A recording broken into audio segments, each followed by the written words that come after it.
Hello, hello, hello, hello, everybody. Hi. Welcome in. Welcome in. Welcome in, welcome in, welcome in. Welcome, Timpy. Hi, sweetie. Welcome, welcome, Hestia in the court. Hello, hello. Welcome, Holly. Good to see ya. Welcome, Alexi. Howdy, hey. How's it going? It's going all right. I was maybe a little bit rushed trying to get stream set up, but I think I've got everything. And I wasn't too late.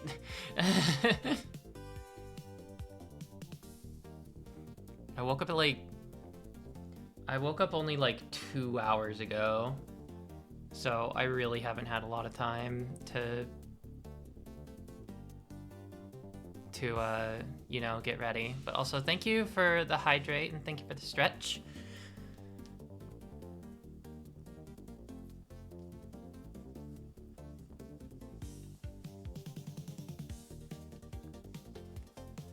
Oh wow.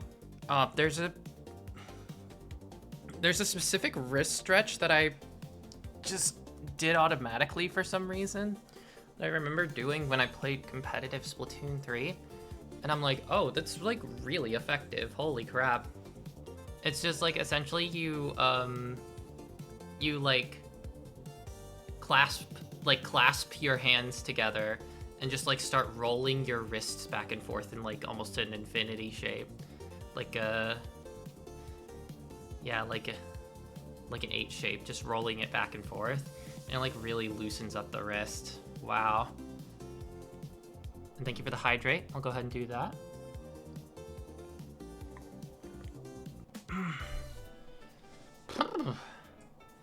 Alrighty. Alright, let's go ahead and get that. Get that. Whoa, it's me. Hello. Howdy, hey everyone. How you doing? How you doing? Hope y'all are having a good time. Hope y'all are having a good time. I'm so freaking excited. Like, Of the Devil, we've been going for a while at Of the Devil episode 2. Good, you're taking care of your gamer wrists. I know. That was like so important. It was crazy important for when I played Comp Splatoon, especially thanks to those thanks to just how intensive it can be with the motion controls. That shit can get to ya. Everything in it basically already happened. Yeah, it's so real for a work of fiction. It is so incredibly real.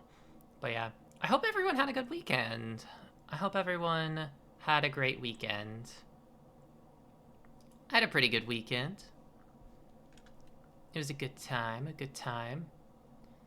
Kinda had... I got some time to just kind of exist. Just to be... I got some me time. It was really nice. And because of that, I started a game called Artist Impact. It's like really weird. It's so weird, but it's so fun. I am having a blast with it. It's like a turn-based RPG with like... It's like a turn-based RPG plus semi-life sim, and it works really well. It's kind of cool. It's kind of awesome. Good. Hesty actually managed to sleep okay-ish. Hell yeah.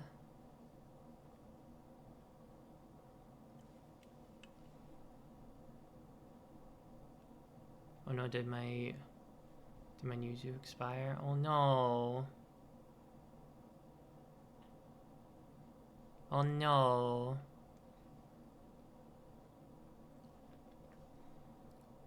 But yeah. How's y'all's weekend? Did y'all have a good one? I hope you did.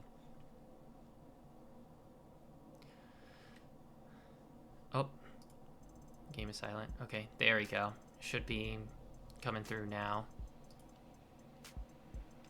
Game should be coming through now. If you still can't hear it, please let me know. But should be coming through okay.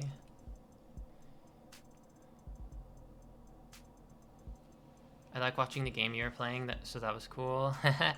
Yeah, no, Artist Impact, like, it's called Artist Impact. I guess I should spell it out, because captions are saying artist. It's like Artist Impact.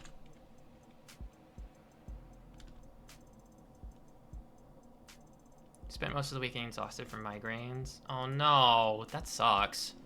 What the heck? I wish those migraines of very stop existing.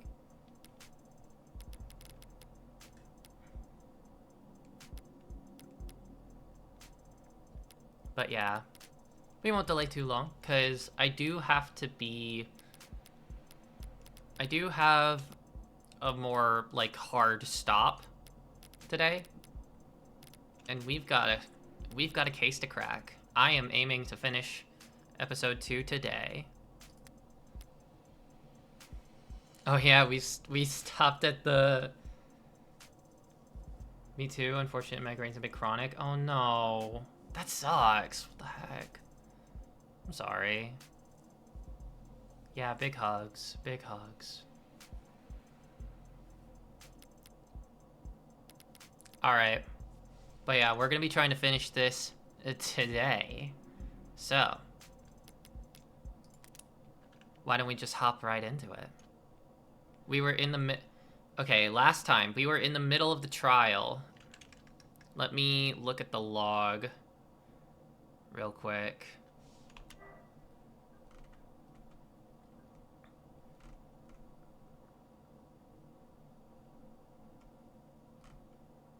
So, okay, Morgan revealed the knife. Morgan revealed the knife that was used to stab Miller in the neck. And so now they're bringing Sato in. Sato's coming back. Sato's coming back. Yay. I love Sato. It occurs to me, Your Honor, that we ought to thoroughly examine why this possibly critical piece of evidence was not found during the police's investigation. The investigation and preservation of this crime scene was a joint effort between the police and Sinus Security. Then perhaps our next witness can shine a light on the source of this deficiency. Ooh, are we like interrogating Han? Or like, are we questioning Han? We are. Adelaide Han, site manager at Sinus Security. I serve as supervisor for the scene of the crime in case 356319B. Wow, can I call you lady? Nah, babe, but what should I call you though? Well, you can keep calling me babe, or... You address the adjutant as your honor. Awfully cold name for such a hot... Why the hell wasn't this knife found sooner? Oh, well, I hate to throw a business partner under the bus, but we at Sinus Security maintain the perimeters and stand watch over secured scenes. It's the cops who do the searching and the flagging. Interrupting Yuri. Emma, I can't believe you'd be interrupting Yuri. This is so fucked up. This is so fucked up. You'd have to ask them why they didn't go dumpster diving. It was a drum. The police aren't your business partners, though, are they? I don't understand the question, Your Highness. Sinus Security is a cell corporation owned by FIC Holdings, an offshore rebranding, an effective pseudonym for Kim Acquisitions, aka the heart of the criminal organization operating in the lower wards that is commonly referred to as the Blue Blood Mafia.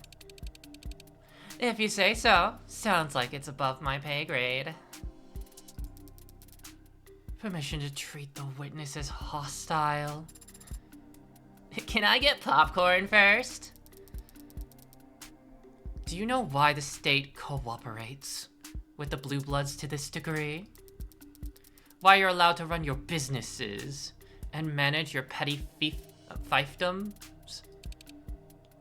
Petty fiefdoms? How about this? It's a free country and we're loyal capitalists, tax-paying entrepreneurs. You got your own explanation? More trials should involve the witness flirting and flustering the judge.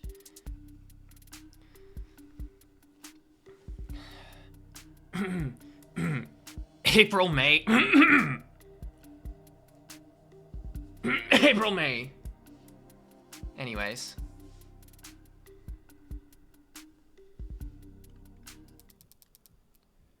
It's because you're insignificant.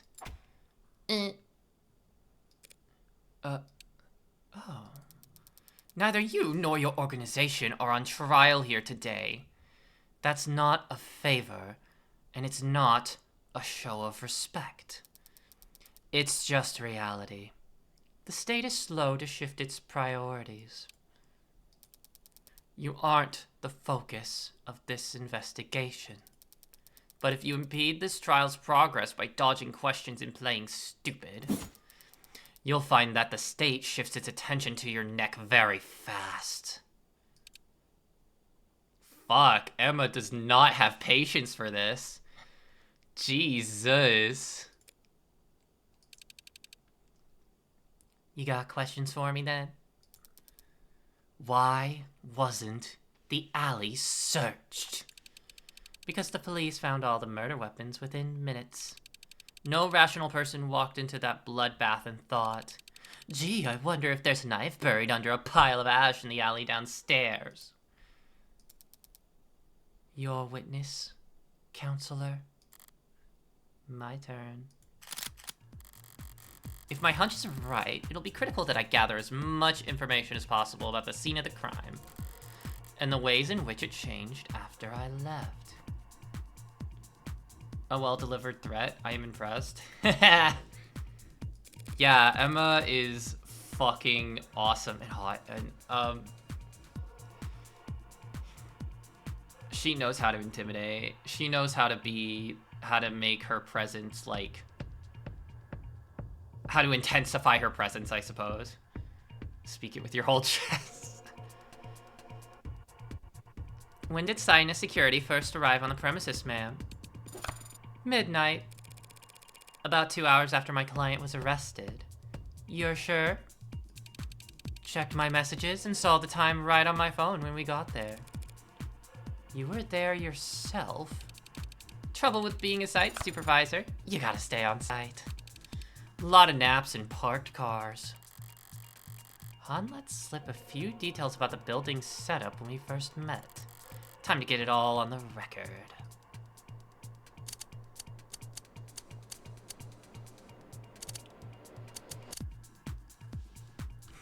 Alright, let's check building security first. Do you know who owns the building that these crimes took place in? I don't. Do you know who installed the security features on location? It was Sinus. Must have gotten hired by someone. Not my department. But you recognize some of the handiwork? The front door was Sinus. The individual vault room locks, too. That front door was locked when officers arrived. They had to shoot it open. Shouldn't your security team recognize officers of the law? Shouldn't your security systems recognize officers of the law? Given that Vale was the right hand of Dark Dragon Overlord, trust me, that threat impresses her is necessary. A threat that impresses her is necessarily a good one. Oh yeah, I figured. I don't think I'd heard from Felvale before, but you know.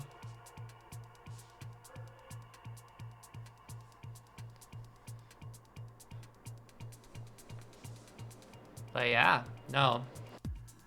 Emma fucking cooked.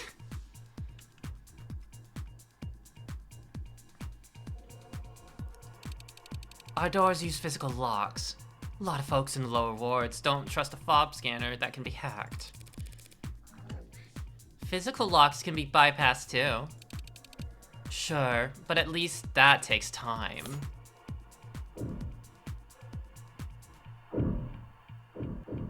Do all the doors require keys?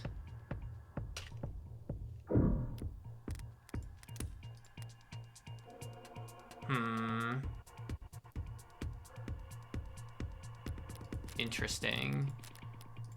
If we look at the evidence, Detective Lund testifies when the vault doors was unlocked when he and Detective Reyes arrived at the crime scene, used physical key, like all the other doors on the premises. Utilizes a physical key like all the other doors on the premises. Okay, so all the doors. So every door on the premises needs a physical key.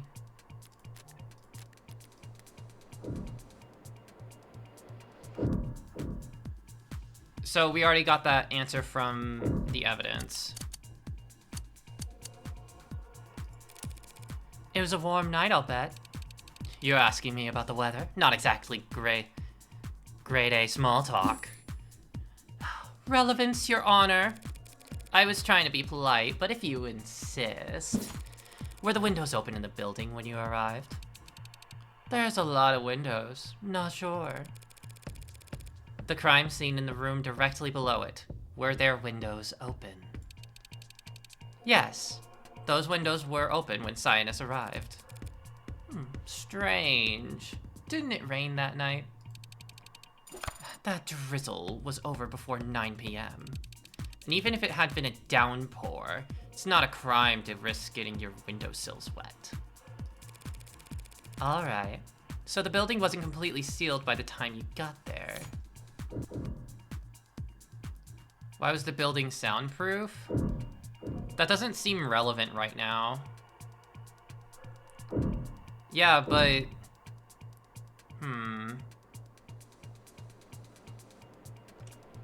So, okay. Let me remember something real quick. So... I gotta look at the windows again. The windows that seen the crime positioned behind Creek's desk.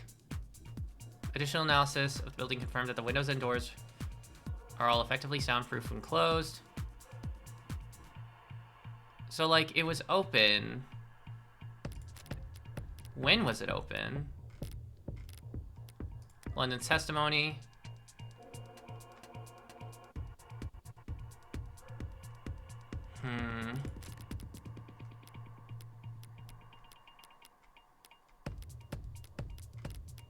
I think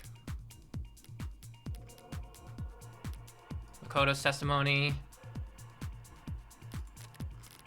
Yeah, Makoto's testimony is not relevant here. Okay. Yeah, I don't think the soundproofing of the building is super relevant right now, so I'm gonna stay. That knife was found in the alley only yesterday, even though the police should have searched there. Yup, seems like not everyone did their job. Did you do yours? Was the alley monitored around the clock? It was. Any disturbance to the scene in the alley? No, none.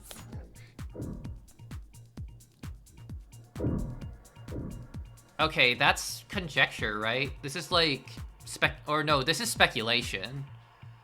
Could this knife have been planted there? See, this is just speculation. Okay, what did we get from that?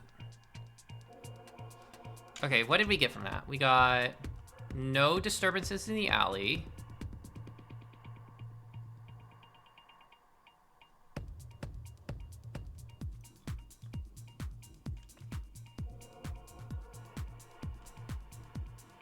Was the alley monitored around the clock?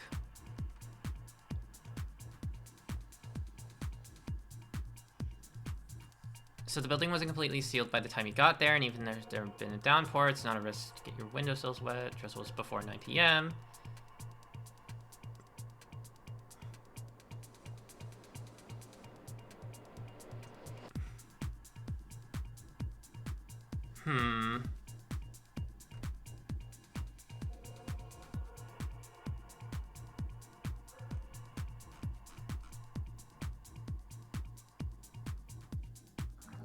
I still love the background beats. It's so good. This is like really good thinking music. This is like super good thinking music.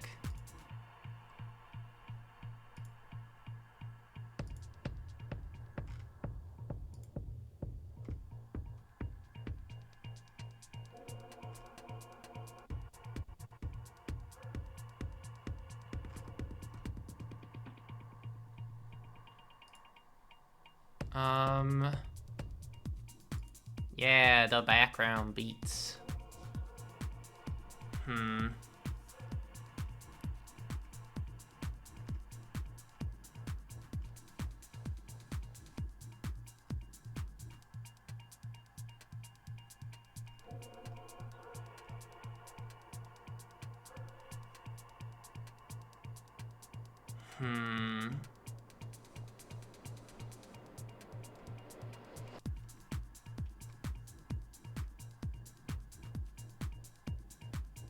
Yes, they were open.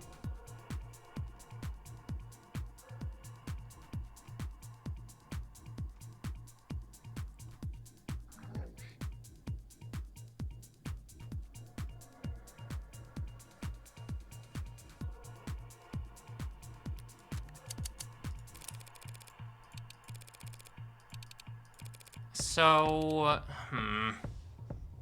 I'm not 100% sure about where to go from here. Front door was sinus. The individual vault room locks 2. Front was locked. When the officers arrived, they had to shoot it open. Used physical locks.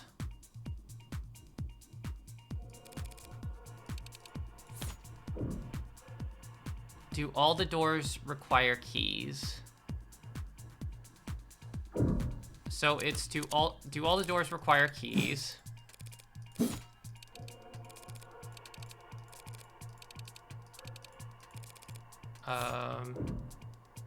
Why? Okay. This is an interesting question, though. Why was the building made soundproof? Don't know. I'm not a building inspector, and I got the impression that this wasn't a place that cared about certifications. You oversaw the site for days, and yet you can't tell the court. The witness has already answered, Your Honor. A witness that knows when to stop talking. At least I'm no worse off for having asked. Knife was found in the alley. Any disturbance to the scene? Could this knife have been planted there? Versus, do all the locks have keys? We know that all the locks have keys. Is it still worth asking if they do?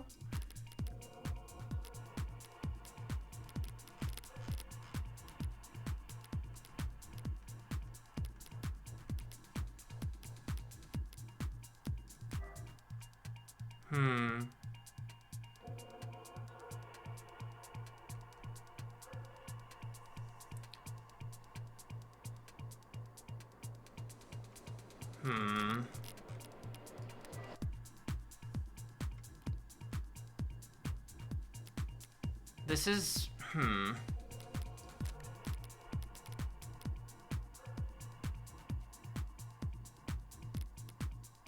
Oh, wait. Wait a minute. Okay, so I just remembered something. Yeah, it was about the broken bat.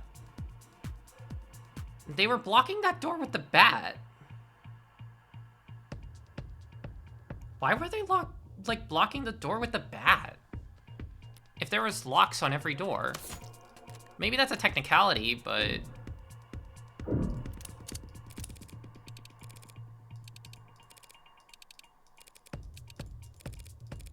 Let's go here. Do all the doors require keys? Is there any way to unlock that front door without its key? I mean, you could use a spare, right? Is there any way to lock the front door without its key? Yeah, but the technique's real complicated.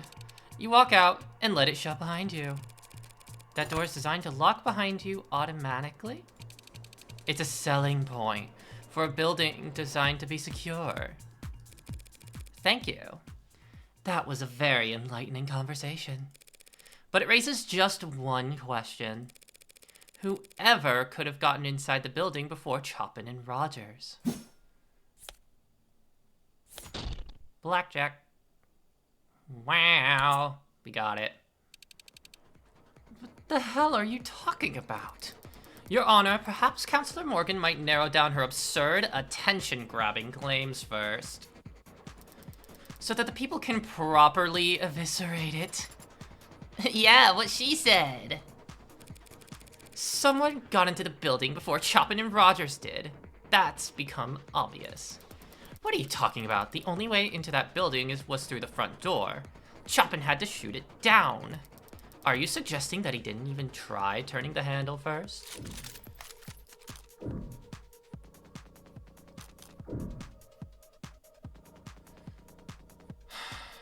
The front door wasn't locked versus the front door was locked.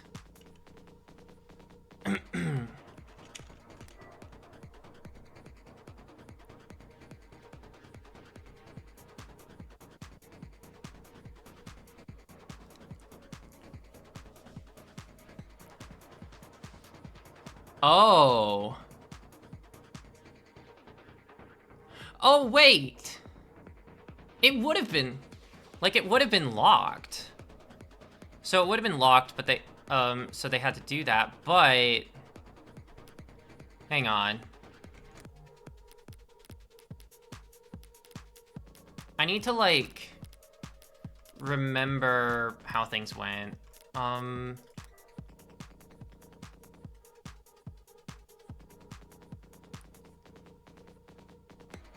Wait, it would have been unlocked, right? No. No, wait, hang on.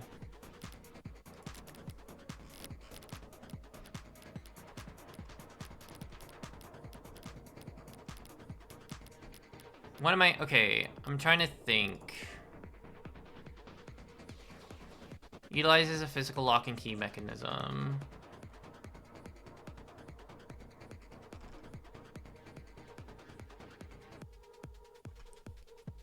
I didn't think to see if it had locked behind me after I left. I honestly have a feeling that I should raise here. The thing is... I also don't know on what grounds I would raise, you know? I don't know on what grounds I would say the front door wasn't locked. It's like, on what grounds? It's an automatic lock that would lock behind you. And Morgan would have been the second one to be at... would have been the one would have left, therefore, like, the door would have locked behind her. I believe.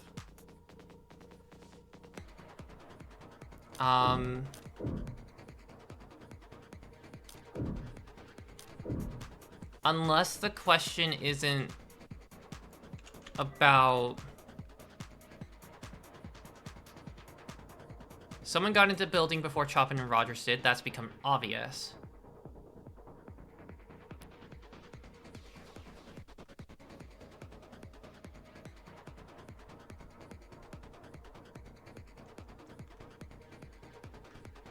Thank you. That was a very enlightening conversation, but that just raises a question. Who could have gotten inside the building before Chopin and Rogers?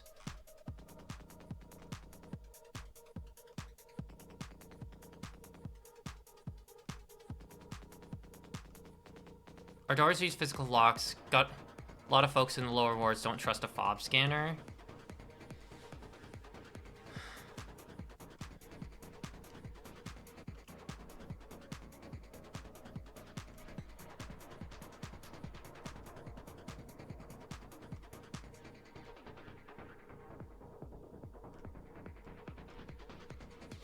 Who could have gotten inside the building before Chopin and Rogers?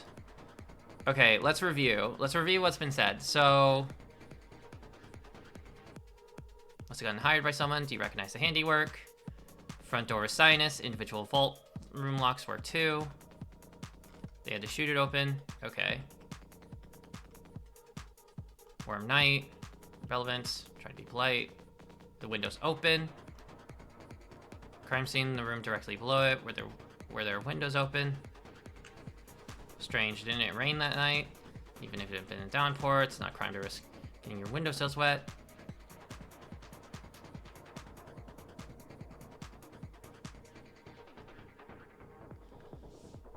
That knife was only found in the alley yesterday. Even though the police should have shirts there. Did you do yours?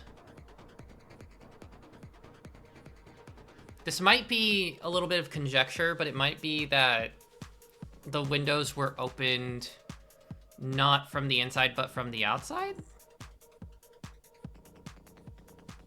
I don't know if that's even possible. But especially if they were like sliding windows, where they slide on the inside, and they're not like swing open windows, maybe. I wonder if that'd be easier or harder. No, none. I don't.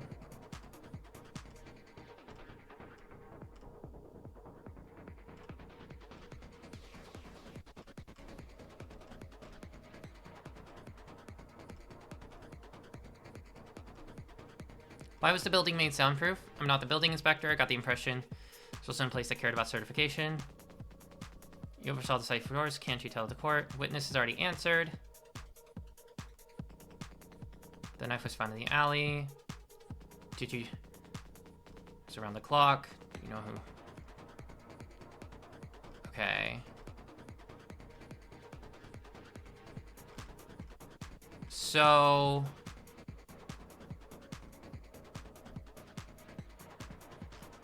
Who could have gotten in before Chopin and Rogers?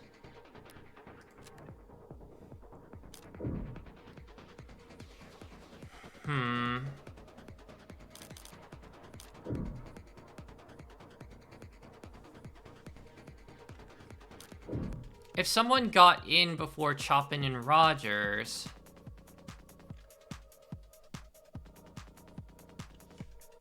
Hang on. One more thing.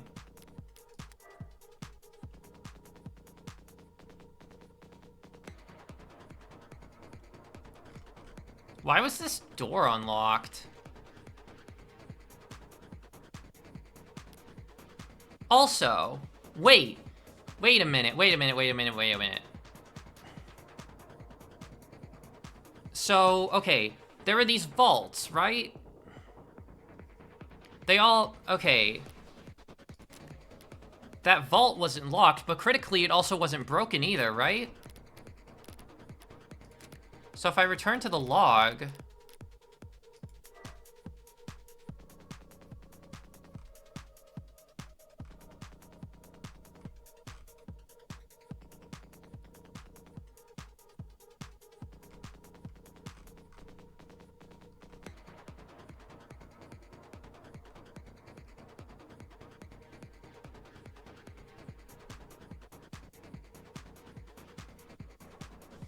Yeah, okay. Okay, I'm piecing it together. I think I'm piecing it together. The vault door... Okay, the vault door was unlocked. I think they specifically said unlocked, too. If the front door and the individual vault room locks were, you know... If they were all sinus, and, like, that auto lock was a selling point, why was the vault room door unlocked?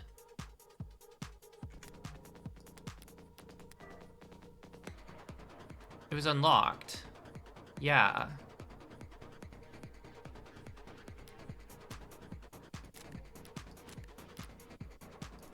We're gonna race. The front door wasn't locked at all. That's not even possible. The witness just testified that the door locks automatically. Maybe someone left the door propped open then? Oh my god. Fine, yes, what I meant to say was the front door was properly locked all night. God damn it, I overthought it. God damn it, I overthought it. Yes, it was, but in that case... If we know that the front door was locked all night, and we know that the master key was found on Creek's body on the 3rd floor, then where do I even... What the hell are you trying to say, anyway? Just that they used a spare key. Oh, a spare key, how convenient. But completely unfounded. The witness just testified that a spare key is the only other way in. But there's no proof that a spare key even exists. Probably not. No. Probably!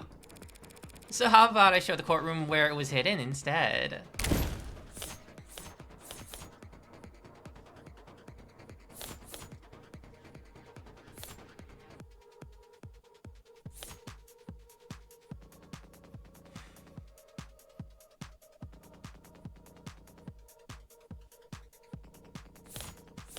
Wait, what? Where was a spare key hidden?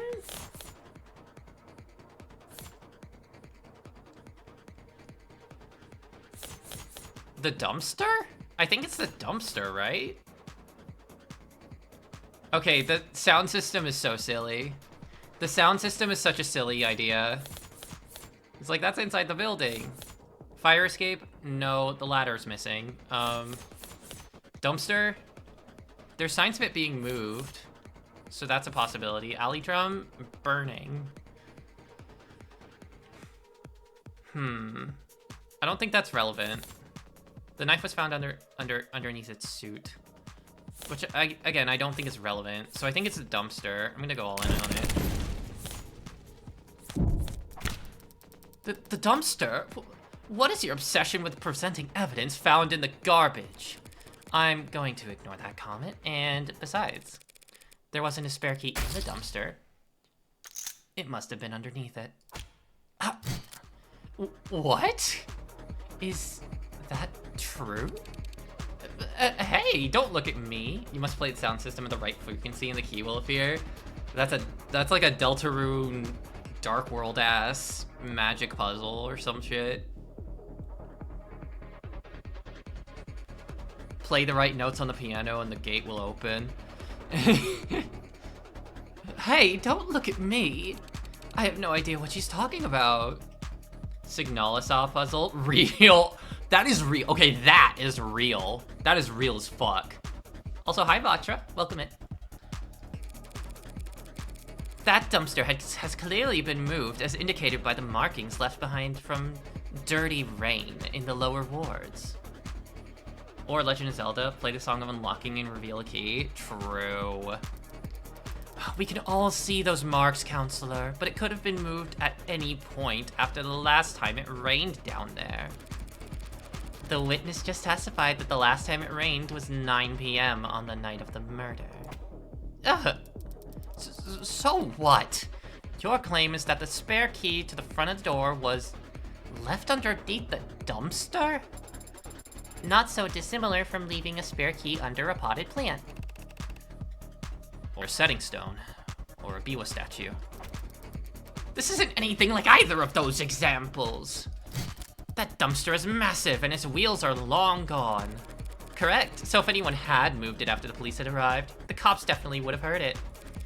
If it was moved after the rain stopped and before Chop and Rogers got there, that narrows it down to somewhere between 9 and 10 p.m. And of course, someone would only bother to move a dumpster that heavy if they knew what they'd find underneath it. Someone like...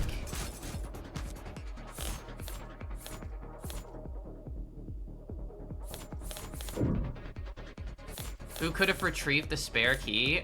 Probably Han. Because we got like Chop-ins. whole story, essentially. But yeah, how you doing, Vatra? How's your Monday? How's your Morgan Monday? Happy Morgan Monday. I'm willing to bet. It's Han. It had to be Han, of course. It had to be Han, of course. Counselor!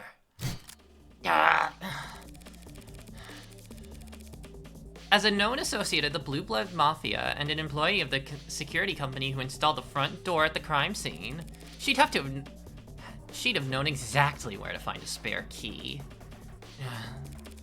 That dumpster also happens to be incredibly heavy, but I don't believe the witness's mod documentation has been submitted to the court. Could you estimate for us your approximate lifting strength? You lift with your back, not your arms, lady. Pushing strength, then. Me? I couldn't push over a flower. Fact is, you're just bullshitting. There's no proof of any of what you've said. We could check your fingerprints on the front door. You'll find them because I've used it plenty of times. It's my job. We could check your fingerprints on the dumpster. That thing is filthy. You get nothing but particles from a bunch of unlisted and addicts and whoever else stumbling around in that alley. Would we? Blessed Morgan Monday, except for the fact that I can't play Final Fantasy XIV this evening. Aw. That's damn. So, I'm sorry. Maybe I'll play Asset Flip. Oh yeah, there's maintenance. Oh, it's maintenance? I see. Oh my god, Asset Flip. Oh dear god. Asset Flip. Holy shit. Okay, quick aside. 7-hour maintenance for a minor patch. I see. Huh.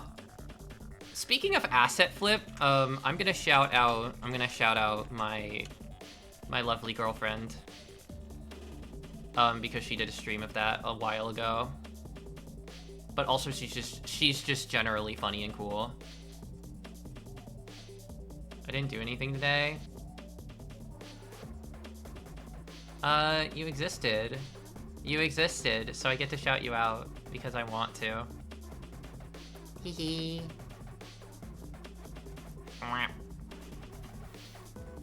Would we? Don't know. Oh my god, alright, yeah.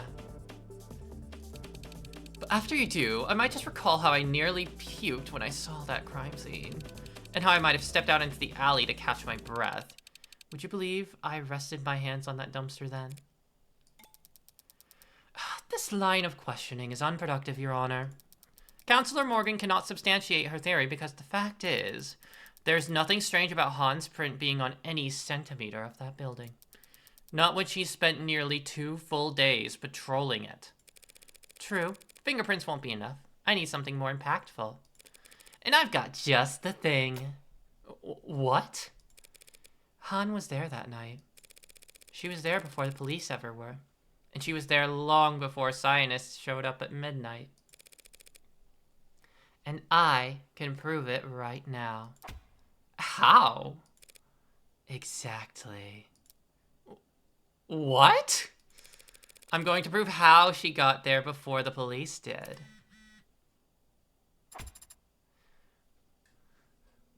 What the hell was that? Adonai, did you really have to do that again? What is happening right now?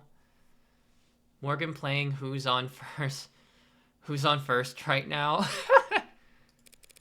This is a simple whistle every time I press it. Every ad in the courtroom picks up a rather nasty frequency. As does any phone with a proper receiver app installed. Yeah. So, should the witness be excused so she can answer her phone, Your Honor? You brought that shit into the courtroom? Where exactly was this whistle found? At the scene of the crime, of course. near where Creek's body lay. Police must have disregarded it as a keychain or toy. Didn't anyone ever teach them that when you find a button, you should press it?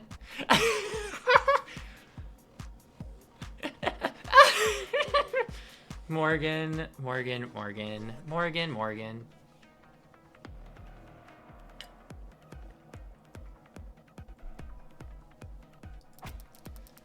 That is the exact opposite of what you should do at a crime scene. Yesterday, Dr. Sato testified that Creek was alive for several minutes after being shot. If he pressed this whistle even once in that time, the witness's phone would have started getting alerts. As I've demonstrated to the court just now. Anything to say for yourself, Miss Hahn?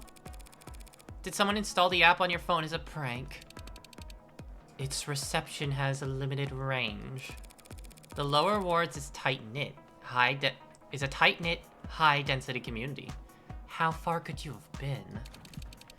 Far. I wasn't in the area that night. It doesn't matter what range she was at, Your Honor. The defense claims that Hahn entered the building with some kind of spare key, letting the front door lock behind her to block Chopin and Rogers. But those two officers did enter after they shot the lock, at which point they didn't run into the witness. Creek was shot around 9:45. Considering the time it would have taken Hahn to arrive and retrieve the spare key, she would have only been a few steps ahead of Chopin and Rogers. After coming so far with your brilliant spare key deduction, are you now going to claim that she simply ran away? No. At this point, she would have had to hide.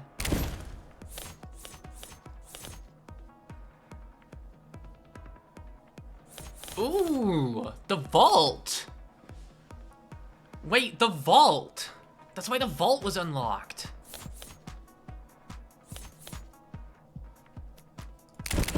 All in, baby. Since they didn't see her, logically, we must conclude that she hid in one of the rooms on that floor. That is logical, but it is also entirely conjecture. Not this time. Detective London's testimony established the possibility. Remember what the good Detective London testified earlier? The wires connecting? For real. Rogers had already apprehended the suspect, so we focused on securing the area. Sunshine and I cleared the first floor. All the rooms were empty, but one was unlocked. Can you teach me how to speak bracket out loud later?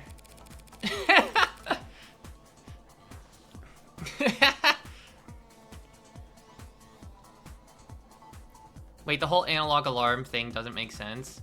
A very high-pitched whistle wouldn't carry far or even out of the building when the building's soundproof. Consider it to be true for the purpose of the game anyway. No, I think they established... I believe they established that that frequency of sound isn't blocked. I don't think the soundproof doors insulate all sound, just like light can be filtered. It's just sound for human ears, I believe. If I remember that right. I might be misremembering, but I believe that's how it works. Two police detectives have sworn that one vault on the first floor was found unlocked. Soapy making Ben brain planes, meanwhile, I'm just here preceding Sarah and the judge. No, I love those two. I love them. Unlocked, perhaps, by a spare master key. Oh. Whoa. Is that some kind of big deal? Your Honor, what Counselor Morgan is proposing would put the witness behind Officer Chopin and Rogers as they proceeded upstairs. Not a bad place to be. If you want to do some backstabbing. You've gotta be shitting me, that's some creative geometry you're employing, Counselor. Imagining the witness as somehow getting positioned behind Tariq Chopin, yet somehow remaining invisible to the eyes of Officer Rogers. That's Non-Euclidean crime scene recreation. Very novel. Her insult sounded really smart, so I'm inclined to agree. I thought I had something, but when I tried to put the cards on the table... How could Han have gotten behind Chopin on the 3rd floor? Was Rogers distracted at the window, maybe? Or... Wrong question. I'm getting ahead of myself, trying to work backwards at this point. I shouldn't ask what Han could have done to get in a position where she was able to kill Chopin. I should first ask whether Han would have done what Han would have done to serve her own interest. Your Honor, there is some testimony I'd like the court to hear once more. If you could access the stenography protocol. The what protocol? Was I supposed to be taking minutes for this meeting? I can recall any testimony you want to review, Adonai. If Han won't self-incriminate, then the only testimony that could give me a clue as to her actions would be... It would be Rogers.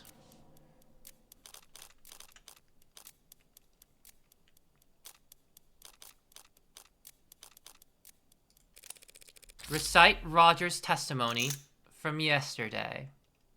Ooh. We are going to be coming up on a break. I will say, actually, I'm probably going to change the... I'm going to change the... I'm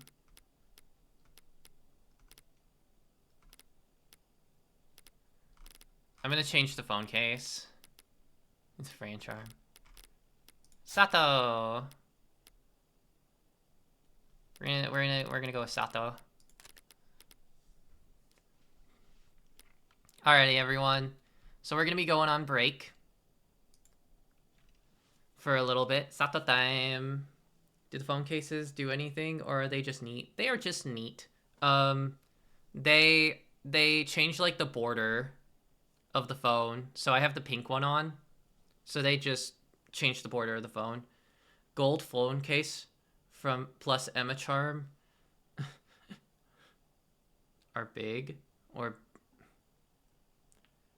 real. Yeah. But alrighty, everyone. We're gonna be taking our best in slot. Best in slot. Okay. Gotcha. Alright, everyone. We're gonna be taking a quick break. Make sure you get up, stretch, get water, do whatever you need to do. And I will see y'all in just a few minutes.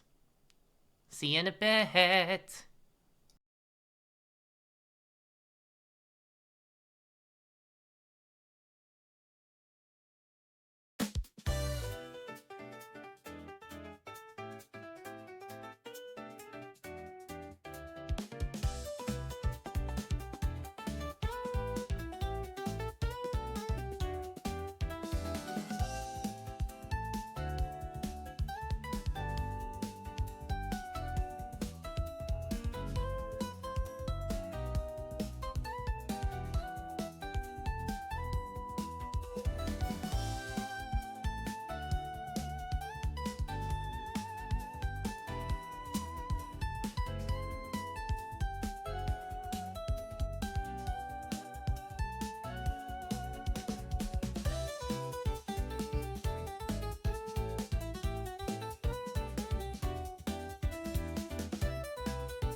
Alrighty, everyone, we are back. Hello, hello, hello. Hello, hello, hello, hello.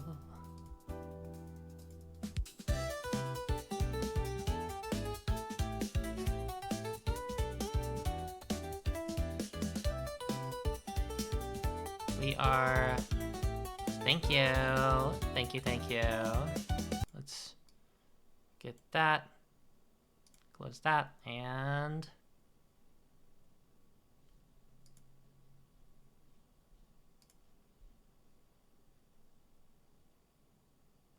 Herblamo. Alright. We've got...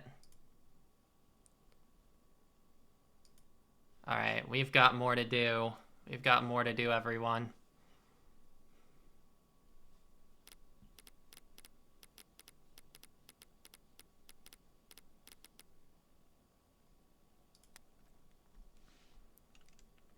Recite Roger's testimony from yesterday.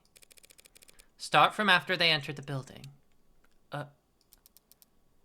What are you fishing for? We heard a loud slam. Chopin gets all deadly serious and insists I stay and he goes ahead. That's it. The sound Rogers heard from the alley, the one that made Chopin want to form a pincer. That must have been when Han landed on the dumpster. I think the most likely thing is landed on the dumpster, right?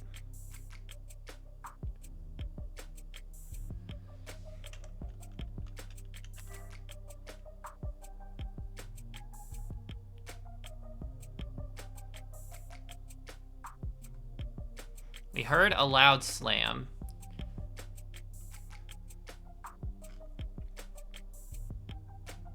The sound Rogers heard from the alley, the one that made Chopin want to form a pincer, must have been when Han landed on the dumpster. That's what I think happened. The sound of the officers heard was that of someone fleeing the scene. Out the window, down the fire escape. And onto the dumpster. It's a bit of a drop. Even a dainty suspect would make quite the racket using the dumpster lid to break their fall. Your Honor, if we have to entertain this thread of conjecture, might we at least ask for proof that it ends somewhere impactful? I hear ya. Counselor Morgan, take this one seriously. You're telling me that? What exactly are you accusing the witness of? Are you prepared to accuse Han of having murdered Tariq Chopin?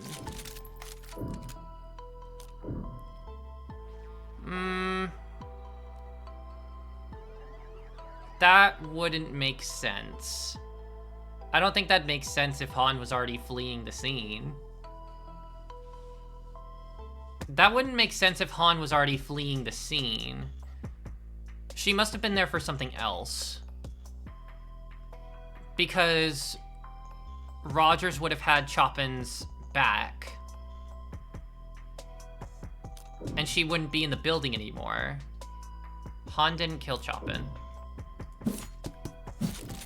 If my theory is right, then it was the sound of Han fleeing the scene that caused the cops to split up.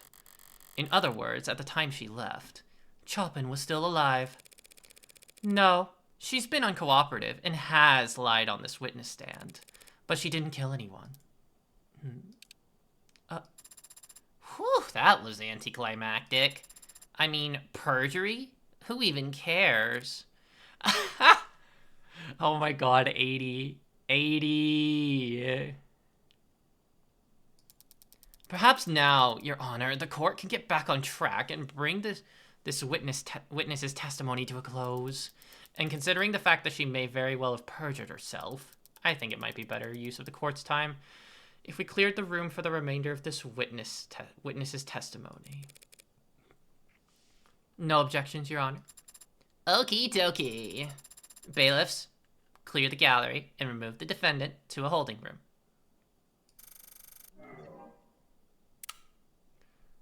They're forcing us out. What the hell? Hey, tag along, would you? With Sosuke? Can't let someone with a concussion fall asleep, right? I am certainly still not concussed at this point. See, he's delirious. Trust me. Very well, Adonai. Good luck. All right. Let's do it. Place empties out faster than I thought.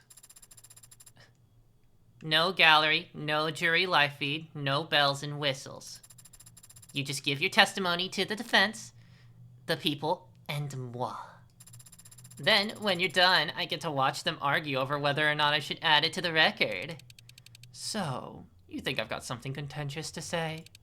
Sorry, but it's just gonna be more of the cold shoulder. What I think is that you're scared. The hell? Of what? Who? You? An audience. What, the pigs? You think I give a shit what any of them thinks, says, does? Even if any one of them might leak what you say back to the old guard? What's an old guard? The ruling faction among the Blue Bloods, who use young bloods like this witness as their cannon fodder. Where'd you learn all of that? You binge you binge a late dine special? Girls arguing. The girls are fighting. Knowing Emma, she just learned all this from... Matter of fact, I did. Emma! Emma!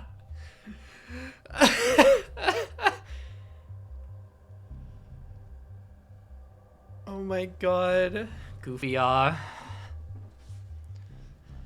Love me a girl who be laughing in it. Who be laughing before she's serious. Old guard knows where my loyalties lie. I'm no snitch. So, now there's someone to snitch on. I don't help state prosecutors, and I definitely don't help Ikarian lawyers. The court's already emptied out. We can sit here in silence if you'd like. 15 minutes of nothing, and then you walk out. But when you do, someone's gonna make assumptions about what went on in here. Telling me I'm screwed if I do, screwed if I don't, and exactly got me feeling Sosuke didn't kill Creek.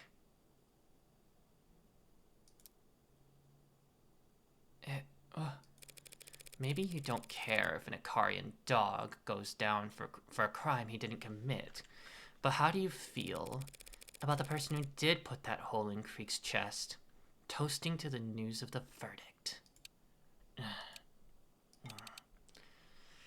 Oh, screw this. 9:47 p.m. Night of the murders. I got the alarm on my phone. Knew it was Creek, because the whistles all have specific frequencies. You gotta set them into your device if you want to listen for them. Creek had nerves like ice. Strong bluffer. Wouldn't press that button unless he absolutely had to. I ran. Was fastest that way, on foot. Usually is in the lower wards. I knew where the spare key was. Helped set up the whole damn place. Doors, keys, soundproofing. Stepped inside and had just gotten my phone light out when the two idiot cops came up. Reds and blues, but no sirens. Trying to be some kind of movie shit. I thought they were gonna shoot me. Then I heard Chopin get ready to break the lock, and I knew they were gonna shoot me. Used the spare key on the nearest vault, dipped inside and prayed they would just head straight upstairs. Lucky for me, they did. You followed after them? At a distance, but yeah, saw their boots on stairs. their shoulders around corners. They split on the second floor. One went upstairs. He was quiet, except for that squeak on the 4th step. Creek used to joke that that was a valuable security feature. They separated on the 2nd floor without any prompting. Other one was stopping around the 2nd floor, so I was able to keep my distance. Always knew exactly where that one was. Then one shouted down. He shouted, saying that everyone was dead. That must have been Chopin, just before Sosuke snuck up on him. I liked Creek. His boys were alright too. But I did not want to join them in Red Hood's company. So I didn't risk sticking around a second longer. I opened that window on the 2nd floor and jumped to the ground, and jumped for the ground. I was willing to hurt my knees, fall on my ass if I had to, but I ended up smacking the dumpster instead. Guy on the 2nd floor shouted after me, "They're in the alley! They're in the alley!" I heard windows slide open above me, footsteps on the fire escape, but my knees had stopped shaking, and the fog was with me. They never saw me. You're saying you never even set foot on the 3rd floor? Not until I came back hours later as a Cyanus rep. Nah. Where's the spare key now? Bottom of the bay, at the moment. Hell of a throwing arm, as you can see. I ain't gonna help you go snorkel around for it, if that's what you're asking. Well then.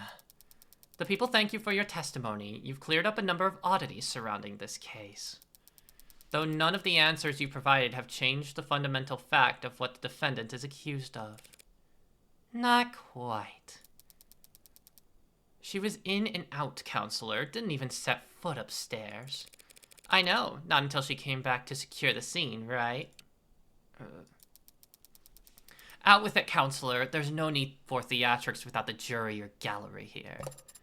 I'm still here. I do appreciate the witness for being so forthcoming about her first visit to the scene. Now I just need her to explain why she started covering up evidence when she returned. What are you talking about?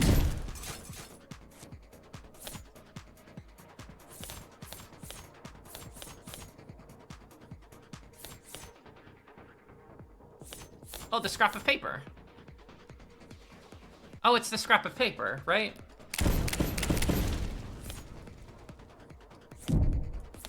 Bam! Why go to such effort to hide one small scrap of paper?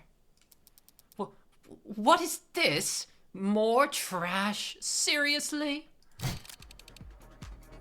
That's exactly what it is! Trash! Garbage! Some idiot knocked over a trash can on the 2nd floor. It's a big building. This stuff happens. Still don't want to answer? Ugh. That's okay. I will. You covered up that scrap of paper because it implicates you as an accomplice. Didn't see that coming. Because it's nonsensical, Your Honor. Counselor, you just got done explaining how Han arrived after the pod was killed and left before Chopin died. Not an accomplice of murder. Just the mafia equivalent of leaking government secrets. Even though the papers were almost entirely illegible. It only took 4 characters for the P492 plan to blow up in court yesterday. Years of blue blood planning, all down the drain because Creek was reading something he shouldn't have when he died. But if he shouldn't have had it in the first place, one has to wonder where he might have gotten it. All because of that one goddamn watermark. Identical to the one on your own business card. Cyanus Security. You leaked the red ink? Creek never asked nobody for nothing. Dumbass was a giver. Gave money, food, blood, more than any of us. Enough that the weaker ones would have wouldn't have to get stuck. Guy like that came to a two-faced con hostess like me and asked for help.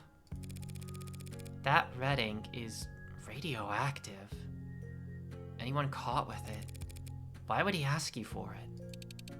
Old Guard knew Creek was charismatic, brave, smart, everything they feared in young blood. But they also knew Creek made them too much money for them to just off. So the Old Guard decided to wear them down instead. Oh, Han uses they them too. More jobs than any other crew. More responsibilities. Less downtime. No sleep.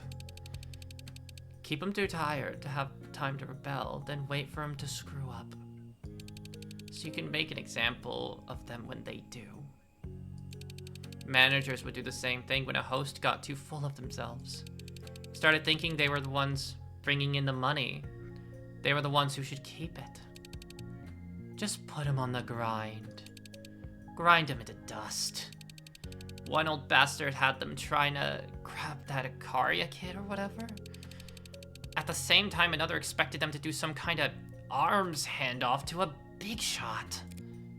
At least, that was the rumor. Look, the point is, Creek knew they had a target on their back already, so they wanted some kind of deterrent. They could have dropped that red ink into any inbox in town, like a tactical nuke if they had to.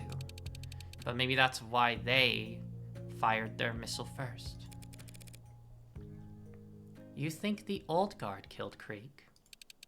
I don't think it was that pretty boy Hound nursing those broken bones. Did he off the chopping guy, though? I mean, I'd kill a stuck-up, spoiled prick like that for no motive, so... Goddamn. Goddamn, Han. Did that answer your question, Counselor? Not the most burning one. When did this scrap of paper arrive on the second floor? Wasn't there when I ran out that window.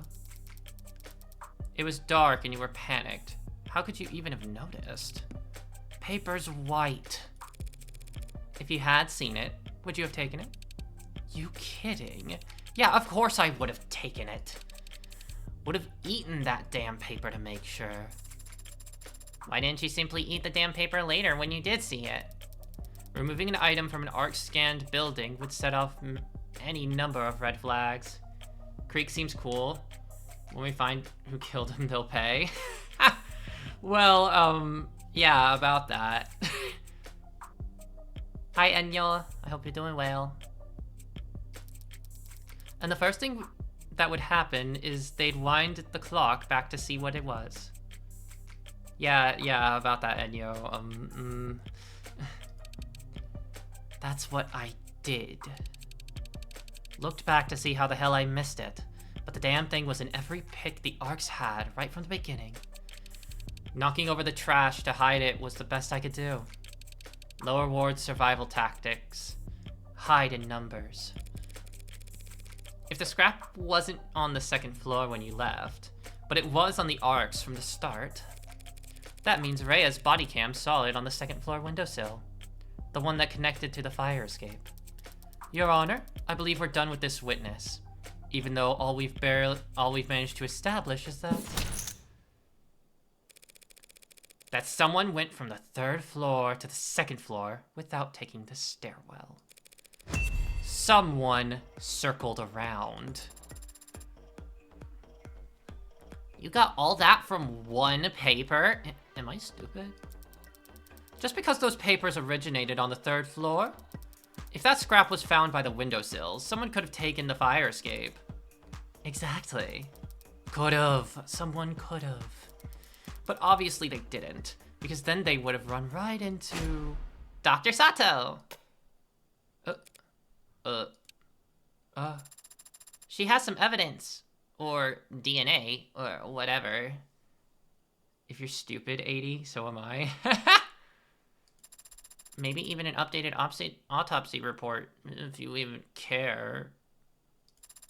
Should we let her in? Your Honor, you're the one overseeing the trial, so So I can cry if I want to. Open her up. And kick the flirt out. Hey, Miss Morgan. That Ikarian dog didn't kill Creek's pod. No, he didn't. You're gonna find out who did.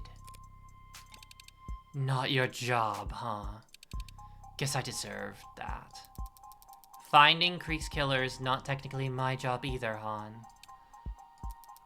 But if they're brought before me, I can promise I won't hold anything back. Appreciate the sentiment. Get out. But I'm not gonna hold my breath. And I won't tell any of the other young bloods to hold theirs. Aww. Rip Creek. Rip Creek. She was a real one. Phew. Lots of news to break. I'll leave the interpretation of the good and the bad to you two. That's cool. Just reply I'm the ugly. It's fine. Counselor Morgan's hypothesis stands. This knife matches Miller's entry wound. Well, how about that? And it matches the wound better than the katana, considering what we discussed yesterday. I'd be ready to say that this is definitively the murder weapon used to stab Miller. But I've had no more luck with the DNA testing than Sarah did. You weren't able to get anything? Nothing in the range of admissibility. However, like Sarah, I was also able to perform a blood type analysis on the blade.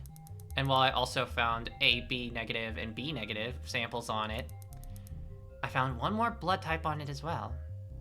A+. 3 people cut with one knife? That can't be hygienic. As long as you don't stick it in your mouth, you should be fine. Oh my god. No! No! Oh, poor Sarah.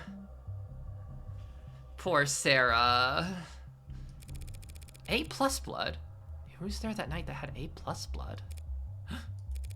Your Honor, these findings bring a rather alarming fact to light. Who was there? Wait a minute. So... Okay, actually, I am curious. No.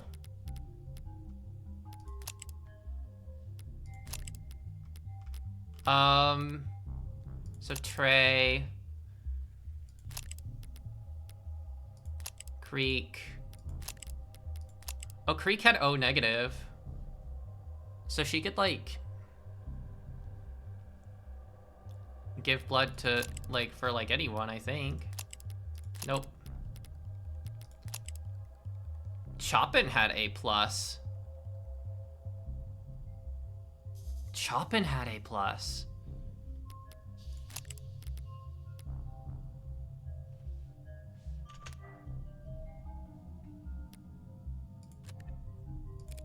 If Dr. Sato believes that Miller was most likely stabbed by this knife and not the katana, that means this knife was also the source of Miller's blood on Sosuke's bindings. So either my client killed 4 men while cycling between a gun, a sword, and a bat, and now a knife with his wrists tied together, all before ever stopping to cut his bindings, or he was still in captivity when the Blue Bloods were killed. But wait, that almost sounds like an alibi for 4 of the 5 murders. That is not an alibi, Your Honor. Merely an increasingly strong shadow of doubt. The jury can decide for themselves. The facts surrounding Tariq Chopin's death still stands. Sosuke Ikaria was the only living individual in the room Chopin was killed in. Sosuke Ikaria was the only person with his fingerprints at the katana. Something he corroborated with his very own testimony just a short while ago. And the defense theorized fleeing suspect has already been revealed as incapable of committing any of these crimes. Yes, but unfortunately for the people's case against my client, there is evidence that completely overturns our understanding of how Chopin died.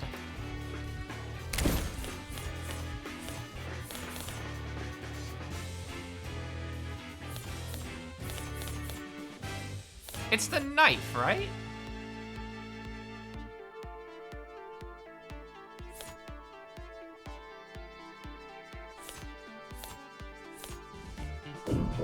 Chopin must have been stabbed with that katana. See, okay. I'm not 100%. Okay, I gotta be. I'm gonna be a little bit careful here, and double check. I'm gonna be a little bit careful and double check, but I think it's the knife. If I wasn't like gonna overthink this again,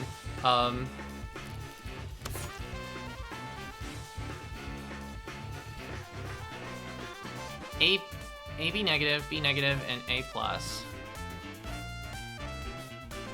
So, A plus. Miller's autopsy. Yep. So...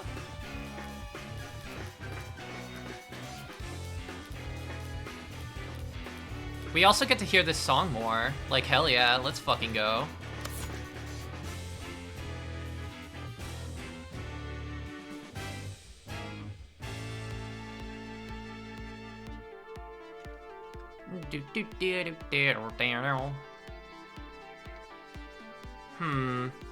Okay, something's been on my mind a little bit, because...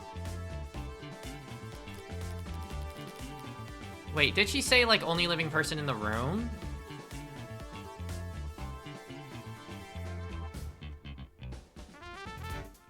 Sosuke Akari was the only living individual in the room Chopin was killed in. I mean, that may be true, but he wasn't the only living individual on the scene. Rogers was also there. And so was Han, but we already accounted for Han.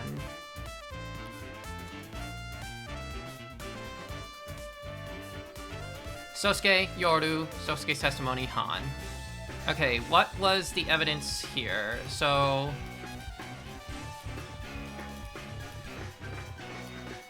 London. Sosuke's sword.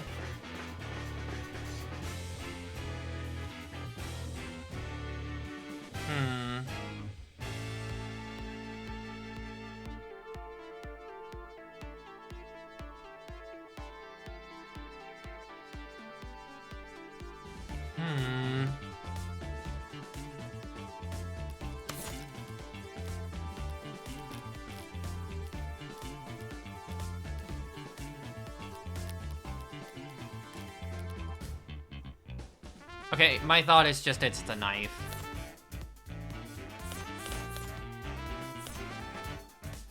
It's not that. Chopin must have been stabbed with the katana. So the most likely alternative is that... so we need to present the alternative.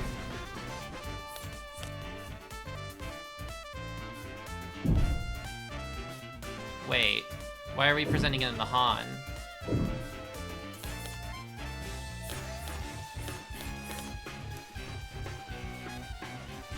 Oh, probably because this was like a fingerprint evidence thing.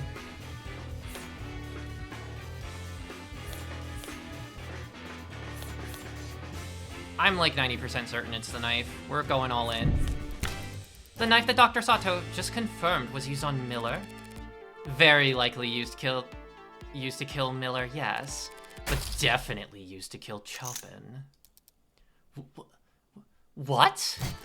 What are you going on about? Blood typing. Chopin's the only victim with A+ blood. Even my client, Sosuke, has AB negative blood. Yet Dr. Sato told us that A+ blood was found on this knife. That blood could have come from nowhere but the single fatal wound identified on his autopsy. Chopin's blood was all over the scene. The knife could have fallen into it at any point. Check. Not at any point, no. This knife was removed from the crime scene and never seen by the arts. That means it had been moved to the alley before Detective Reyes arrived on the third floor. But Chopin was impaled by the sword. We've all seen it. Yes, but not fatally. How could that stab wound not be fatal? Because it was post-mortem. What? What? You're basing this on blood? Usually closely follows a stabbing, yeah. It's the amount of blood, Your Honor. An impalement doesn't leave much blood at the scene because the weapon acts as a stopper.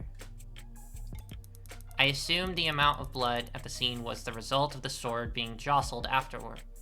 I assumed the amount of blood after the scene was the result of the sword being jostled afterwards, because the wound had been aggravated.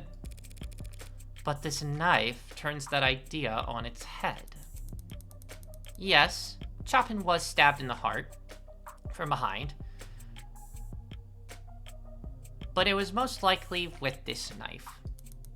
He collapsed on the floor dead. Then the knife was removed, and his corpse was impaled with the sword in the same wound, leaving a mark on the floor. The sword was only then moved around, increasing the wound size and masking the initial knife's entry wound, while utterly soaking the floor in blood. It's a possibility. If I may, Your Honor, this may be just a possibility, but it's the possibility that makes the most sense to me. It explains the irregularities with the victim's substantial blood loss, the pattern of the wounds, and the indentation on the floor. It might make medical sense, Dr. Sato, but the sequence of actions you've described are not those of a rational human.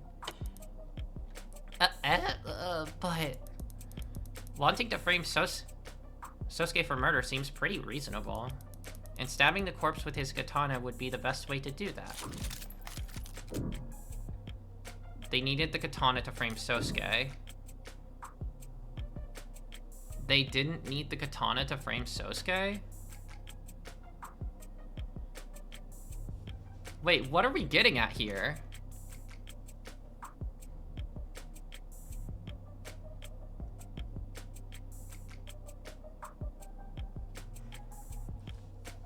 Real? Wanting to frame Sosuke for murder seems pretty reasonable. Okay, so then the question is... So I feel like the big question actually is...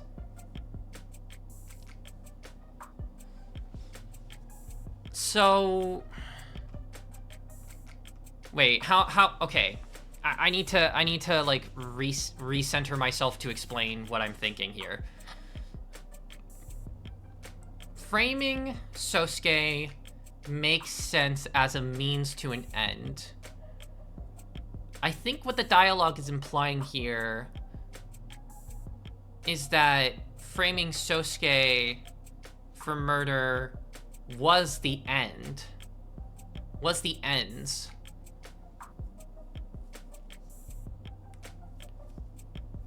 But who would want to do that?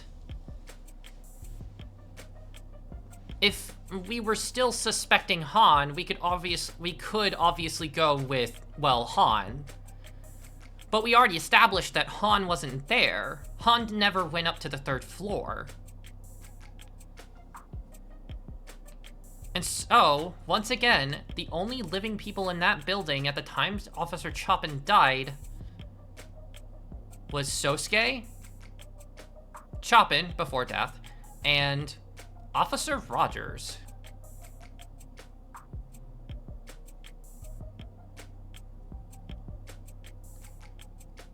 Thinking that through,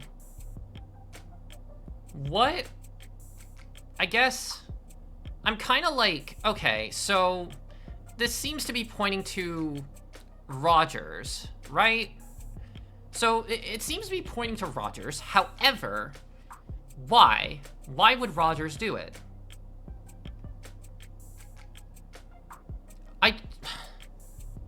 I don't think Rogers would need an excuse to arrest Sosuke.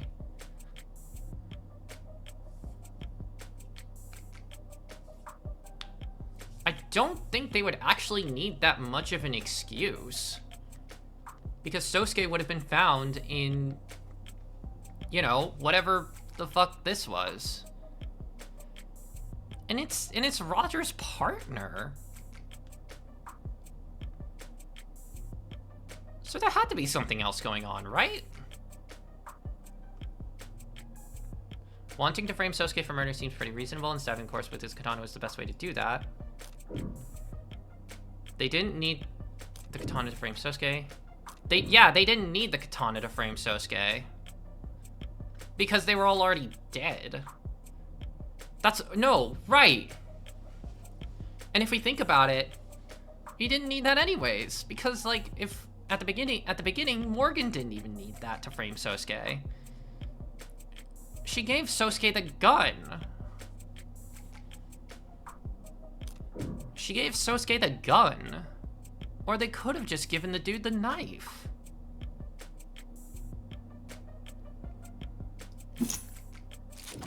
Nope.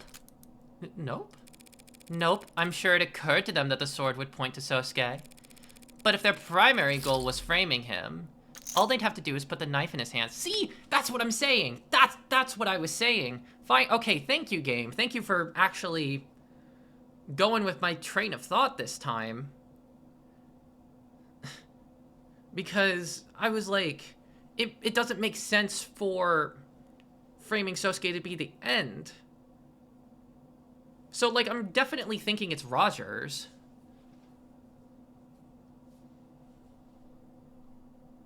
Because that's the last person left who could have done it, outside of literally Chopin himself.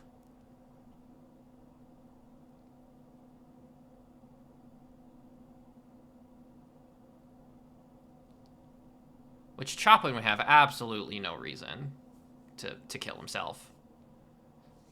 Like, that's not in the cards.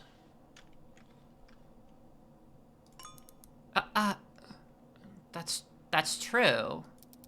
Swapping out the murder weapon and disposing of the knife is 2 to 4 times as much work. That many more chances to make a mistake. It's nonsensical. Stabbing Chopin's corpse with the katana didn't help them frame Sosuke. So what did it achieve? It made a big mess some poor schmuck would have to clean up. Yes, that's... Chopin's blood nearly destroyed all the red ink dots at the scene. But who says that's a coincidence? What if Chopin was stabbed twice? Just so the blood would cover up the red ink dots. This is insane! Makes sense to me. No, not your logic for the stabbing. This idea of yours that Tariq Chopin was part of some kind of conspiracy to defraud the city. Agreed. That is insane. I believe just the opposite. You what? Tariq Chopin was an unpopular, straight-laced political aspirant working as a cop only to improve his electability. His personality, his family, his goals. He'd have every reason to blow the whistle on Prop 492. And just to get the whole project cancelled? Leaving the lower wards in an underdeveloped lurch. A lot of people would hate to see that happen. A lot of blue bloods. But the son of 2 city councilmen wouldn't care. And an Incarian and an Incaria like my client would be actively rooting for it. You think Chopin was murdered just to cover up the fact that Prop 492 has been corrupted? Just? All that money left on the table? All the future money coming down the line? That's a much better motive than... What was it you proposed exactly? That my client saw a police officer and would rather stab him than have to explain why he'd killed his captors? Something along those lines. So, like, what's going on now? Did Sosuke do it or not? That will be cleared up in a very short order, Your Honor. With the help of our final witness.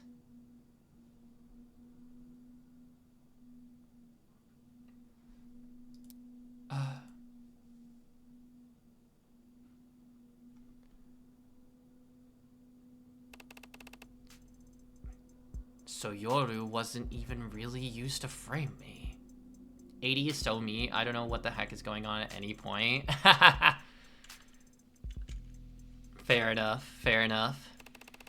It was used to draw more blood from the wound to soak the papers? A very cold decision to make in the heat of the moment. Defiling a corpse just to protect investments. Colder than stabbing someone in the back. In some ways. Didn't think that was up for debate. Thank you for joining us once again, Officer Rogers. No problem. Where is everybody, though?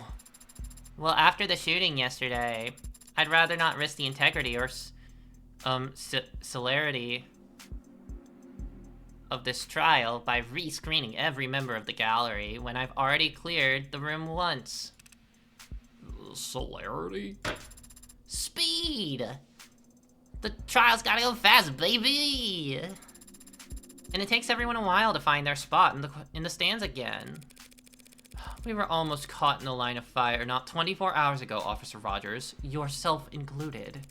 Surely you don't find the lack of an audience to be intimidating.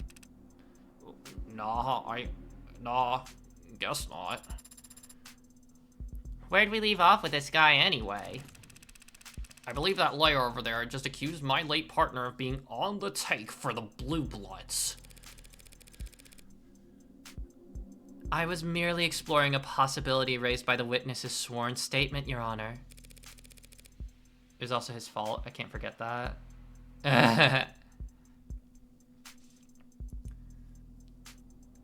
That he never heard any gunshots in the area himself. And I stand by that. Good. Does the defense have questions for this witness, Your Honor? Or should we all continue to glare at one another for the rest of the day? Tempting, but I guess we better not. Your Honor, we asked that the witness... Or, wait, no. Your Honor... What the fuck? What was I doing? Your Honor, we asked that the witness testify once more about how he and his partner arrived on the scene. Yeah, no problem. I'll repeat myself as many times as you like. I'm gonna have to call you on that. Whistle? Wait, what? It was a quiet night. My partner heard gunshots. He headed for the nearest known Orca hotspot, arrived to find the building dead quiet. The door was locked. I checked the alley, but didn't see another way in. So Chopin shot the lock off through the door and we entered. Followed some kind of loud music up the stairs, and there was a slam and my partner bolted to the 3rd floor. About a minute later, I heard a thud from upstairs and came running to find the defendant standing over my partner's dead body. Adonai, are you waiting for something, perhaps? Just savoring the moment, I suppose. There's only one thing to do at this point, and once I hit the trigger on it, things will really take off. Calling you on that. Oh my god.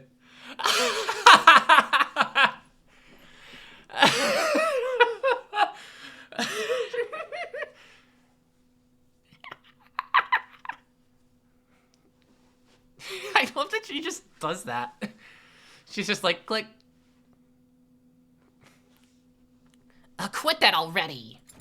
As I've mentioned, I feel many times now that it is a very unpleasant tone, Adonai. Sorry, Butterfingers. Has anyone ever told you it's in poor taste to use the same trick twice? It's been a lot more than twice now. Oh my god. And besides, it's only an issue when it's used twice on the same audience. Speaking of which. Well. Oh, that sprite is wild. That's actually really good. The art is so good. You gonna answer that, Officer Rogers? Fuck ass Rogers. Oh. Just to fill you in, officer, what I accidentally pressed just now is a whistle found at the scene of the crime. Weird coincidence that my little slip-up coincided with your phone vibrating. Can you read us the notification you received just now? Or should the court computer simply force open all your devices and splatter your data across the walls?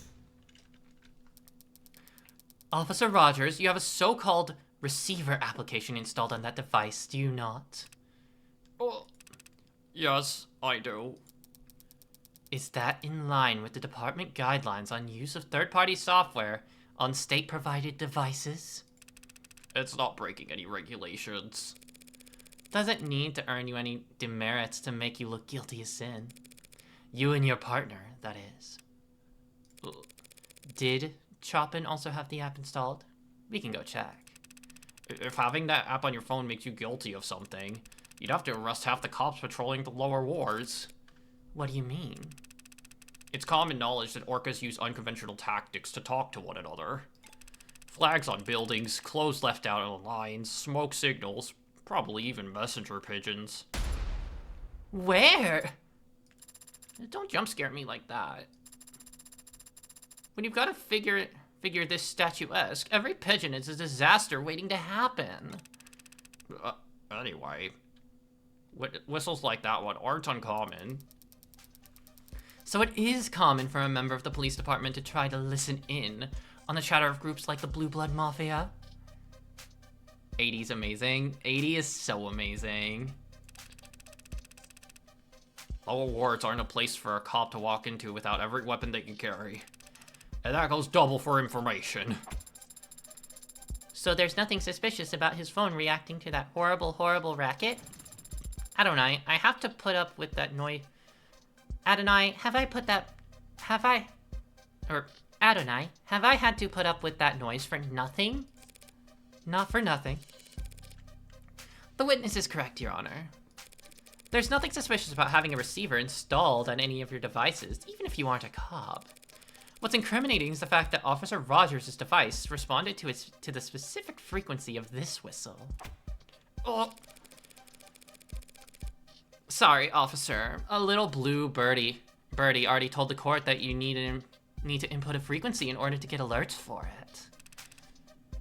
Yeah, I know that. So does the whole force, in fact. What? I see. The hell is she reading over there?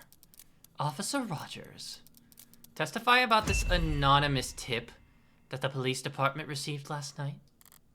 Oh, Haven't seen the submission myself, but it came through the department network straight to everyone's inboxes. Be advised, anonymous tip suggesting potential orca analog chatter at frequency listed below. Patrol officers in lower wards use this information at your discretion. That's absurd. What's the point of informing every cop in the city about a secret communications channel? The Blue Bloods would find out their line is compromised within minutes. Would they? I don't know. I don't control how anonymous tips get handled. But as soon as you got an email telling you there might be criminal communications occurring at a random frequency, you tuned into it right away. Believe it or not, I'm a little concerned about criminal communications these days. Having seen my partner murdered by an orca right in front of me. Barely 24 hours before nearly getting shot myself. Back up. You saw the moment of your partner's death? That's news to the court. You know what I mean. Your Honor, the tip was submitted and the frequency was spread throughout the police department network. Likely because the Blue Bloods believed it to be compromised, having already been used at a scene where 4 of their members died. Officer Rogers may have the receiver app on his phone, but so do many other police officers in the city. This app doesn't provide timestamps of when frequencies are added. So there's no proof of when his phone first started listening for the frequency? Neither he nor his partner were members of the organized crimes unit. Therefore, they have no criminal informants of their own, and they could not have obtained this frequency before the rest of the department. Since the defense cannot prove that this signal was acquired illegitimately, I never said I could prove that.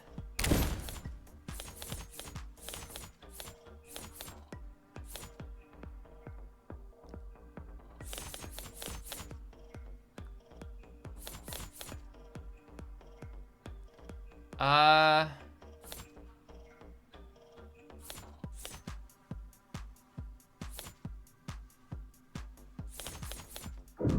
officers couldn't have acquired that frequency.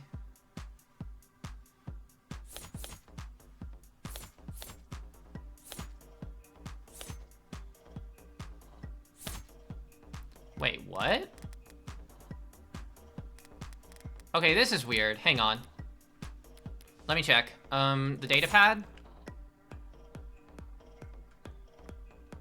Besides some partials, fingerprints are found matching those. I've confirmed that the data pad is locked to Creek.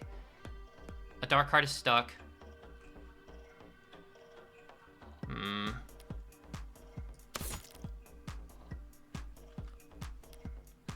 So there's...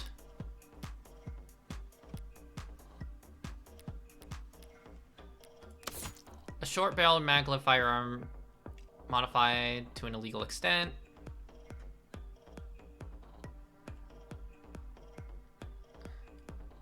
Subject's possession of firearm, violation of parole. Firearm shows illegal modification. Subject in possession of suspect communication. Subject in possession of suspect communication software installed on personal phone. Wait, what? Why is this in the gun? Wait, what? Wait a minute.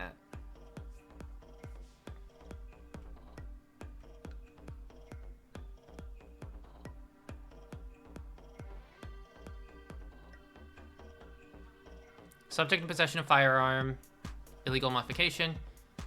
Subject in possession of suspect communication software. Installed on personal phone. Why is this important? To the gun. Why is this important to the gun? Wait a minute. Is it because... Wait, is it because that would actually let them get notified on... from the gun?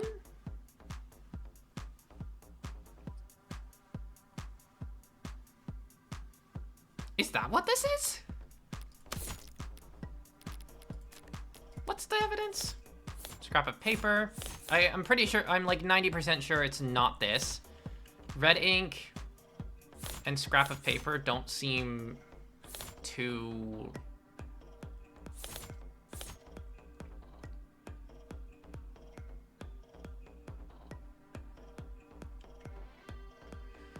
It has to be the gun. Let's go to the scrap of paper.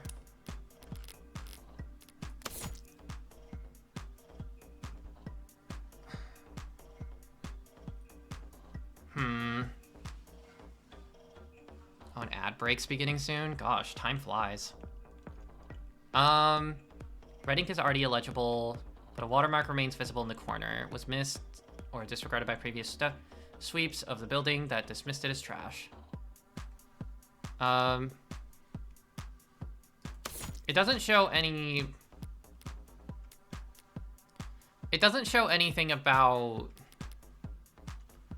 Wait, time flies? Where? Where are the time flies? Red ink. Documents found at the scene of the crime.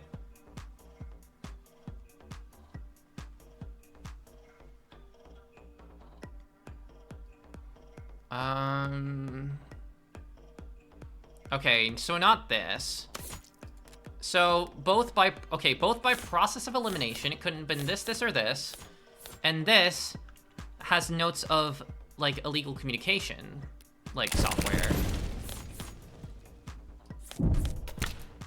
The gun? What of it? Not just any gun. A Mag US, legally registered to Ankur Tan. And how do I know that? Because this gun was identified and scanned over a week ago, when Tanks was briefly detained by some well-meaning officers on patrol. That report. Officers TC and HR reported the following: subject in possession of a firearm in violation of parole, and subject in possession of suspect communication software installed on personal phone. He wrote all that in the report? You and your partner found the emergency frequency for Creek's pod over a week ago by skimming Tank's phone, and sat on it until last night when you kindly dropped it off in the tip box.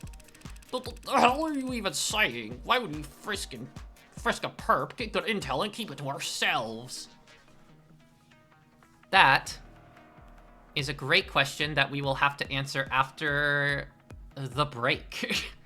Because the break is coming up pretty soon. This is so crazy though, holy shit. Oh my god. This is going wild. I'm hooked. I'm hooked. But let's give ourselves a little bit of a break. Alrighty, everyone. Make sure that y'all get up, stretch, get water, do whatever you need to do. And I will see y'all in just a few minutes. See ya in a bit.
You're done!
Alrighty, everyone, welcome back.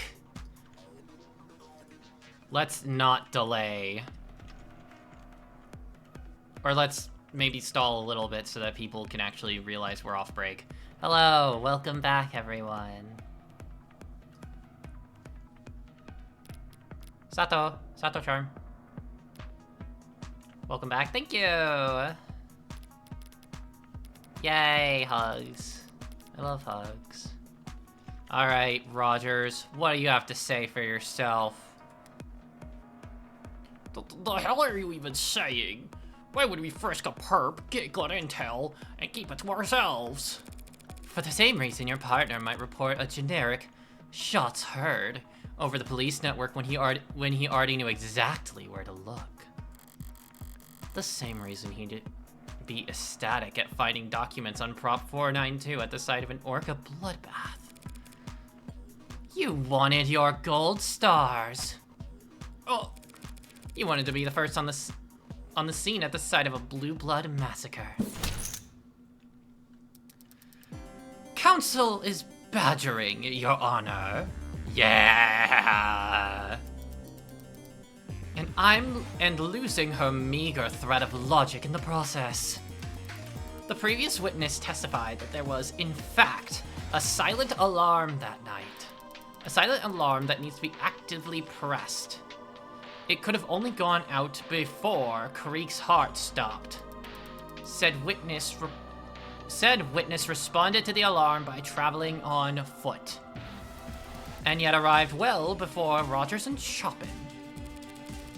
The lower wards are maze-like. She could have been closer. That whistle has a limited range over which it can be received. You propose that Officer Rogers and Chopin were within that limited range at 9:45 p.m., yes? Obviously you do, or else they would never have received the frequency at all. So if person H is on foot and individual R is in a police car, and they both received a signal at the same time, and the train leaves Appletown at 3 p.m., that seems like an irrelevant factor. All the court needs to consider is this. How could Officer Rogers and Chopin have possibly arrived later than someone traveling on foot if all three were within that range? Can't believe I told my geometry teacher that none of this would ever be useful. This isn't geometry, damn it. It's just logic. The fact is, they did arrive later than Han. If I'm right about the motivation for Chopin's actions that night, if he was sitting in his police car and suddenly got a notification telling him some blue bloods were having a life or death emergency, how would he react in that moment? It would seem that the defense does not have evidence available to address this contradiction, Your Honor. Evidence explaining how Chopin proceeded to the crime scene? I have that evidence. I don't have that evidence, do we? How they did. Insight, standard issue from mounted biomonitor. Impale from behind. Approximately 2 to 3. Under intrusive note. Okay.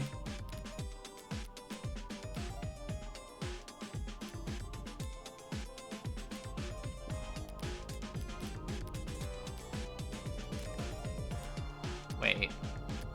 Backlog. It seems the defense does not have evidence to address this contradiction. Evidence explaining how Chopin proceeded to the crime scene. Evidence explaining exactly how Chopin proceeded to the crime scene. That has to be in there. Via like a testimony or something.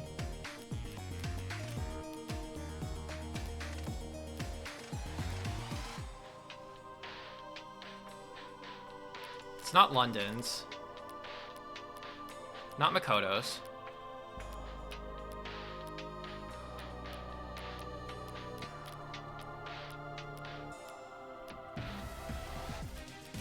Miller's autopsy, Makoto's testimony. Got findings, create datapad.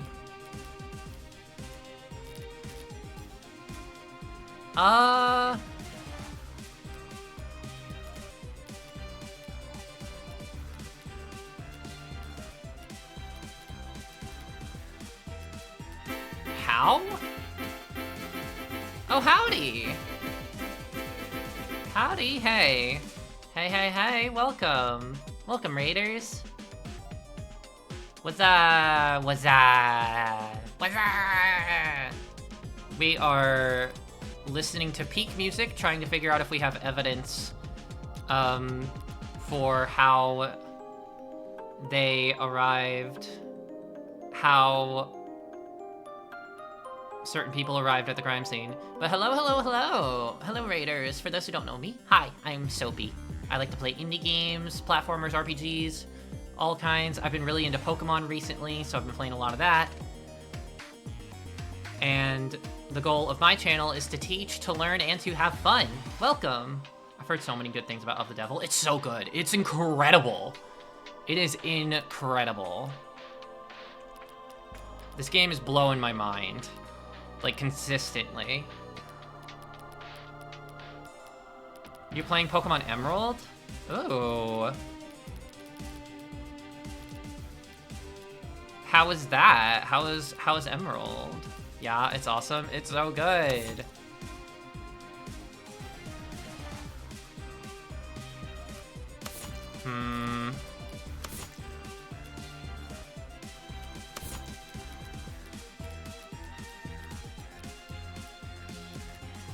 Medical records, needle gun, needles, threading, paper, sound system.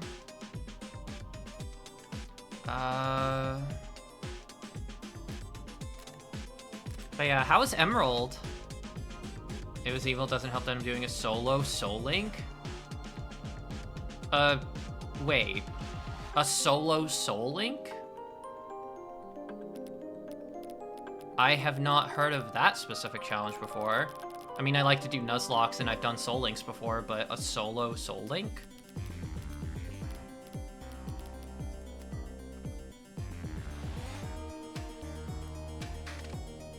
The fact is, they did arrive later than Han. If I'm right about the motivations, if he was sitting in his police car and suddenly got a notification telling him some blue bloods were having a life or death emergency, how would he react in that moment?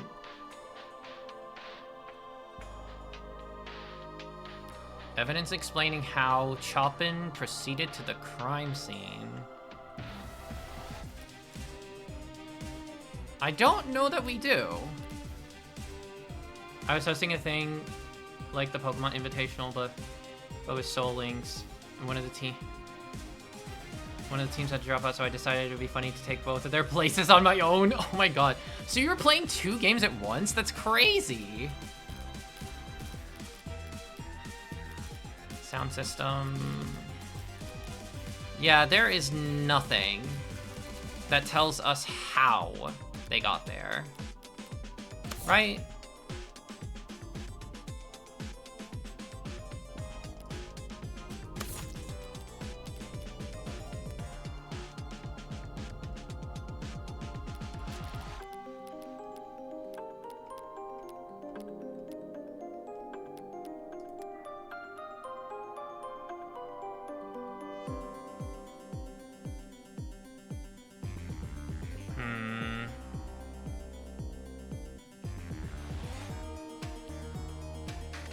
Yeah, I had a Link Dragon Rage mon early game, and Link died. Oh my god. Oh no, not that Dragon Rage loss. That's rough. Fuck. Dragon Rage is so good though. Fuck. Yeah, that's super fair. Needle gun, needles, red ink. Yeah, nothing. Yeah, there's nothing on, like, how they got there. No, I don't. Regretfully, Your Honor, we do not have such evidence in our possession. But fortunately, Your Honor, we live in a surveillance police state. Pardon? And that makes it pretty easy to surveil police officers. The officer's patrol car, their cell phones, traffic cameras, and optics data. I can request any of it. Hell. Your Honor, I formally subpoena all of it. What? What? Can she do that? I'm not sure. I am still learning. Hey, okay. I adore the moments where it swings from Emma's I've got you cornered theme to Morgan's I'm so up theme.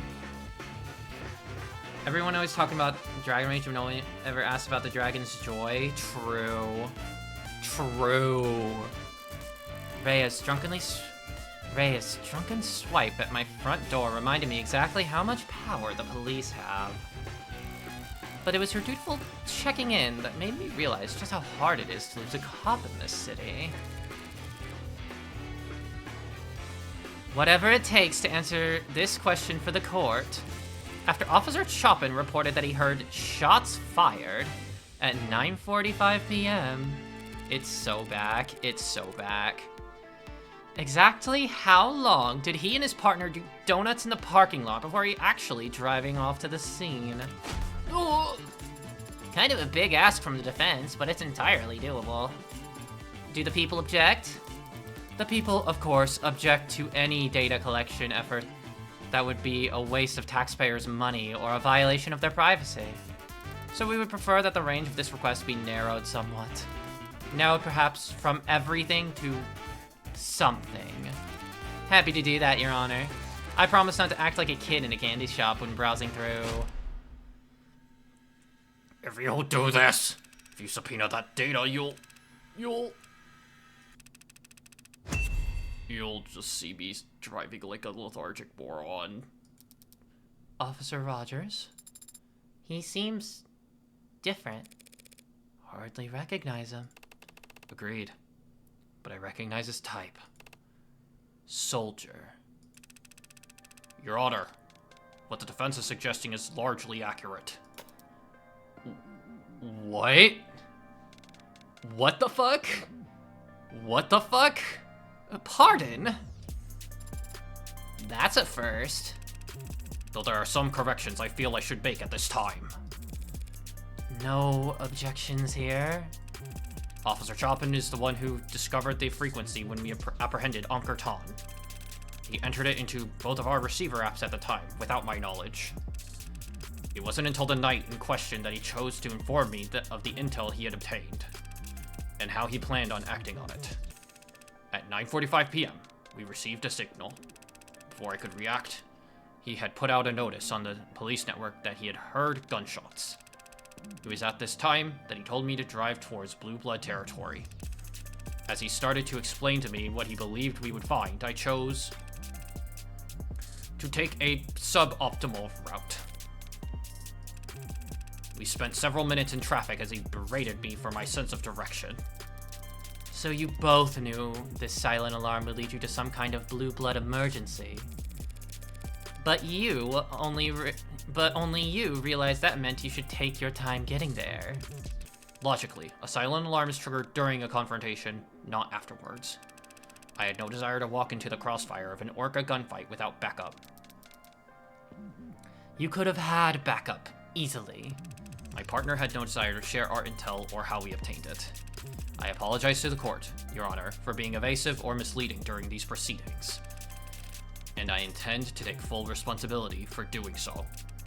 But I was not eager to admit the role my own cowardice played in these events. Nor would I ever want to imply that Officer Chopin was responsible in any way for his own murder.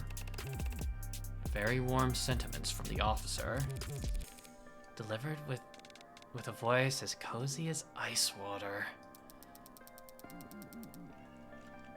So you're telling the court that you and your partner arrived at what you expected to be a bloodbath, and you still shot the lock off a door and started stomping around inside while separated from one another? Respectfully, ma'am, with the route I took and the time it took us to arrive, we expected to find all targets neutralized. And that expectation was reinforced when we arrived on the street and found the whole vicinity dead quiet. Yet we were still the first on the scene, despite my stalling for time. I think that might have enthused my partner. He was excited, and I let him set the pace. It's my deepest regret that I agreed with his request to split up. first to arrive on the scene, we know that wasn't the case. A blue blood got there well before you and your partner. That's what you were talking about? The witness wasn't present for that individual's testimony. He's merely giving the facts as he knows them. And he can't have known that there was a blue blood in the building. On the contrary, he already testified about encountering them yesterday, as they made a not-so-silent retreat into the alleyway.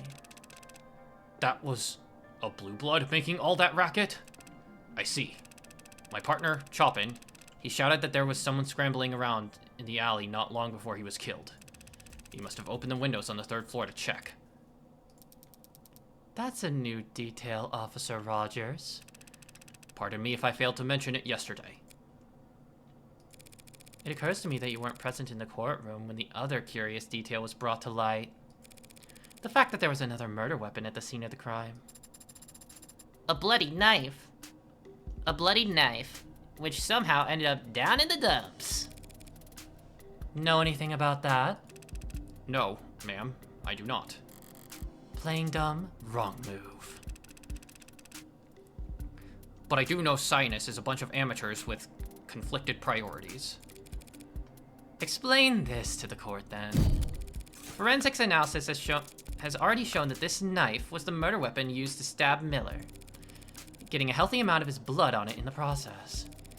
It's also been established that this knife must have been what my client used to cut his own bindings. If you say so. The evidence says so. If the defense isn't interested in asking the witness questions, perhaps they'll answer mine. What does this have to do with Officer Rogers? Everything, of course. Allow me to show you why.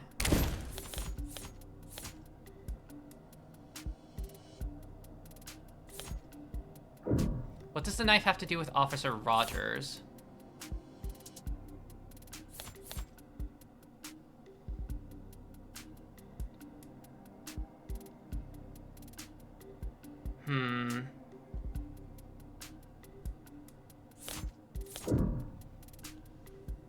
A bunch of amateurs with confused priorities? Isn't that what cops are? Yeah. Uh-huh.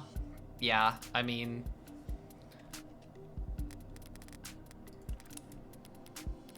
Okay, so we've got 3 pieces of evidence here. We've got the whistle, which I think is completely irrelevant. We've got the knife.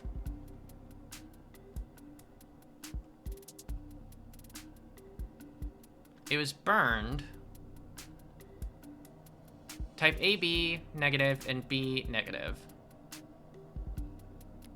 And then A+, which was used to determine the... Which was used to determine that Chopin was stabbed with it. However, something that stood out to me too, something that stood out to me a bit, was the medical records that we got from Sosuke. I think the thing that stood out to me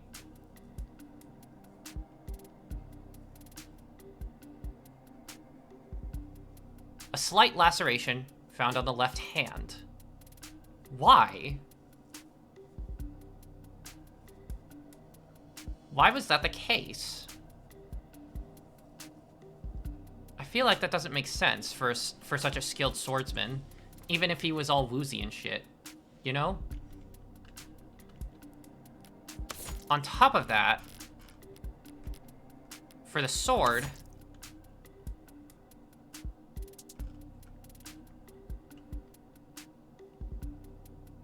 fingerprints on the handle match the right hand of Sosuke Ikaria. No other prints found.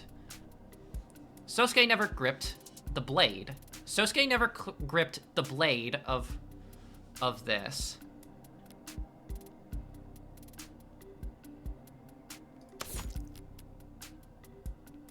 Therefore, why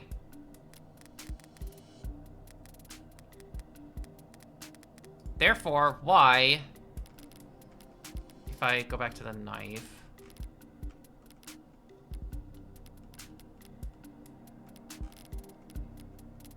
was it?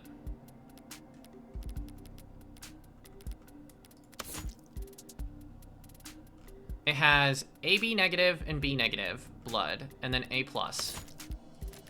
Those match a few people. Chopin has A plus blood. We determined that.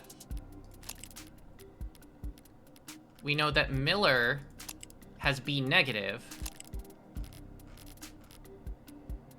And let's check the others. So Trey has O plus. That doesn't match any of the blood types on there.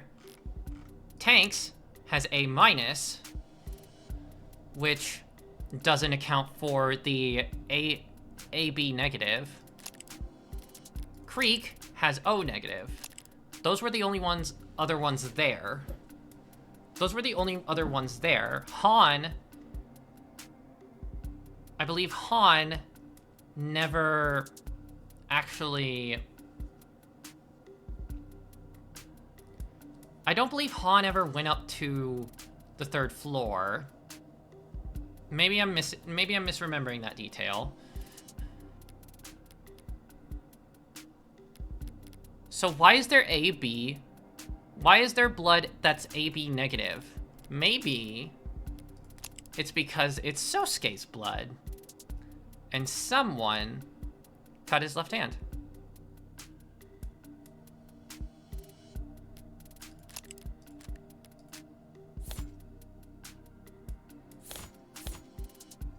That's what I'm thinking. Just for the sake of thoroughness, let's look at this. Rogers had already apprehended the suspects, so we focus on securing the area. Okay. We know that Rogers had apprehended Sosuke. That Rogers was the one to come in contact with Sosuke. So I think it's the medical records. Maybe I'm taking a little bit of a leap here, but I am fairly certain that it is the medical record. Fuck! That was a misclick. I misclicked. Fuck that. Aw, damn it. I can't believe I misclicked. God damn it. Sosuke Med Records. Your client's medical data. He cut himself on his finger with that knife trying to get out of his bindings. And how does this relate to Officer Rogers? He really should have offered him first aid, don't you think? Don't quit your day job to become an injury lawyer counselor. Oh, what? What the fuck? Really? Was that not it? Maybe I'm skipping maybe I was skipping a step. Maybe I was skipping a step. We know for a fact that Sosuke had to use the knife to cut his bonds. And Detective London has testified that Officer Rogers apprehended Sosuke alone.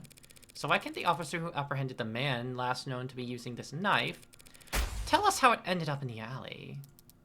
That is a question well worth asking the witness. I have no idea what you're talking about. When I found your client, he had the Mag US and he had the sword. The sword he had stuck through my partner.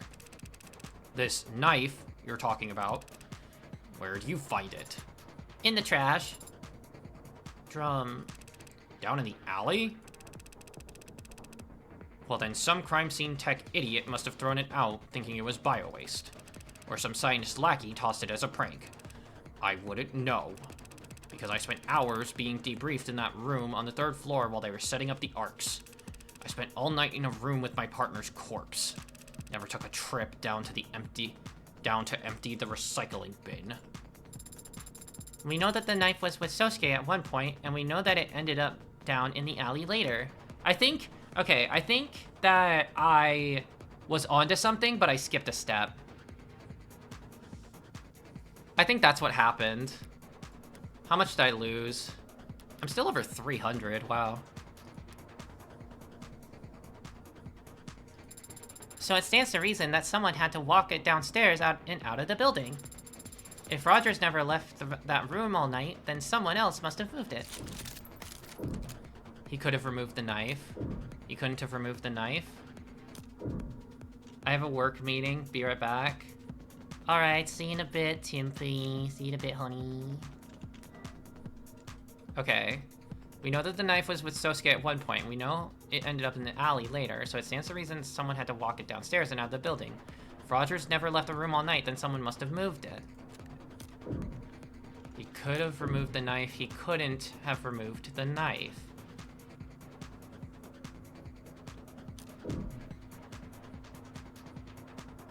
We're raising. 0 points for you. 0 points again. All that processing power, you can't manage to think in 3D. It doesn't matter if Officer Rogers stayed in that room all night, Your Honor. All anyone needed to do was dispose of the knife, was step out out onto the fire escape and drop the knife down into the barrel waiting below. No need to leave the 3rd floor. No need to leave the crime scene at all, Officer Rogers. What kind of trick shot bullshit are you talking about? That is a long drop, Your Honor. A straight drop. Gravity's convenient like that. The target was a small drum in a dark alley. Said drum was burning when the police arrived. The target would have been plainly lit, and I've taken both of your arguments into consideration. After much deliberation, I have come to the conclusion that the proposed method of removing the knife from the 3rd floor is not actually that hard to do, assuming a modicum of hand-eye coordination and a basic understanding of Newtonian physics. Well, obviously, couldn't anyone manage that? Practiced martial artists who are masters of every muscle in their body, individuals like yourself, and me, might find it hard to relate. But there are some who would struggle with the task. Yourself and I. Wait. Hand-eye coordination? Eloquently put, Your Honor. So you must agree that someone with hand-eye coordination so bad that they hold the record for worst marksmanship in the entire police department. Someone with such poor aim that they opted to physically assault a target rather than shoot them. Someone like that might find it impossible to pull that off. Check. Damn. Are you talking about me? She's talking about me, Your Honor. And while I find her tone unflattering, none of what she said is false. Apologies. That dropping the knife from the fire escape didn't occur to me as a possibility. It just must be that for me personally, such a method of compromising a crime scene is not only unthinkable, it's impossible. Of all the stupid details to come back and bite me in the ass, the piss-poor aim that London mentioned? Is it possible that Officer Rogers faked his poor aim at the academy? It's easy to not hit your target, but why would he intentionally flunk a shooting test years ago to give himself such a strange alibi here today? Well, he didn't flunk the test. He got the very lowest score that you could possibly get while still being certified. Good lord. You'd have to be trying to... If his goal was to receive the exact minimum number of points needed to pass, his margin of error would actually be much smaller than anyone simply doing their best. But then, what about when he first saw me? It's true that any other cop who saw me standing over their dead partner would have just unloaded. Instead, he ran up and hit me. If he's not actually that bad of a shot, why am I still alive? That's the story Rogers has been telling so far, that he instinctually didn't bother to fire. His gun wasn't discharged, and Sosuke's got the bruises, so he accepted that line of reasoning. But if I assume he's more dangerous than he's led us to believe, why wouldn't he have just shot Sosuke when he had the chance? He could have told his fellow officer whatever story he liked afterwards. And we wouldn't even be having this trial. I feared for my life. That's all he'd need to say. Under what circumstances would it have been impossible for him to claim that? Your Honor, I'm reminded just now that my client and the witness were in a physical altercation. I apprehended a murder suspect, yes. Surely you aren't suggesting I used unreasonable force? If anything, you used unreasonably little. Not at all, but I imagine things happen fairly fast. Isn't it possible that a knife on Sosuke's person may have been knocked away into a corner during that moment? What are you... It may have. I can't say that I would have necessarily noticed something clattering on the floor while I was trying to cuff a violent perp. Perhaps, Your Honor, the witness ought to testify about everything he recalls from the moment he confronted my client. Jogging his memory might be the only way we can address these gaps in our knowledge. No objections? Then let's hear it. Good versus evil. Man versus machine. Cop versus robber. I'm not a machine. Or a robber. Don't worry, Sosuke. If need be, Ad and I would go through a whole trial just to prove you're a machine. Oh, this game's so good. This game is incredible. This game's incredible. What kind of joke is that? Sarah remains the best. True.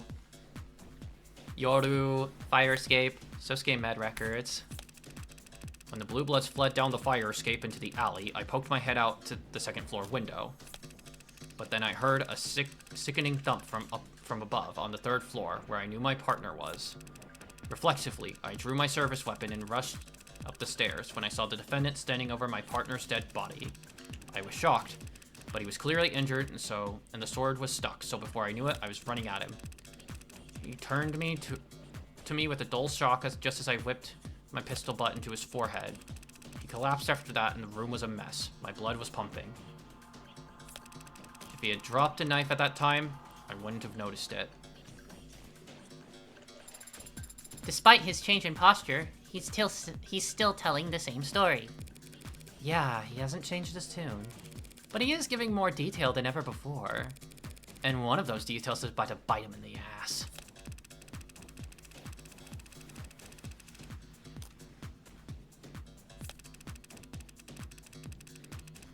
This. Why'd he draw the gun if he never intended to fire it? True!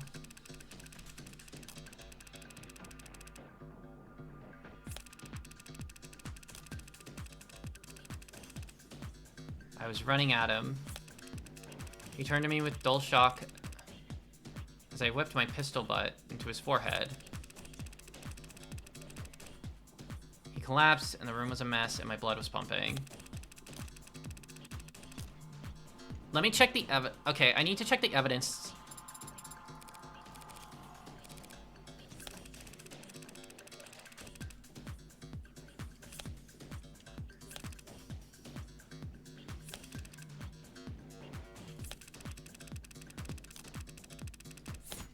Let's call it.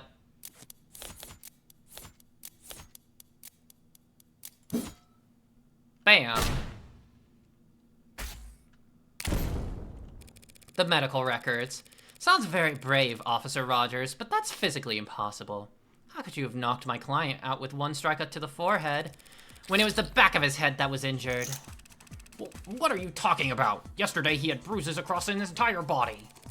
An exaggeration that doesn't hold up to the scrutiny of his actual medical record. Largest wound found on the crown of his head. The crown, as in the top of the back of the head. The butt of a pistol leaves a surprisingly specific impression on the human body, Officer Rogers. I assume Dr. Sato is still in the building. Perhaps we should call her back and have her examine my client on the stand. Sosuke, you'll have to remove your shirt. To get my head checked? That would be a waste of time, Your Honor. Counselor Morgan has taken advantage of some rather vague wording in the medical record to make her argument. Largest wound. But the fact is, the defendant was covered in various bruises all over his body when he was taken into custody, including on the front of his skull. She's not wrong. I still remember every ache. It's entirely possible that when Officer Rogers struck the defendant on the forehead, the blow was glancing, but still hard enough to knock the defendant backwards. And had he fallen backwards hard, he very easily could have sustained a large wound to the crown of his head at the moment he hit the ground. Respectfully, Your Honor, that's... I love this ditzy bisexual robot judge. True. Ultimately not something either the people nor the defense are experts on. But even if we were, neither of us could examine wounds that are no longer visible. Sosuke's injuries, they've mostly healed as of this morning. Hope that injection helped you sleep real well last night, Sosuke. Your Honor, as I see it, either we could extend this trial indefinitely, with both the people and the defense flying an X-ray specialist and contusion analysts to argue back and forth about fracture lines, or we could accept the events more or less took place as the witness described. He hit the defendant on the head, and the defendant fell backwards onto the floor. If the head wound's open to interpretation, then...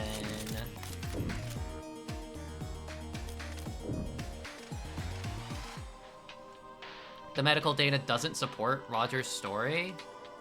How would it not? So the question is, how would it not support Rogers' story?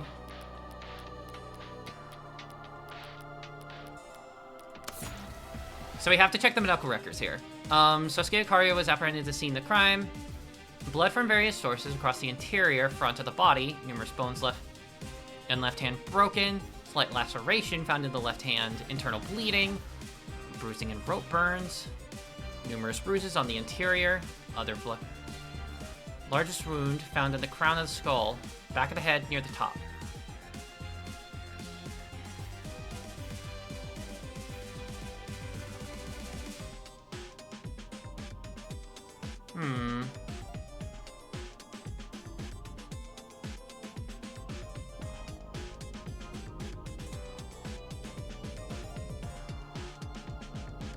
On the front side of the body? Not the face? The forehead was clear, right?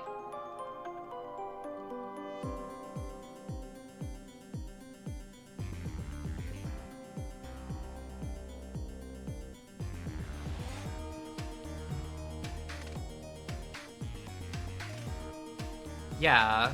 Blunt trauma to interior front right side of head.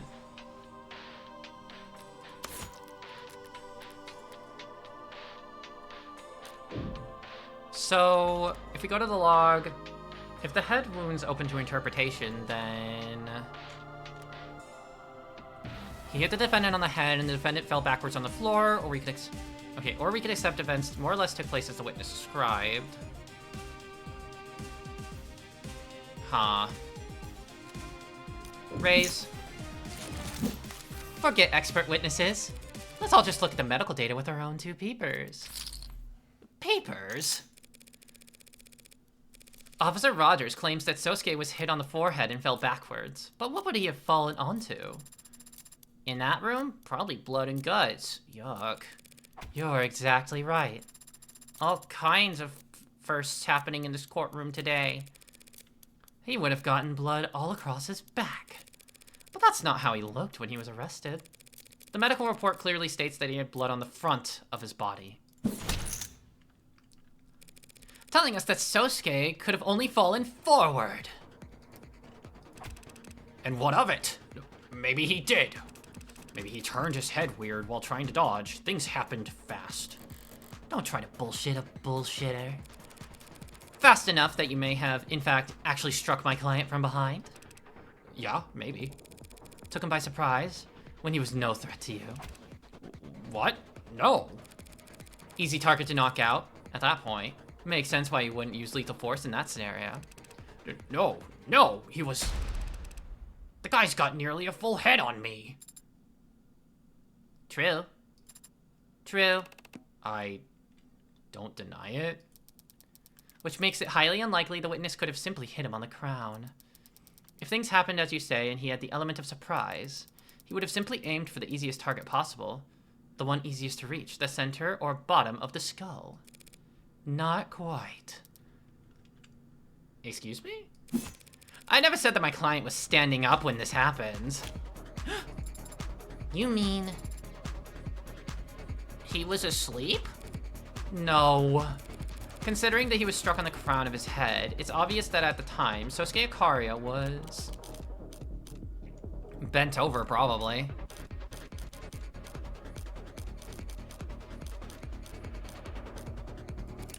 My client must have been bent over. He was bent over when the witness came from behind and... Adonai. What? Why are you interrupting me now? Because I thought you would want to know that you're about to phrase things in a way that would sound very silly.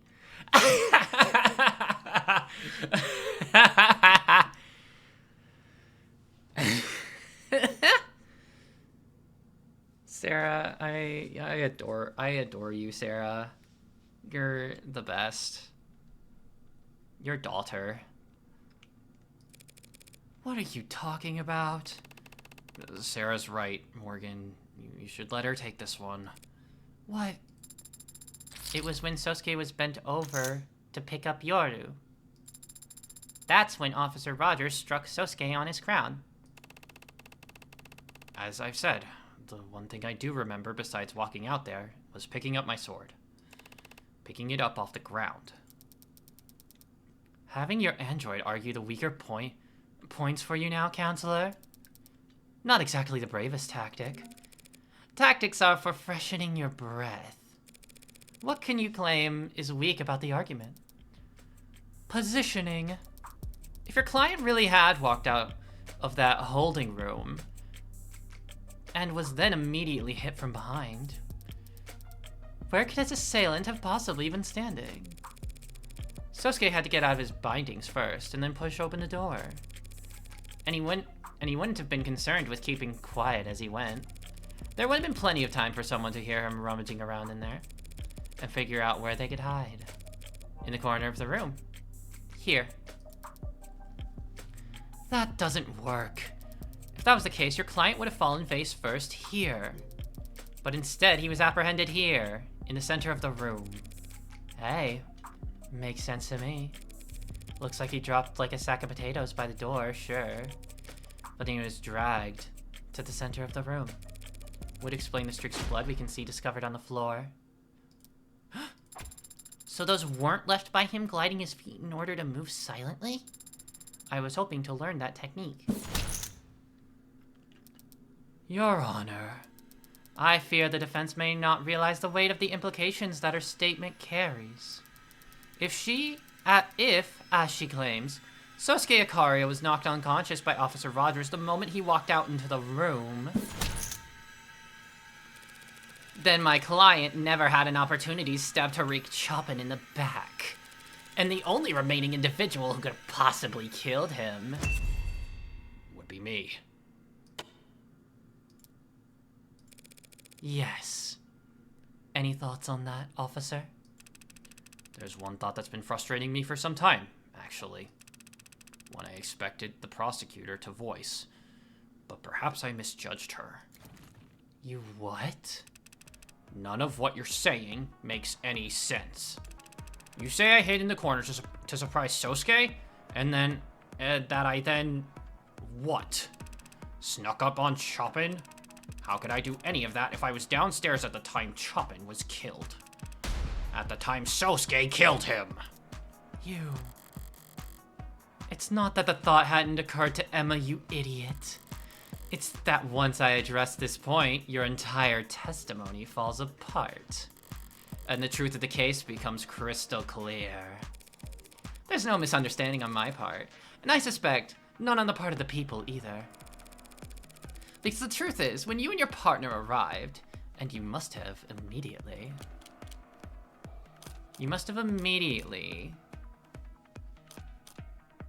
We're still technically in meeting, but I'm also... KO'd Chopin. Thank you, captions. Yay! See, that's like one of the things that it's like, oh, this is an accessibility option, but also it's just useful in general as well. That's often how accessibility options are. I don't know. It's nice. It's cool. Okay, I am very curious. So, if we go to the backlog, when your partner arrived, you must have immediately...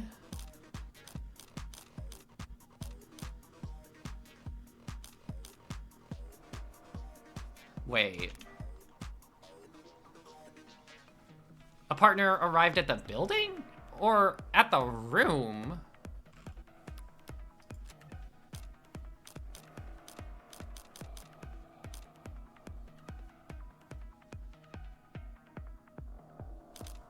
Like, do they mean arrived at the room?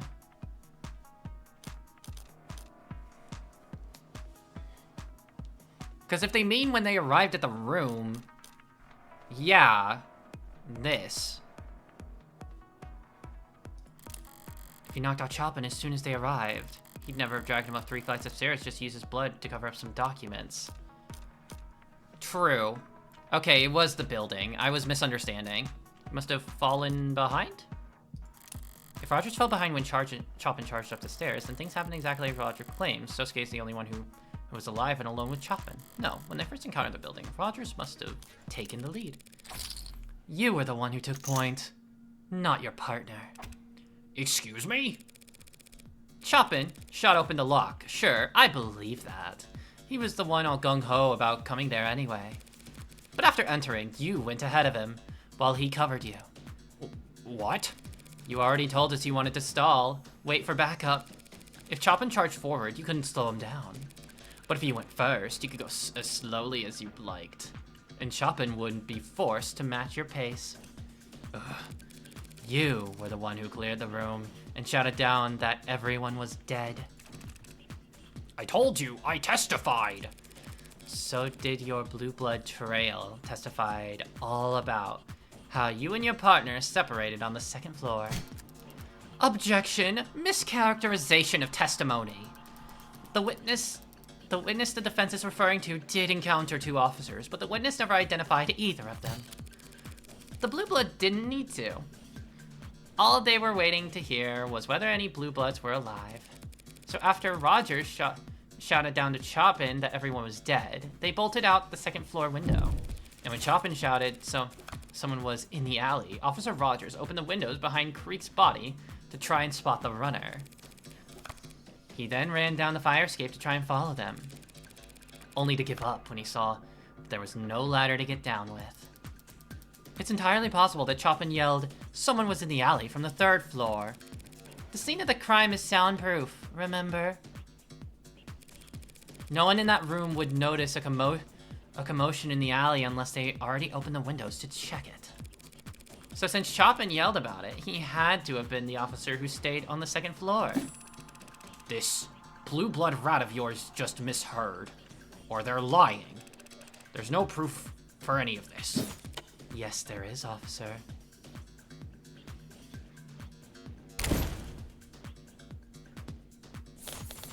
Really?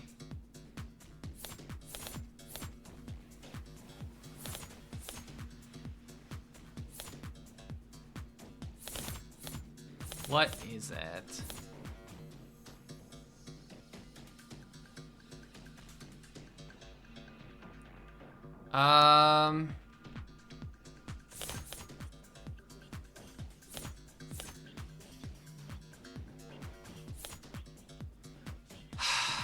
Let's see. So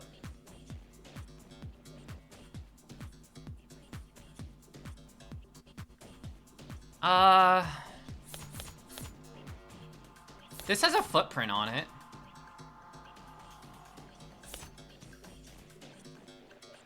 But also, does that make sense? Does that make sense? There's no proof Rogers went down the fire escape.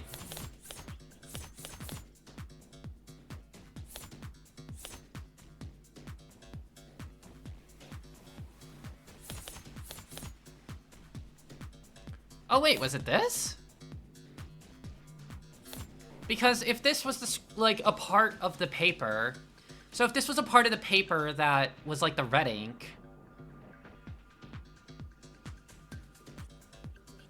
then you would have had to like maybe dispose of it or drop it or something. that's the question, I guess. Am I forgetting something? I might be forgetting something, because we definitely already talked about the scrap of paper, at the very least.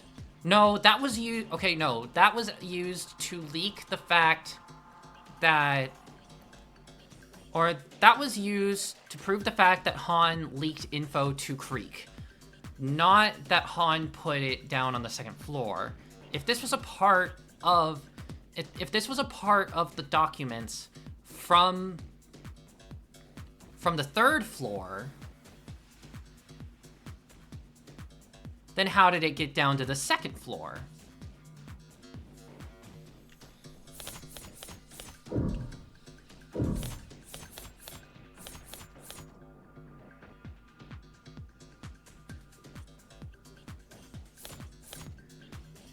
It could also be the knife.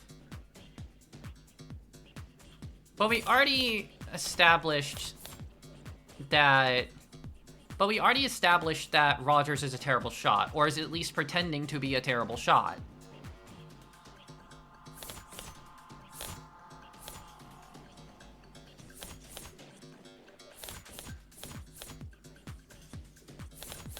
So I think our best bet is the paper. Let me check the paper again.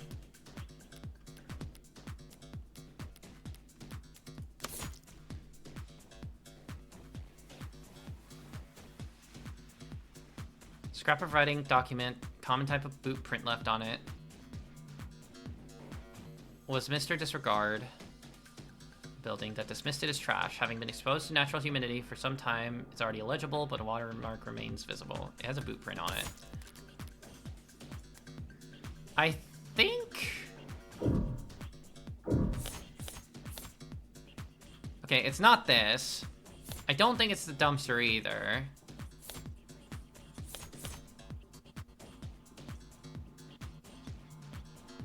And this is also irrelevant, so the front door is irrelevant. So the knife and the paper are the only things that make any kind of sense right now. What I'm wondering is, am I skipping ahead? Am I skipping ahead in logic? Am I making an assumption that they haven't completely figured out yet? Because I've done that once or twice before. So I want to be careful of that, you know? Let's see. What about... I think... I am fairly certain it is the scrap of paper. Alas, we need to go rest, but good luck proving that this particular cop did a murder. Not just that, he killed his husband. Not just that he killed his husband. Like, my god.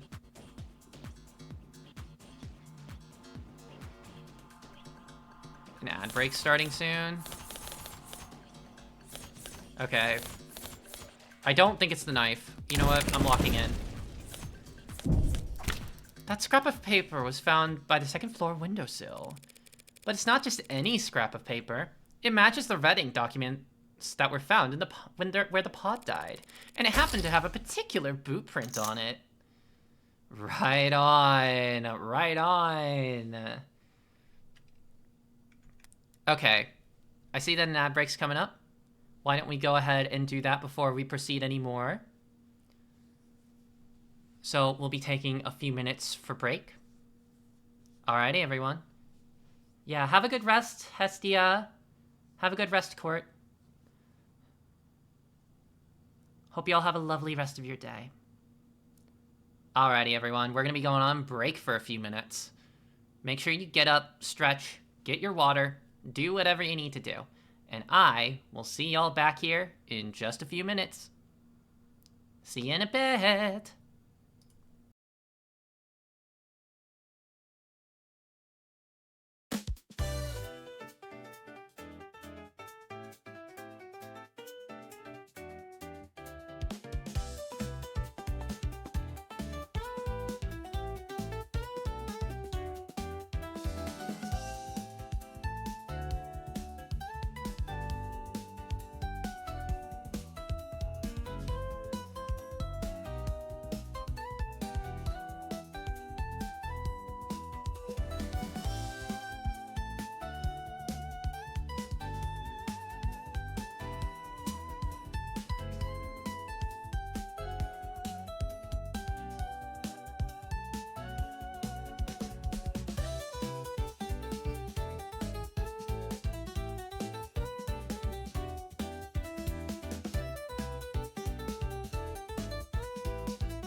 Alrighty, alrighty, alrighty. We are back. And ready to take this case by storm. Think you can take me? Haha. Us at Emma. Morgan at Emma right now.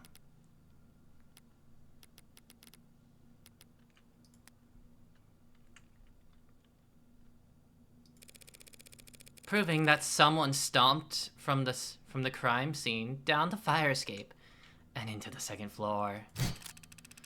That doesn't prove anything. Your own client could have left that boot print.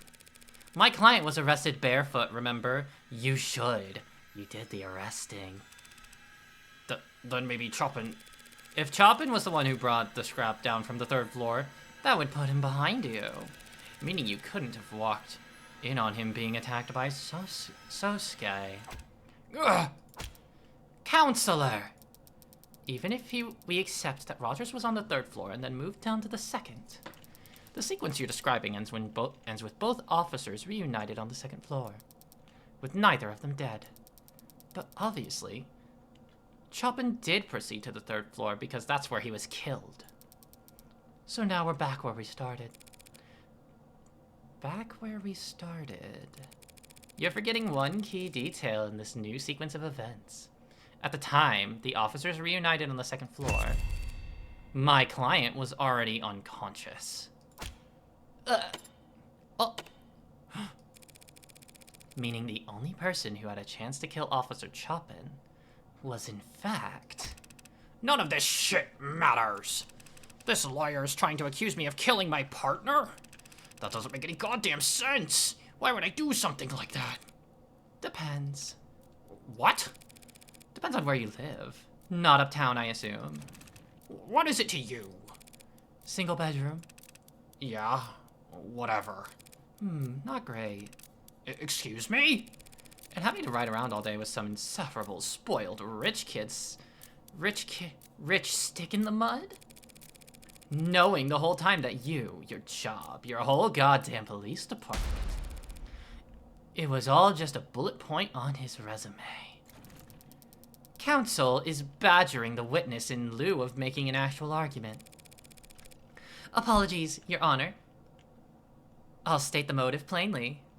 Lotus! Hiya! Welcome in. We're playing Of the Devil right now, and we are, like, right on the tip of solving this case. Hiya! Hiya, how are you doing? How did your planning session go today? How did your planning session go? So I saw you were on. I couldn't join. Horrible? Oh no, I'm sorry. I'm sorry. I'll state the motive more plainly. Prop 492 was corrupt. Blue Bloods and worse would profit off it at the city's expense. But it would also bring economic relief and badly needed repairs to the lower wards.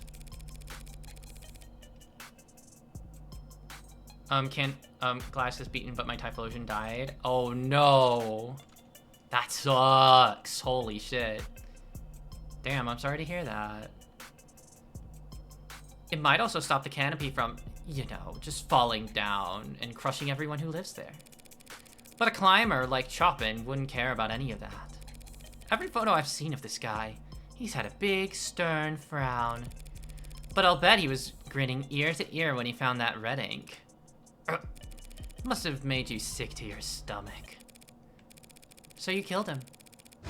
And then you bled him like a pig to try and destroy the documents he'd have plastered all over town. You're crazy.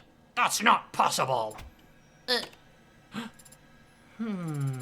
the people have anything to add?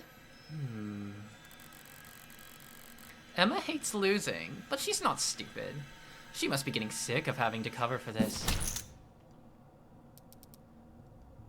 Officer Rogers, you were the one who entered the third floor room first, weren't you? What is she doing? Yes.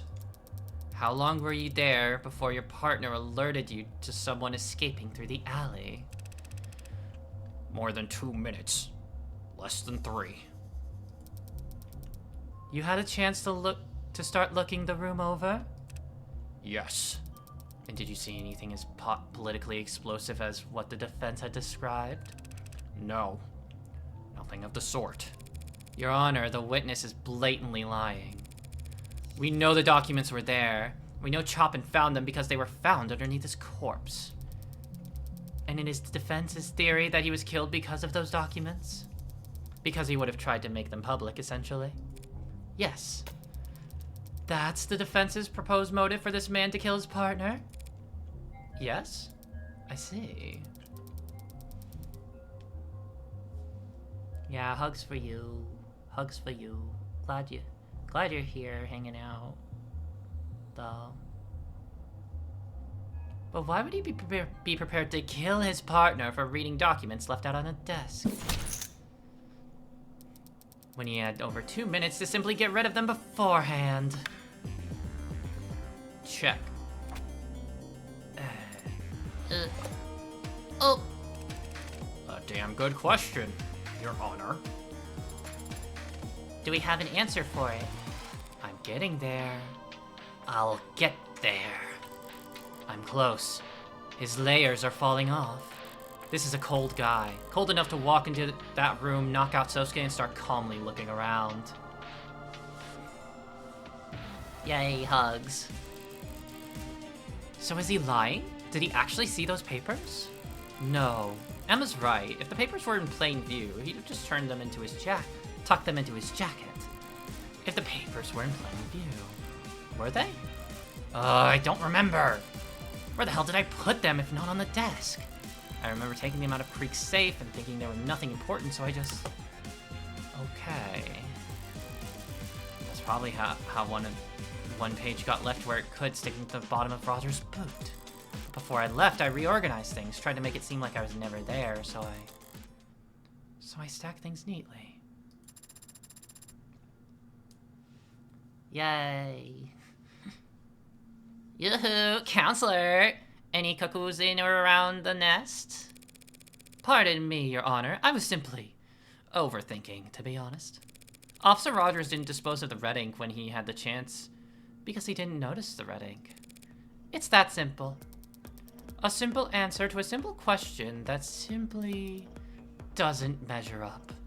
The girl with the big orange eyes and green hair looks like how I felt today. That's Sarah. She is an android. And she is daughter. She is daughter. If Officer Rogers didn't notice the red ink docs in the 2 minutes he had with the scene, how did his partner discover them so quickly? Ah, figures. Yeah. Neither of them were looking for illicit government documents at the site of the gang shooting. Neither of them would want to start disturbing a crime scene when there were bodies and blood all around them. Correct. Rationally, neither officer would want to start making a mess at the scene. Something must have simply caught Officer Chopin's eye. Very bad luck on his part, as it turns out. You've gotta be... What the hell are you talking about? What could it have been? Sounds like a tough question to answer, but there aren't as many possibilities to sift through as you'd think, Your Honor. Because it would have had to be something that caught Officer Chopin's eye, yet not that of his partner. In other words, something at the scene that Officer Rogers wouldn't recognize. Your Honor, this is pointless. She looks very baby, yeah. She is daughter. If the officers knew that this was the site of an orca violence from the silent alarm, and there was blood and corpses all over the damn place, and if the red ink docs were not in plain sight amidst all that carnage, what could possibly have drawn Officer Chopin's attention to them? If I need to retrace Chopin's steps specifically, was there anything in the evidence record that he left a trace on? It was the data pad, right?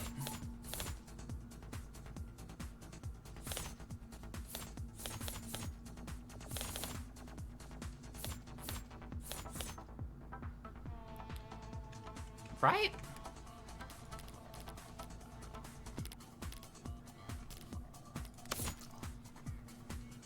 Without the fingerprint of his owner, forensics showed all fingerprints had been wiped off of it at some point. Okay, he didn't touch this, but he would have recognized it because it's a card used by rich people to not trace transactions.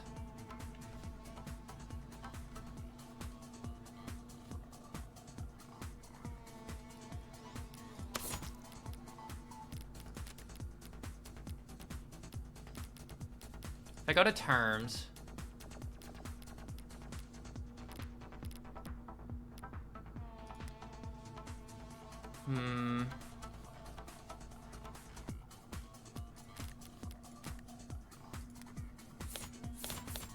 so there's a knife. Broken bat. I don't think these are relevant. Neither of these are relevant. Sound system? What's up with the sound system? Evidence. Why? Sound system found at the scene of the crime. According to ARCS, the system were still playing music loud.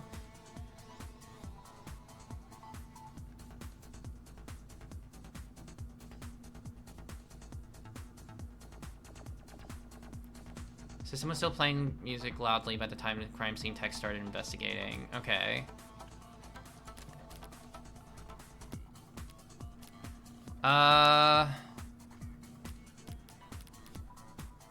The other stuff was the knife.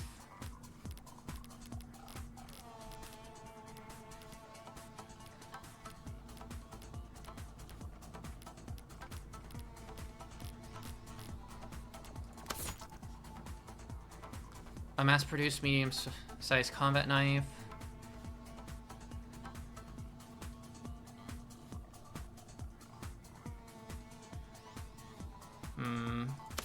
It's not the knife. That's irrelevant. Sound system, irrelevant. Yoru, probably relevant?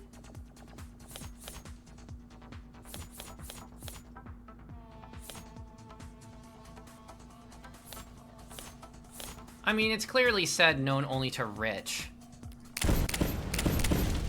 So I'm overthinking this. It's the dark card. When Rogers first entered the crime scene, he must have seen Karik's datapad resting on top of some papers. You think the red ink documents were beneath the datapad all that at the time? That might explain why Rogers didn't notice them, but that's only half an answer. Then how's this? It wasn't the datapad that drew Chopin's attention, Your Honor. It was the dark card that was stuck inside of it. The dark card? Seems like a little more than a fancy credit card to you or I. But if you're rich enough, it's an unmistakable sign of powerful forces at play. Exactly the kind of thing that would put a gleam in the eyes of the politically ambitious Officer Chopin. Right up until the moment he saw the bombshell hidden underneath the datapad. I remember that part was weird since he had to step back a little from the obvious item with his prints. Right.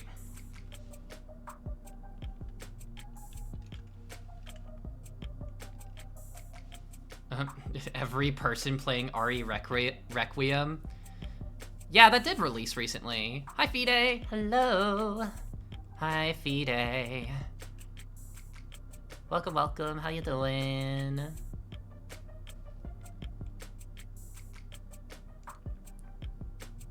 Right up at the moment he saw the bombshell hidden underneath the datapad.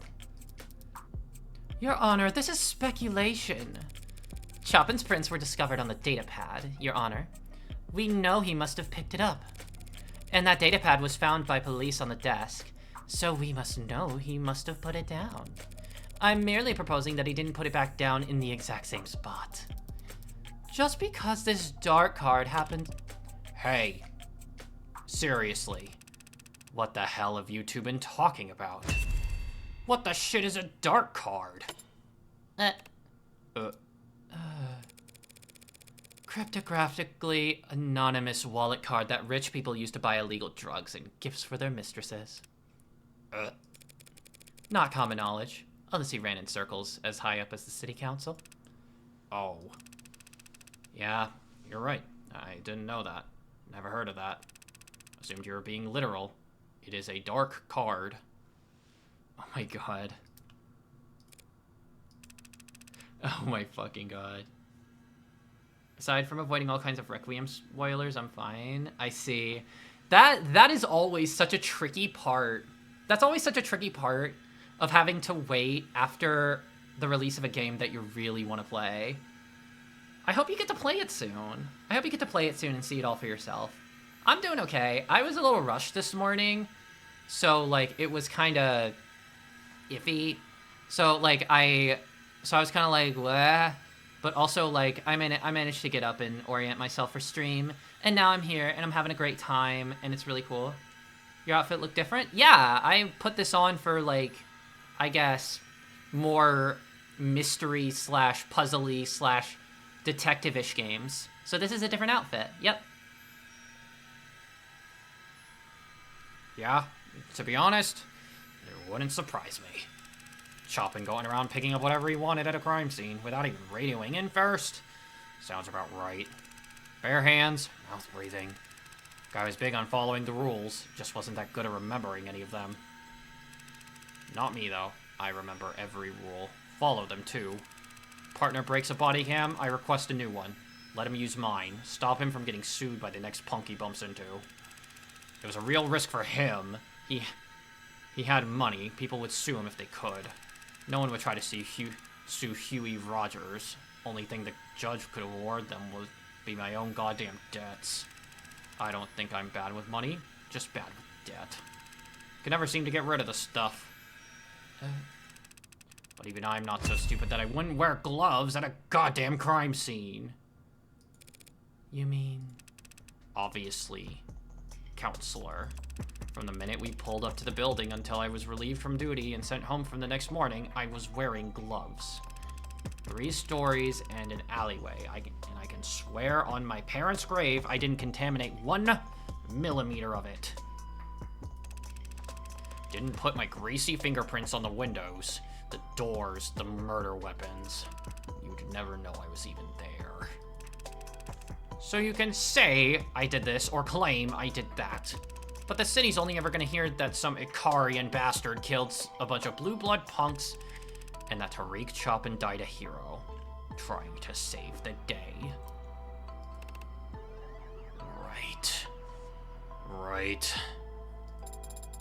Adonai, is that true? Is that possible? After all this, is it possible that... But the jury, surely they can see...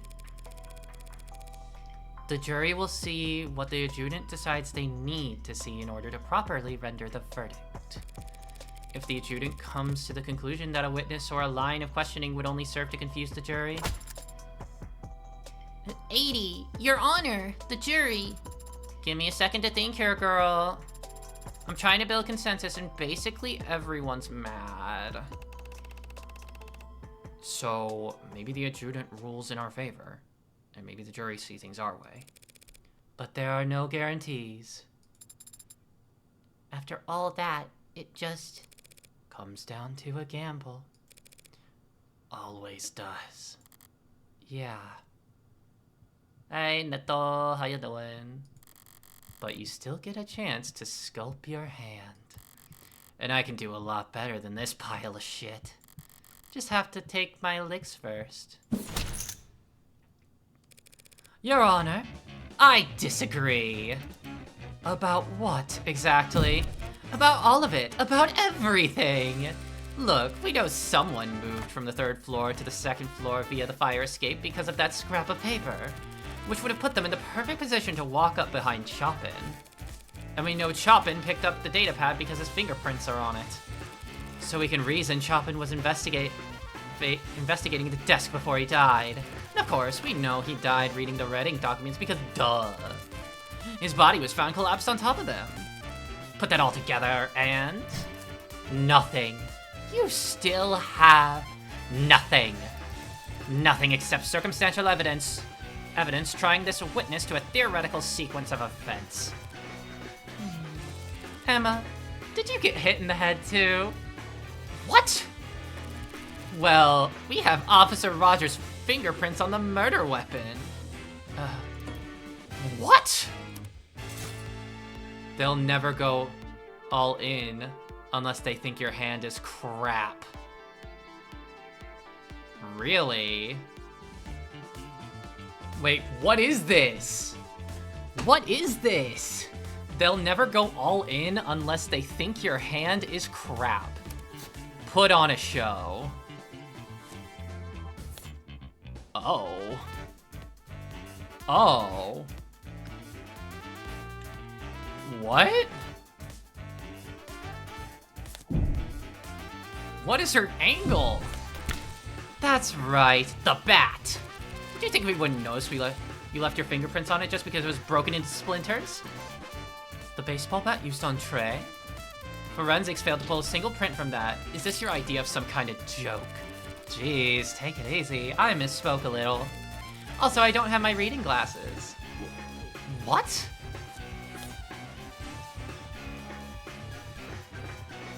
Wait, really? Hang on.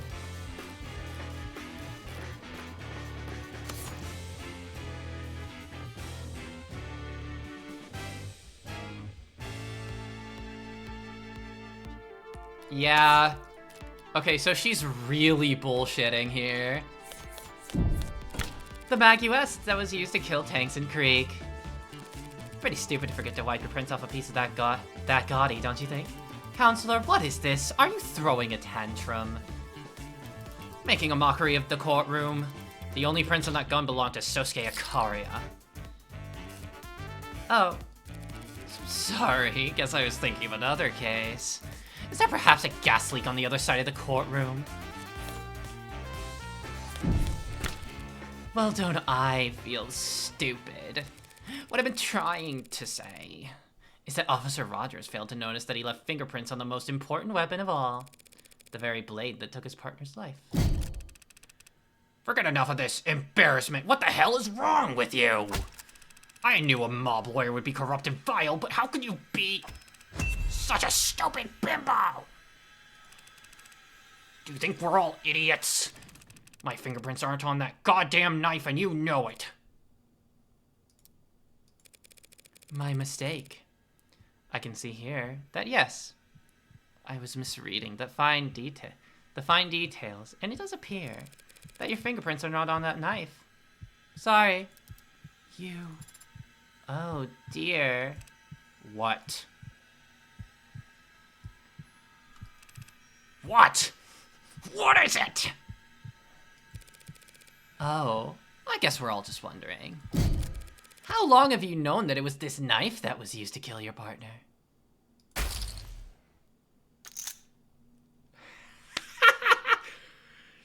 Yes! Oh my god. Yes!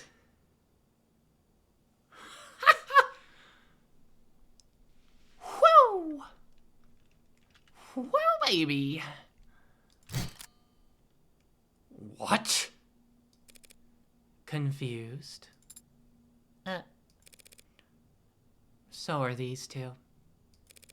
Because like you, neither of them were in the courtroom when Dr. Sato updated her autopsy report. So I knew that Chopin was killed with a knife. And the people knew that Chopin was killed with a knife. But how did you know that?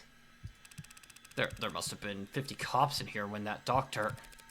Far fewer than 50, actually. More like 0. We had already emptied the courtroom by then. A courtesy we extended to a blue blood witness. You... For some blue blood rat, you crazy harpy! You trying to trick me the last second? You think I walked in here prepared? No, of course not. She's right there, Rockford, the prosecutor. Before I took the stand, she told me all about that knife. Ah, so that's your plan. Right, Rockford. Before I came out here, didn't you? It's always great to reveal a full house and rake in the pot. It's even better to reveal a handful of shit you bluffed your way to victory with. Say something already. Just say it. But every now and then, a different kind of victory comes along. When you just get to sit back and watch someone else self-destruct. Because they completely misread the dealer. Say it. Say that you... Whew! Shut up! What? Just shut up! Is that so hard? Are my instructions unclear? Do you need me to salute you first? Stop talking! You are completely, utterly, 100% guilty! Why the hell would I perjure myself to help you? But... Hey, start counting. Because from this second on, every word that comes out of your mouth adds directly to the number of years you're going to rot in jail. Unless those words are your confession. He's the Hound of Icaria. He murdered them for the mob. We could put him away. They don't want to put him away.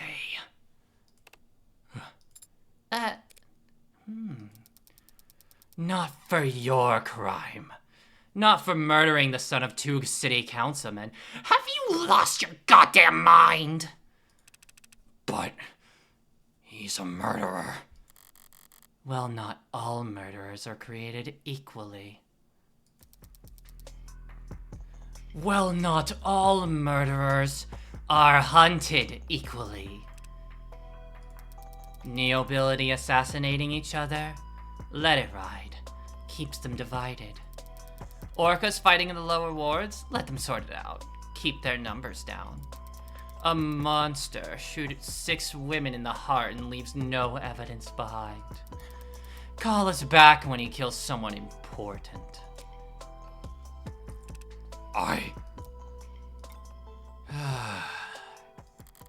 Strange. Once she's properly infuriated, there's usually no stopping her. Well, if she's not going to twist a knife herself, I shouldn't let it go to waste. Your Honor, if the witness is having trouble choosing a place to start for his confession, perhaps I might help by laying out the details for him. You sadistic bitch. He was counting on Emma to step in. Now he's sliding down the rocky face of despair. Fingernails split and bloody as he attempts in vain to slow the descent.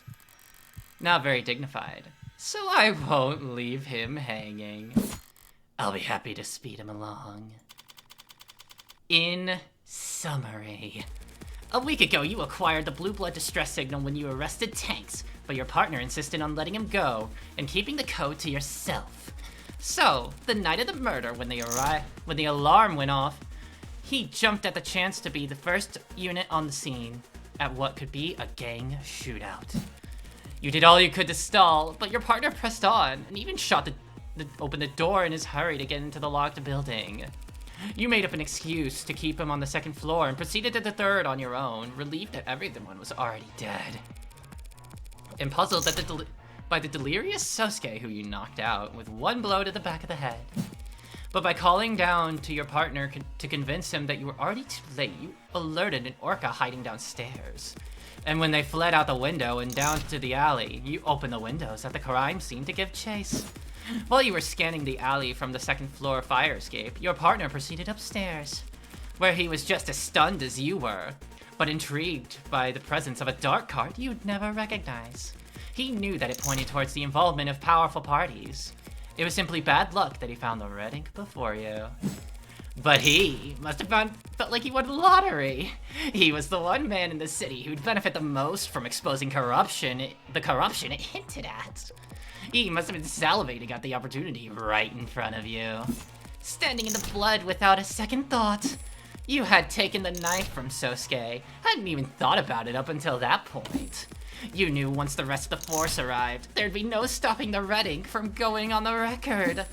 You had one chance to blot it out for good. That's all.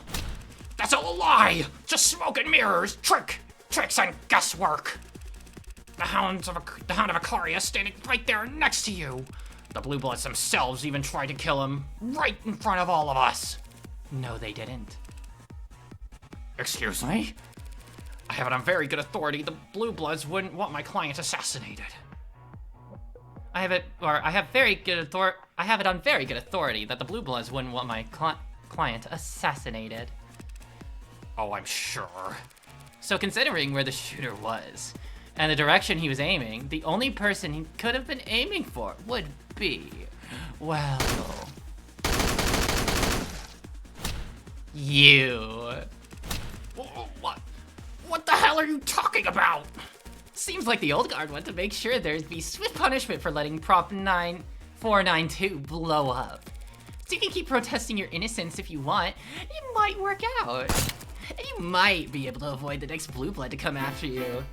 And the next after that, you might survive just long enough to end up the only casualty in a tragically unavoidable case of friendly fire. Your Blues coming after you from above and below. Who gets there first is a coin toss. So tell me, you feeling lucky? Well? You Any questions? You and this DA, you're Officer? both. You're all out of your damn minds!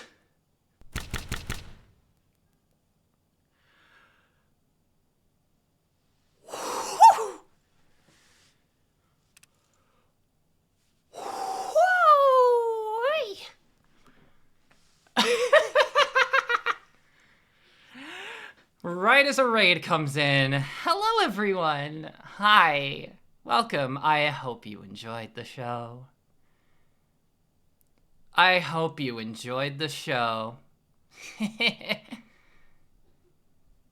I just didn't want to stop. I didn't want to stop in the middle of such a high momentum scene. But howdy, hey, everyone. Welcome. Wonderful time to drop by, for real. Right at the climax. Yeah, you were in the flow. Yeah, I felt like I was kind of really just in character right there. It was awesome.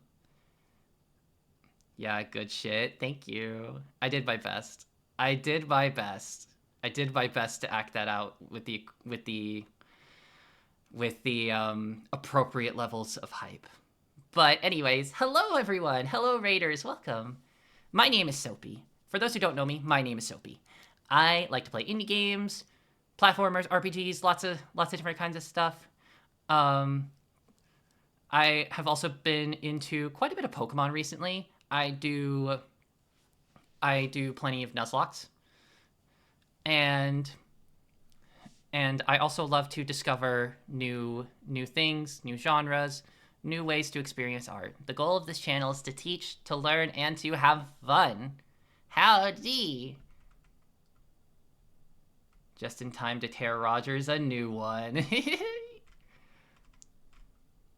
Wonderful stuff. Thank you. Thank you very much. Thank you.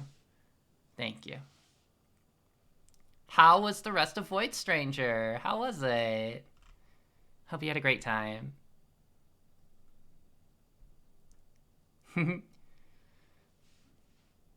For those of you who have been around for that long stream, if you need to like raid and run or raid and lurk, get some rest, please absolutely take care of yourself.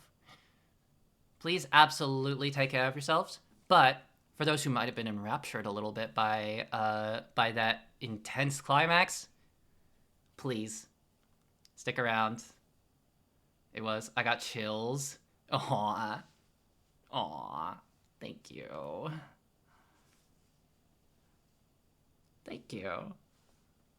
I did my best. This is why I love text-based games. I love voice acting. It's thrilling. Oh, it makes me it gets me immersed in the game so much more, just like trying to be in the character's head, every single character in the scene. It's crazy, it's so cool, I love it. All right, I'm not gonna delay any longer. Let's get on with it. Do you work for the Blue Bloods? Never thought of it that way. Even back when I was a kid, I thought they were just another institution. Like a neighborhood watch, people looking out for each other. Everyone's parents off working or enlisted or in jail for civil disobedience. Voice transfer is amazing. Ooh. Oh, it gets the oh fuck. It gets the oh fuck. Hell yes. I need to make sure I have that on my wish list, honestly. I need to make sure I have that on my wish list because it looks cool. It looks really cool. Whole neighborhoods that cops, medics, goddamn firemen wouldn't set foot in. Didn't see it as transactional. Thought I was just lending a hand. My blood ain't worth shit. I wasn't useful enough to be a young blood. Not good looking enough to be a host. But I kept going to school. They helped me pay for it. I won't say anything, only that's definitely a game the both of you need to check out. For sure. I'm gonna have to keep it on my wish list then. And because it was, in fact, transactional, they expected to get something in return. Police Academy. They're man on the inside. Wasn't as exciting as it sounds. I made sure it wasn't. Test scores sucked. Aptitudes sucked. Clumsy and boring. I made sure no one would give me anything important to do. Valuable enough that the Blue Bloods wouldn't out me. Not valuable enough that the cops would give me anything worth passing on. The world's worst double agent. So bad at his job, he'd never be expected to double-cross anyone. Imagine the look on my face when my reputation for nothingness gets me paired up with the worst babysitting job on the force. Tariq Chopin. We were perfectly matched. In a way. I didn't want to be near nothing, and nobody wanted to let him near anything. Nothing dangerous enough to get him hurt. Nothing real enough that he'd go blabbing to his dad's. We went around to schools. Those are the jobs we'd get. Building security? Morning assemblies, telling kids what cops do. Here's how to call for help. We were a goddamn joke. Huh. There are worse things to be. You think I don't know that? You think I gave a shit that kids were laughing at us at the back of the class? That teens were throwing soda cans at our car? Good for them. At least they were having fun. Anyway, I do need to get food, but we'll be lurking. Sounds good. Yeah, take care of yourself. Tariq was never having fun. He was just burning inside. Humiliation and bile. A stomach full of it. If he hadn't found the code on tanks that day, I don't know. Guy would have either put in his 2 weeks notice or just drawn his gun and walked into the nearest Orca mansion. So when you two arrived at the building... Happened like the defense attorney said. I told Chopin some bullshit about smelling contraband on the second floor. He started poking around. And I went straight to the third floor because that's where the bosses would hang out back when I was a kid. Where they'd give us spare change to buy their groceries and pick up their laundry. Never met this creek or this pod in my life until we stopped Onkerton. Different gens. And I'd never seen anything like the bloodbath in that room. All 4 of the pod were dead when I got there. Believe me. Don't believe me. I ain't no hound of Ikaria. I don't even think he could have done that either. Considering how he stumbled out of that water closet like a bloody water balloon. I did whack him on the back of the head, but my hand to God, I'm not convinced it did anything. Face down in the blood, out like that, couldn't have woken him up with a nuke. When the hound dropped, I searched him, followed protocol, found that knife in his hand. I called down, said everyone was dead, that Blue Bloods bolted. Tariq called after them. And yeah, I opened the window and tried to follow them. I guess Tariq didn't know the ladder was out. Figured I would chase him down. Because by the time I stepped back inside, he was upstairs. And I walked up those steps expecting him to be puking, crying, shaking, I don't know. Instead, he starts yelling down, happy, ecstatic. He can't believe this. Scoop of the century. And I realize I know what he's talking about. Your Blue Blood superiors let you know about Prop 492? Lots of people knew the deal with Prop 492. Even non-blooded civvies. Nothing wrong with any of that, so long as it stayed a rumor.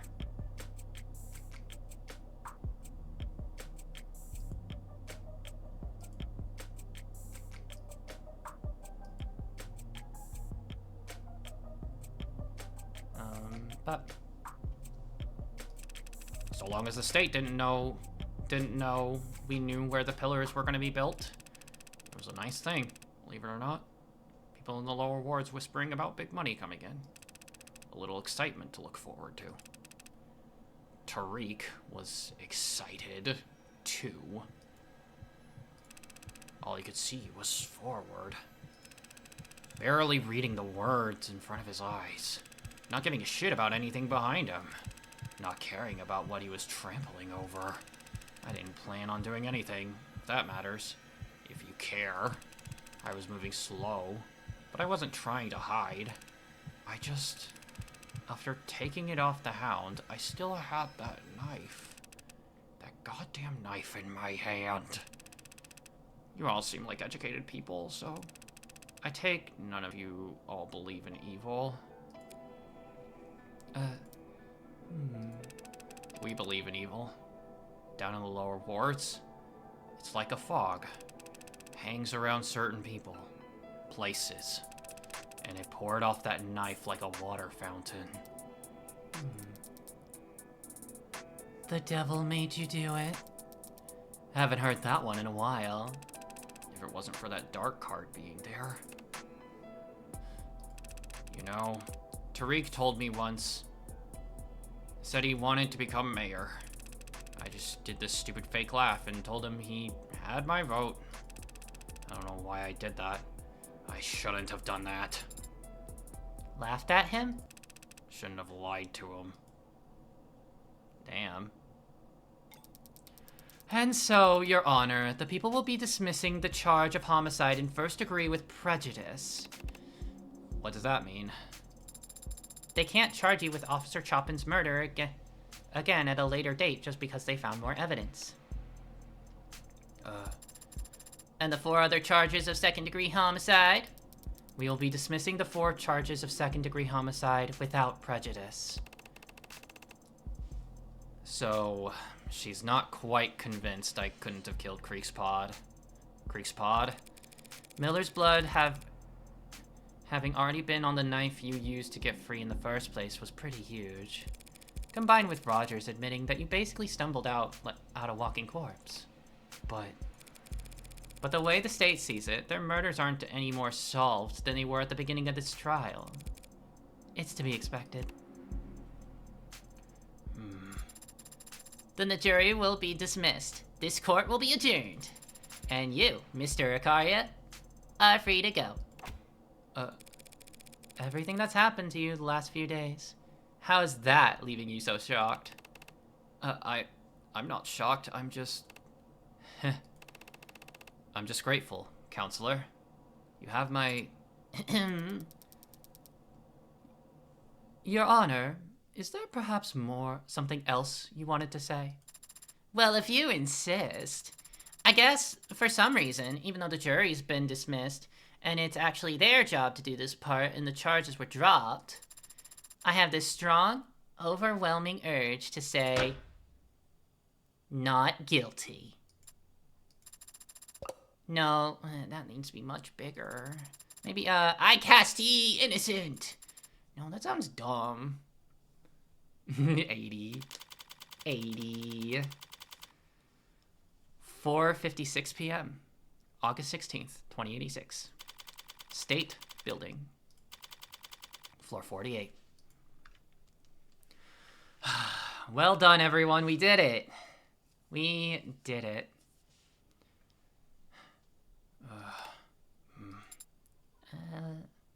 80 will get it one day. True.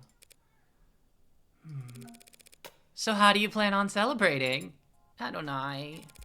We won, in case you two somehow missed it. And won so definitively that the police and even the Blue Bloods can't hold a grudge. Right. My apologies. I'm grateful to you, of course. It's just that I still haven't gotten an answer to the question that's been haunting me. Even more so than whether or not I killed Chopin. Someone slaughtered Creek's entire pod. Then they had my life in the palm of their hand and framed you. Sosuke, I don't think they were doing you any favors. And yet they did. They let me live. It feels strange, owing everything to someone so unknowable. Well, you'll have plenty of time to think on it, spending the rest of your life hiding your head in the sand, ignoring the vast riches that sit untapped in a savings account across the sea. Adonai, he's made his stance quite clear. I don't intend to hide, Morgan. The Blue Bloods can try whatever they like. And they can find me standing right where I've always stood, protecting my family. Seems there's someone who'd like to speak with you about just that. Sosuke! Mako. Young Master! Please forgive me, young master. I failed you, repeatedly. I'll accept any punishment. Very well. 108 years of manual labor. Oh. Yeah, that's about as merciful as I expected. At least you picked a good number.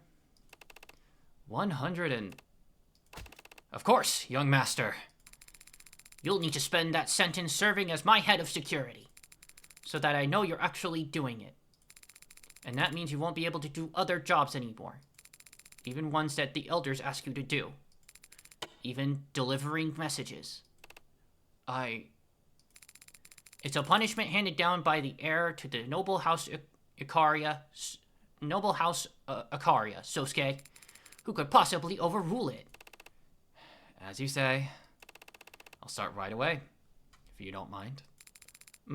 That is probably wise. Grandfather is outside in the motorcade, and he's had nothing but criticisms for the current formation. The chairman is here. He came here? Probably just happened to be on his way to the airport. He is, Counselor Morgan, surprisingly astute of you. Though he is leaving quite early. If he just wants to get to the airport, none of our private planes are even fueled. It seems to be a universal truth that old people like to get to the airport early. That sounds very wise, Sarah of House Pear Illegal. Pear Illegal? Who are you quoting? Pear Illegal. Then, if you'll excuse me for a moment, Counselor. Yeah, feel free to. Take Sarah with you. Pardon? If you don't let her look at your tattoo now, I'll never hear the end of it. Yes, well, that's... right then. I'll find a corner in which to lift up my shirt. Un instant. Congratulations, Counselor. You succeeded on all fronts. Thanks. Not satisfied? Makoto seems to be in a good mood. If you ask him for a bonus now, shouldn't I just negotiate with my employer directly? You're the one who hired me, aren't you? At the very least, you're the one who put my name forward to Makoto. It's easy to see, looking back. You're the only one who's acted in Sosuke's interest this entire time. Who isn't a child? And? What of it? Why me? Why does it matter? Because I value my privacy. I want to know why a woman with your resources would put an ant like me under her magnifying glass. Such cruel metaphors you employ. Someone who values their privacy that much should, in the future, avoid directly confronting the board of multinational corporations. Noble's board of directors? You were... Not among them myself, but when one woman shifts the opinion of a room that stagnant, even by a millimeter, word gets around. You really are a shy little girl. No putting the genie back in the bottle, but I won't recommend you to anyone else if it bothers you that much. Thanks. Though you can be pretty shy yourself, letting Makoto take all the credit. Why the subterfuge? I've already overextended myself in this matter. A woman from my side of the house intruding upon the IFG's business.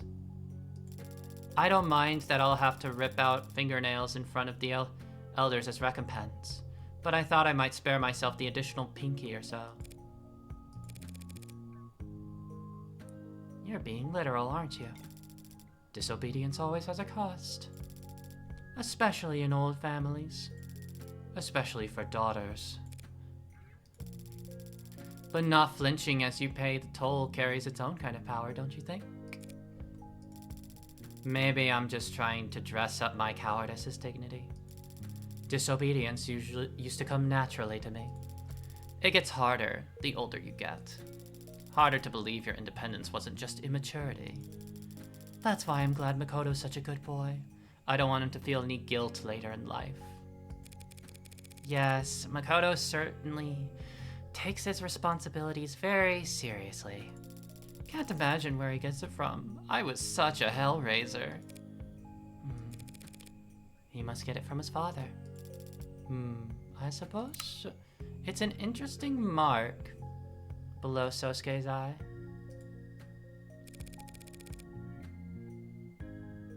Looks like a mole, but it seems to be hereditary.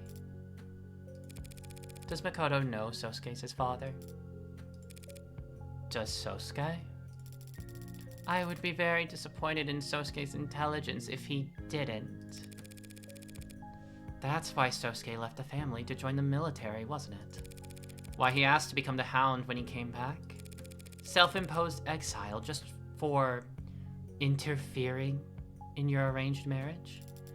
Interfering. We were younger then, but we still knew what we were doing. We knew there was no stopping the marriage. If we didn't cover up the pregnancy, others would. Or just eliminate the problem themselves. Sosuke left before the bridal shower. A sudden enlistment, certainly, but I don't blame him for not wanting to be there on guard duty as I married another man. If Makoto is Sosuke's son, though, that means he carries his blood. If he stands to inherit from both his father and mother his worth, I understand this is going to be hard for you to believe, coming from a woman like me. But Makoto's already worth enough. He has his health, he has his mother, and his father will always be close by. Every moment we've shared as a family is worth its weight in gold. And as you've now seen, when given the opportunity to choose between Makoto and the blue blood fortune, Sosuke chose the former. You, all of you, you can have it all. Why don't you want it all? We already have it. I see. You don't understand, do you? I hope you do. Someday. Let's get back to something I fully understand then. Bargaining. One blood test for Makoto could split your precious house right down the middle. Your husband will be infuriated, assuming he has a pulse, and whatever connections you married him for will burn up in seconds. So unless you guarantee me that I'm free to turn down any job... Don't make unnecessary threats, counselor. It makes you look weak. Wow, okay. Take it from someone with experience. You you're always free to leave the house. But if you find yourself slinking back, don't be too hard on yourself about it. It's just what the house does. Now, would you excuse me? Sosuke seems to have satisfied your companion's curiosity for the time being, and it's very rare for him to have any time to himself. You don't understand, do you? Counselor Morgan. Emma. What's that look for? So that's 2 wins for me now, isn't it? After Rogers went nuts and perjured himself all over the place, you're calling that shitstorm a win? It definitely wasn't a loss. You're ridiculous. Thanks, by the way, for letting things play out as long as they did. I imagine you wanted to put the brakes on things a number of times back there. But now that it's all out, my client won't be getting knifed by cops or blue bloods. At least not for anything he didn't do. You think I was happy to let the Hound of Icaria walk out of my courtroom? Your courtroom? I'll have to have a word with the adjutant. Please don't. But yes, I had my doubts. Alright, we're gonna hear Emma out in a few minutes after our break. We're gonna go ahead and take our break. 80 slander, can't even. But yeah, we're gonna see what Emma has to say about her doubts after the break. So, alrighty everyone, I hope you've been enjoying. If you've been enjoying the stream, if you enjoyed Of the Devil, please, I would ask that you maybe leave a follow, that you would leave a follow. I plan on, whenever new episodes come out, I really like doing this, so I would plan on doing more.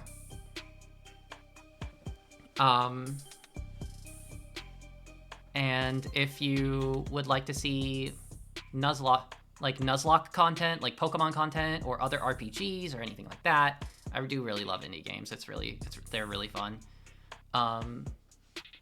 Then please leave a follow. But for now, we're gonna be taking our break. So make sure that everyone gets up, stretches, gets some water. Make sure y'all do what you need to do. And I will see y'all back here in just a few minutes.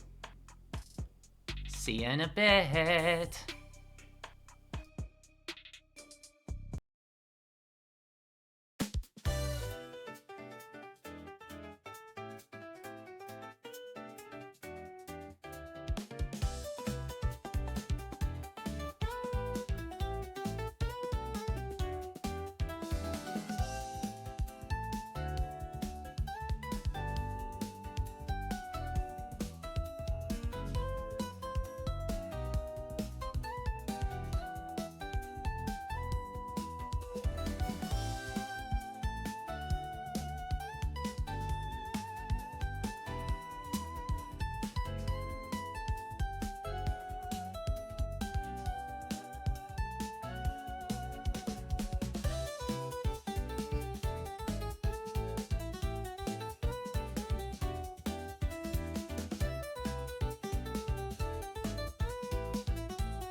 Alrighty, we are back.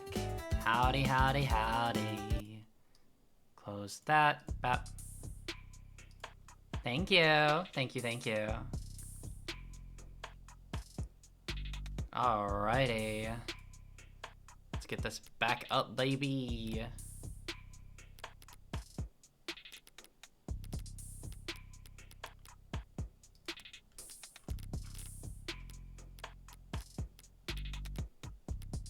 Angie Reyes. I'm gonna Morgan time. We're going back to Morgan time. But yeah. Alright, Emma. What doubts did you have about this case? The OC unit has been getting a number of odd reports in the last 24 hours, truth be told. This really has been become Morgan time. True. Morgan Monday, everyone. What up? What do you mean? Burst of anonymous tips about figures in red being spotted around Creek's place before and after the killings. Figures in red. That's right. The Rust. Ah, right, the Rust. I don't like the timing, but it's not as if OC can ignore the idea altogether. Someone killed those four, and it wasn't Sosuke or Rogers. If you don't like the Rust for it, where's your head at? Whoever killed Creek's pod did it with such unhinged brutality, and yet it was executed with precision so cold-blooded that they managed to virtually erase their presence from the scene afterwards. Yeah. Tanks and Creek were both shot from fairly close range and near enough to their solar plexuses, I suppose. Bashing Trey's skull in was overkill, yes, but it was the safest way to erase anything his mods may have recorded. And even if it was an afterthought, that overcorrection is in line with perfectionism interrupted by... forget it. I'm seeing things that aren't there. First sign of obsession. Obsession? I'm jealous. You seem like you never let anything get to you. It's unpleasant, you know? Feeling like you're possessed by something. Or someone. Well, if it was easy to wrest control back, it wouldn't be an obsession. Just puppy love. Oh, that's me. Gotta take this call. See you around, Morgan. Yeah, see you around. Just don't go telling anyone that was a win, or I'll have you arrested for spreading misinformation. Well, we can't have that. Okay, Morgan, I fulfilled my obligation to Sarah now, so now you can buy me a goddamn drink. Pardon? You can start your 108-year sentence tomorrow. I've got some paperwork we need to go through before then, and I don't want to do it sober. This entire bit is just Morgan learning her actions have consequences. True. True. Oh, you're serious. Of course I am. Everyone knows it's tradition for a client to buy their lawyer a drink after beating charges like this. And in this city, they take them to this one special bar. Kintsugi. I've never heard of that tradition. Or that bar. Yes, well, you've lived a very sheltered life under the roof of House Ikaria, but I forgive your ignorance. Consequences for your actions? It's more likely than you think.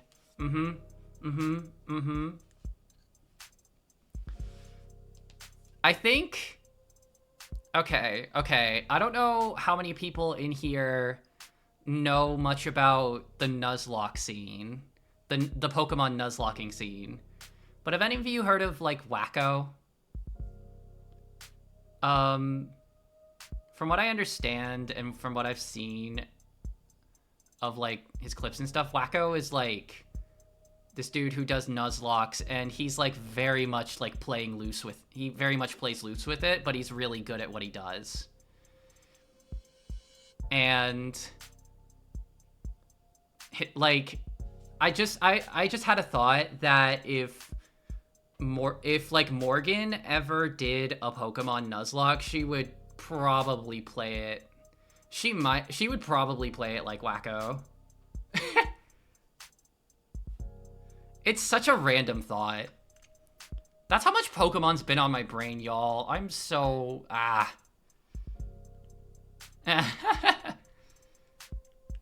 I think it's funny. I think she would have like such precise gambles.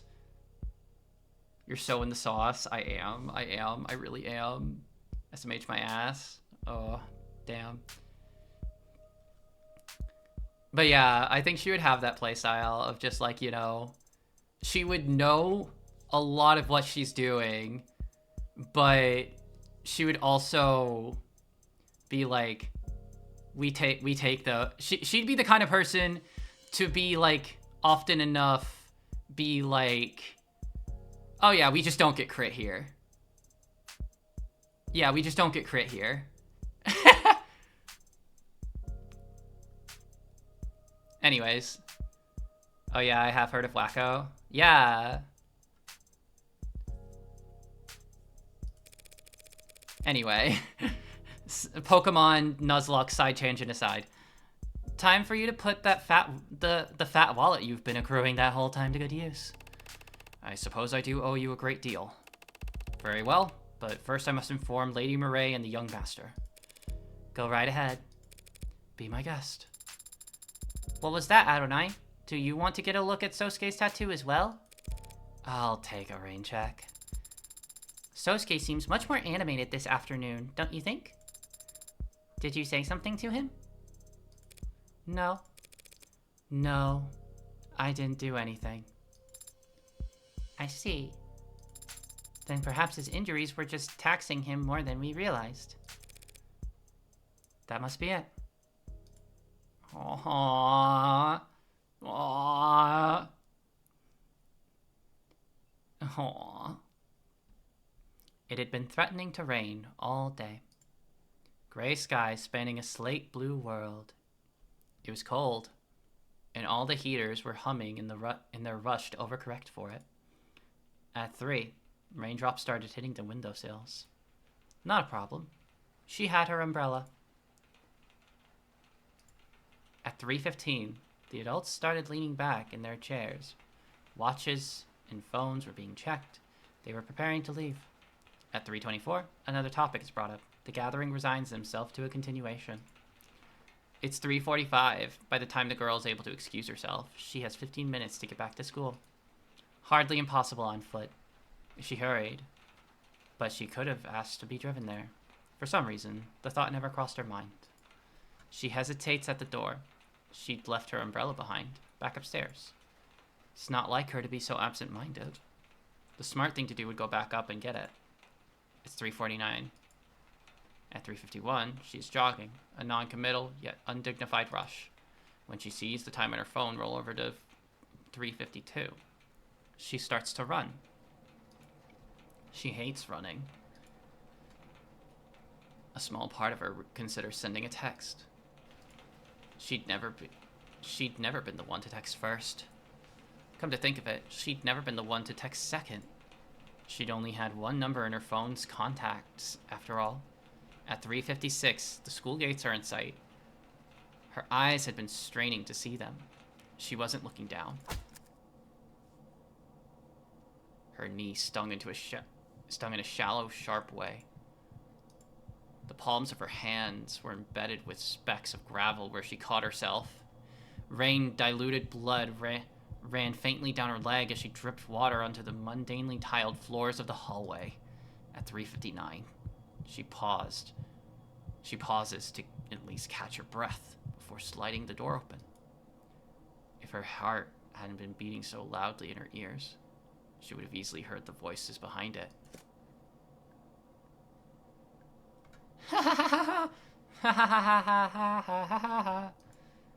Where did you even come up with this stuff? Hey, I can't promise it's gonna be that exciting every week around here, but... Oh.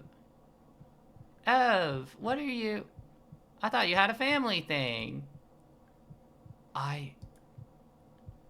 Oh shit, are you okay? What happened? You're soaked and... I thought...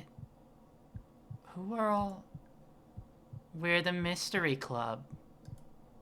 Name pending, I hope. I was told the name could change. You were right, Ev. I just went around to people on campus and tried being friendly, being myself, and people started signing up. But forget that, your knee. It's fine. You must be freezing. Let me give you my coat. Screw it. I'll carry you to the nurse myself. Stop. Ma'am, this girl just showed up and she's bleeding. What? Bleeding? Everyone stand back. Where is she? Who? What's her name? I don't know. I don't think I've seen her before. You, girl, come with me. I'm taking you to the infirmary. Ma'am, she's cold. That's very nice of you, but it's not sanitary to share uniforms. Stay here and wait for the floors to be cleaned. Ev, Don't worry about it. I can walk on my own. 5:44 p.m. August 16th, 2086. Bar Kintsugi. And with a little sprinkle of salt just along the edge. There you have it.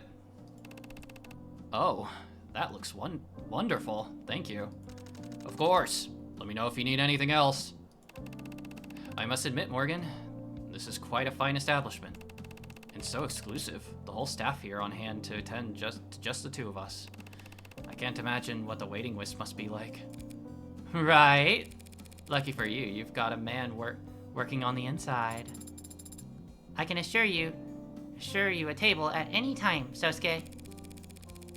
You or any of your housemates ever need a quiet spot to lay low from the judging eyes of high society? Daimoni! Yeah! Now you know where to send them. I might just do that. And these prices, so reasonable. Shit, I knew I should have gone with the digital menus. Hey, Sosuke. That name they have for you, the Hound. That a title you were given? Or just a part of the mantle you chose to take up? No, I was called that long before I started delivering messages. Daimoni. Long before I got my tattoo. Truth be told, I'm not sure where it came from, or when people started using it. Childhood nickname, I suppose. Earned by following Mireille around like a puppy? Who told you Mireille was the heir when we were... It's a miracle you didn't break under torture, you know? You know that? The Hound of Ikaria. So everyone called you a dog when you were a kid? Jokingly. Lovingly. Mireille's right. I don't know anything about...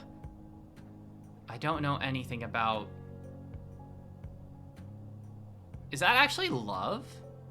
Is that what that blank is?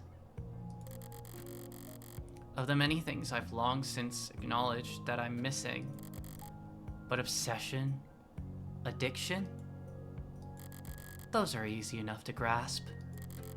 I've rolled the dice plenty of times now. By now.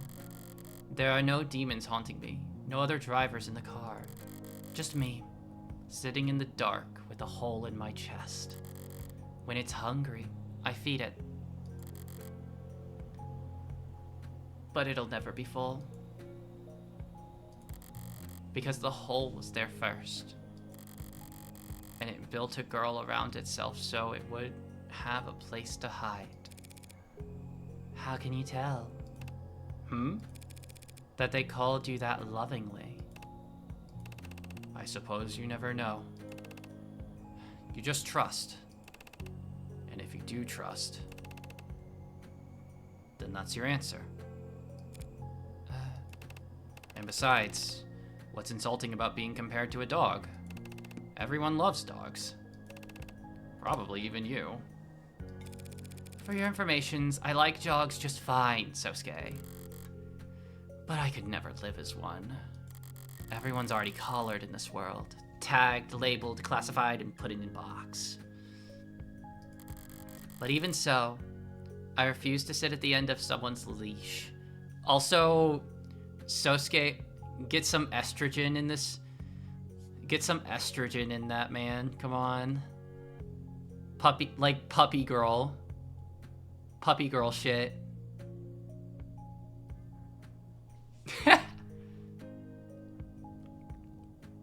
Estrogen would truly save her, indeed. Get some estrogen in that woman. Better to remain astray.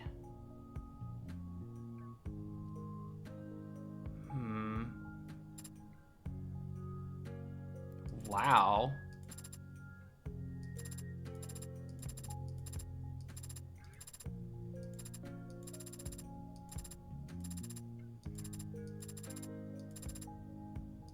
Whoa. I did it. Homegirl needs her E. So true.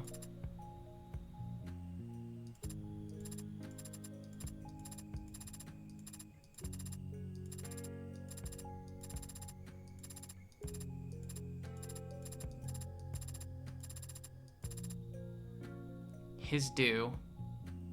Of the Devil, Episode 2. His Due. Finished.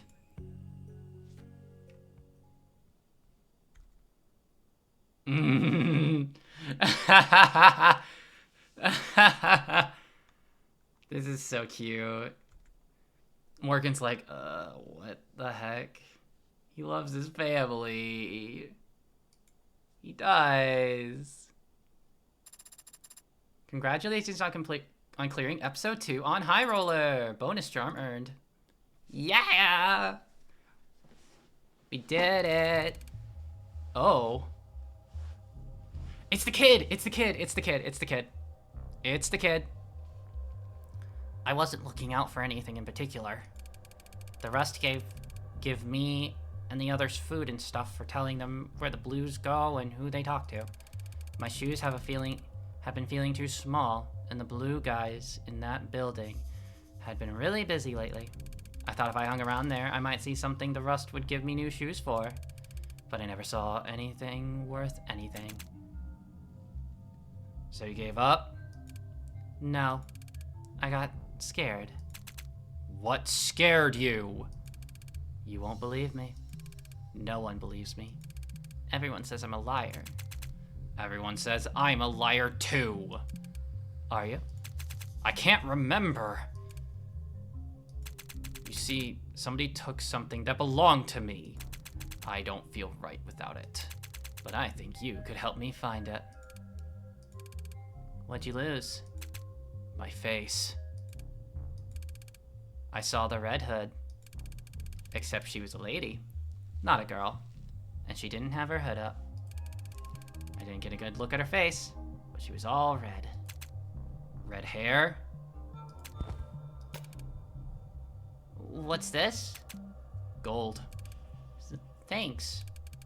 But are you sure? I wasn't any help. You've been a huge help. Now I know to look for red hair. I've tracked more elusive prey with less. Fuck! Fuck! No! Oh, fuck. Of the Devil, Episode 3, quoting scripture. Episode 2 results. 7 articles, 22 profiles, 33. The fucking one miss. The one.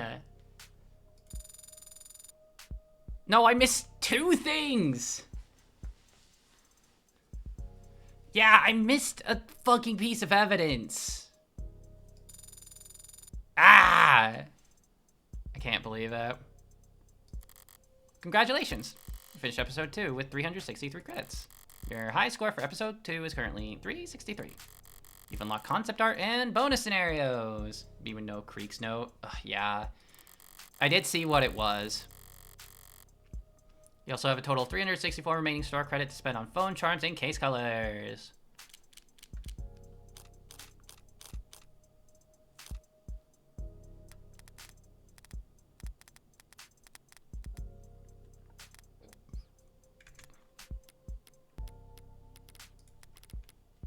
Yeah, now we can get some new stuff. London, head empty. We could probably get everything. Daimani. I think we have everything.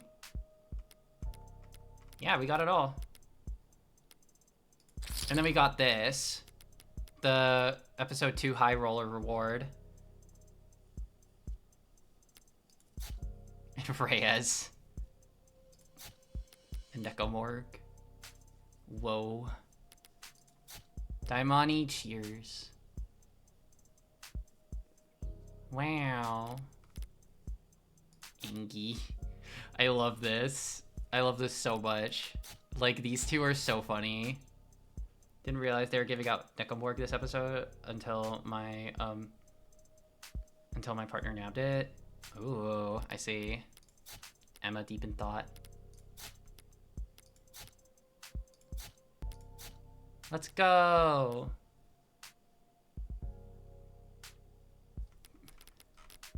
Fran.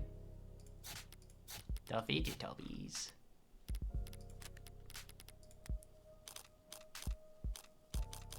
Alright, what's up? Alright, to close it out, let's look at episode 2 bonus scenarios. Yay, yay, yay, yay, bonus time! Oh, yeah. Oh, right, okay. That makes sense. Yeah, I thought I remembered it being for something else. Begin playback. Why rubbing alcohol specifically? Nostalgia. Reminds me of days spent bandaging scratched knees and blistered knuckles. You did that for Makoto? No. Some other boy who was always overexerting himself. I like the smell of blood for the same reason. Oh. And antiseptic. And scalpels. That boy was always so hardy. He made for the perfect test subject. The test subject? I still think about finishing my medical degree sometimes. But I feel like my hobby would lose some of its therapeutic value if I did. What hobby is that? Poison making. What's with that reaction? You made it sound very intimidating just now. Oh, I was trying to make it sound exciting. If I tell people I'm interested in herbal remedies, they all think I'm a dreadful bore. Or worse, that I'm going to try and sell them candles. Well said. Very well said indeed. You have much finer appreciation for these things than your so-called superior, you know? I make countless immaculately thought-out references to Hegel and Ozymandias, and that red woman stares at me as if I'm quoting comic books at her. Comic books can be good too. Comics are for children. Are you a child? What about graphic novels? What is a graphic novel? One Pie, for example. Oh, One Pie! Who's your favorite? Why list King Arthur alongside those other historical figures? Or why list King Arthur alongside those other historical figures? Arthur was based on multiple historical figures, I'll have you know. But even if his exploits are not factual, it still stands that he united a divided people and defended his homeland from barbarism. He also met fairies and wizards and fought dragons. I know. Impressive, wouldn't you say? Very much so. The Once and Future King was one of the first books I read all on my own. That's quite impressive. The vocabulary was, I'll admit, difficult at times. But I was reading a version with handwritten annotations, so I managed just fine. Very smart young boy. There was writing in the margins? Like a hand-me-down? Hand-me-downs are for peasants who can't afford anything better. Was it given to you by an older family member? Yes. But it was not handed down to me, you see. Oh.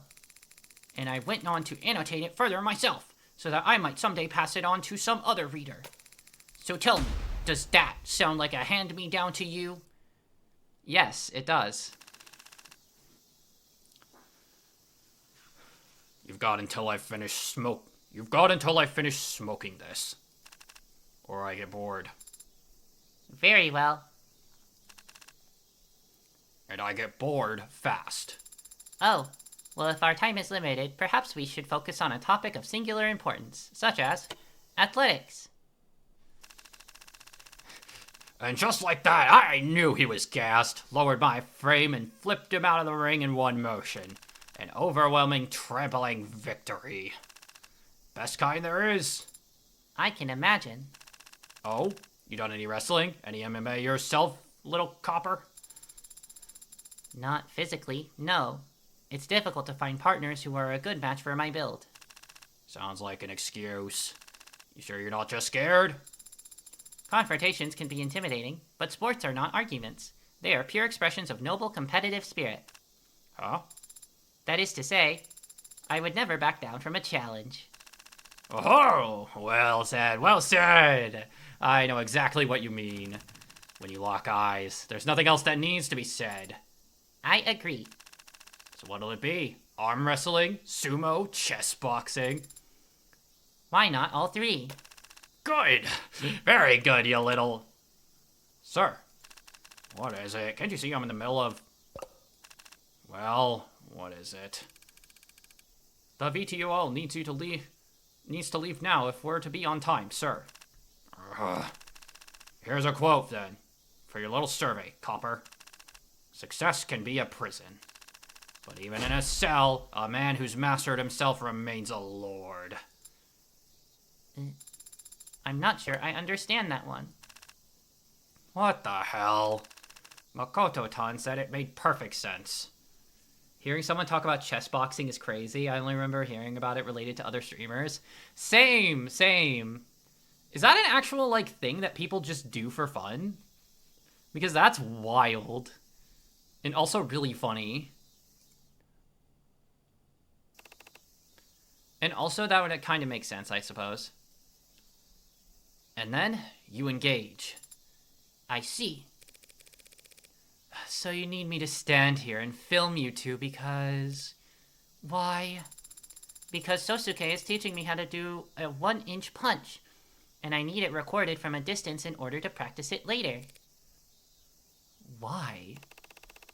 Because she asked me very politely, Morgan. What more do you want? No. Why do you need to know this, Sarah? Adonai, surely you can intuit the advantages of a 1-inch punch. Because there's no wind-up, you can execute it without telegraphing your move to your opponent, and deliver maximum force to a critical weak point, even if in the tightest of close quarters combat. Not to mention, if the opponent has triggered any loser flags, your damage will double for each of them. What Sarah means is that an opponent who's overconfident is likely to leave themselves open at a vital moment, Morgan. And that's not incorrect. Right. Well, I don't know anything about close quarters combat or loser flags, but I do understand basic physics. Adonai? And so I can state this much with complete and utter certainty. Hey. When performed by the same person... Hey... All else being equal... Stop! A 1-inch punch will never be more effective than just throwing a normal one. That can't be true. You... Why would you... Am I wrong? You didn't have to say it like that. There was no need for you to say it like that. How am I the bad guy here? The fact that you can even say that is... Oh, it's not like any rules about human martial arts apply to androids in the first place, right? That is true. That is true. See? Perfect ukemi. That fucking... Oh my god. Incredible. Incredible. Incredible. That was really good. Household, workplace, recovered session.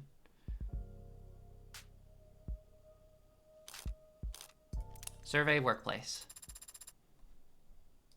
Blue blood. Begin playback. Throwing out flowers. It's always depressed me. Actually putting them in the bin. So they end up just withering around my place. I might have some kind of record for number of flowers killed at this point. Why do you buy so many flowers? I don't buy them. I get sent them. And chocolates and wine. Lockets of hair. Sometimes all mixed together. How do these people even know where to... Mama? What? You give anybody my address?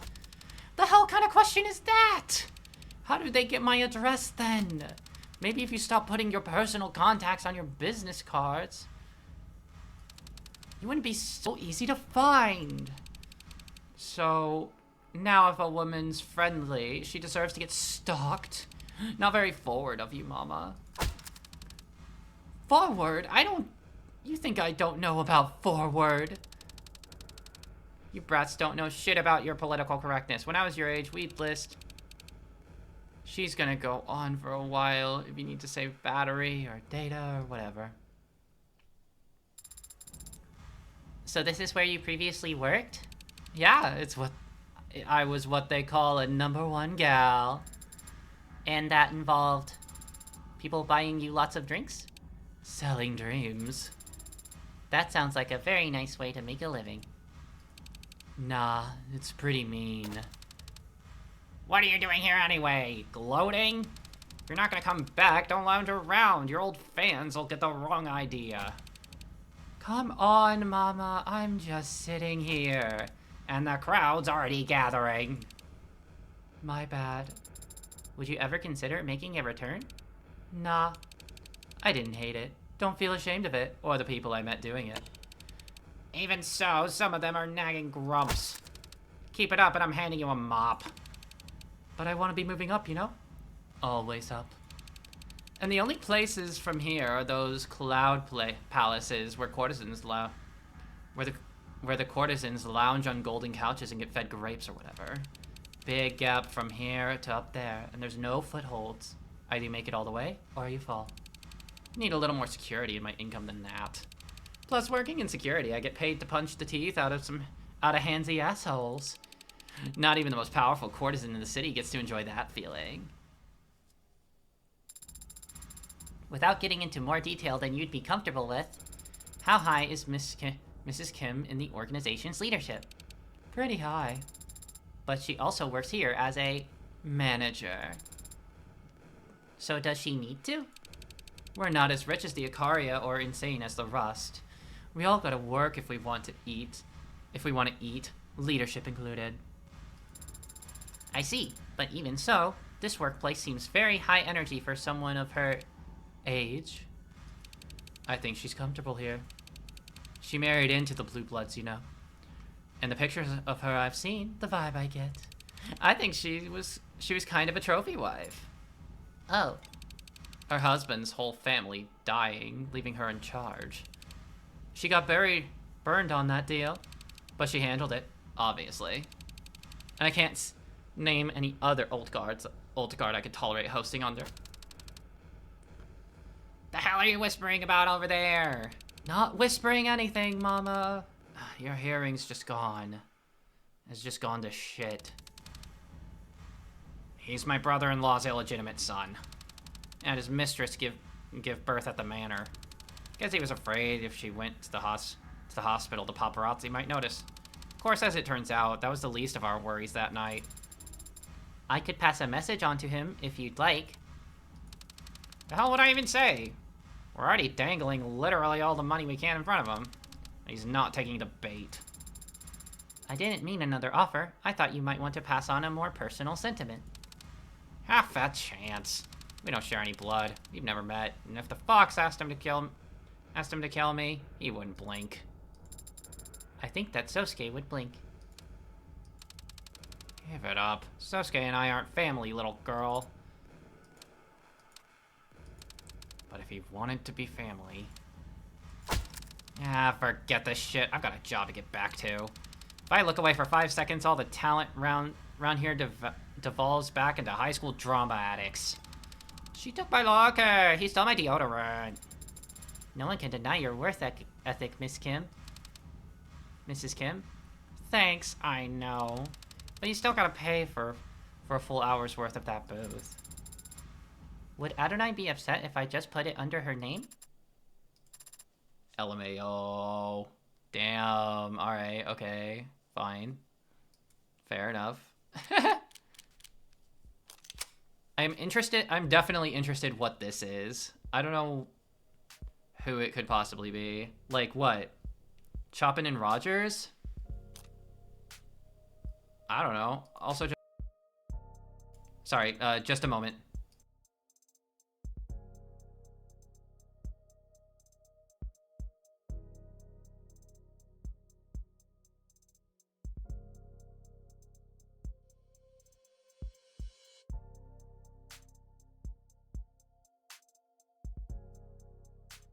Okay. All right. Moment passed. Recovered session. Let's go. My files. Anchor T.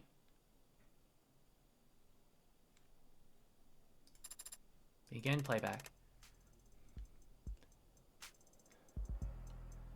Oh. Oh, hello.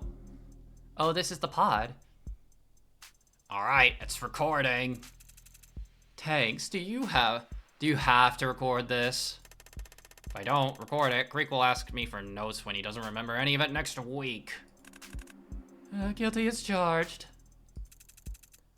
Do you have to video record it? It's fine, Miller. Also, I don't know how to do it, so it's just audio. What's up, Trey? Eyes bothering you again? Huh? Are they flickering? Nah, but you're staring a hole in that wall. Oh, I was just thinking, like, are we cyberpunk?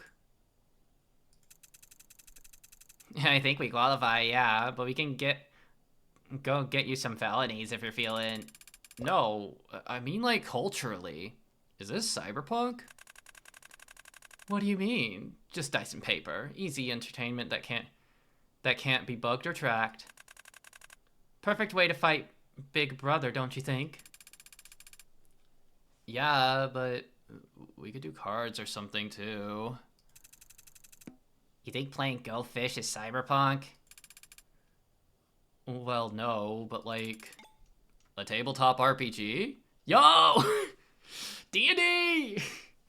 It's a TTRPG!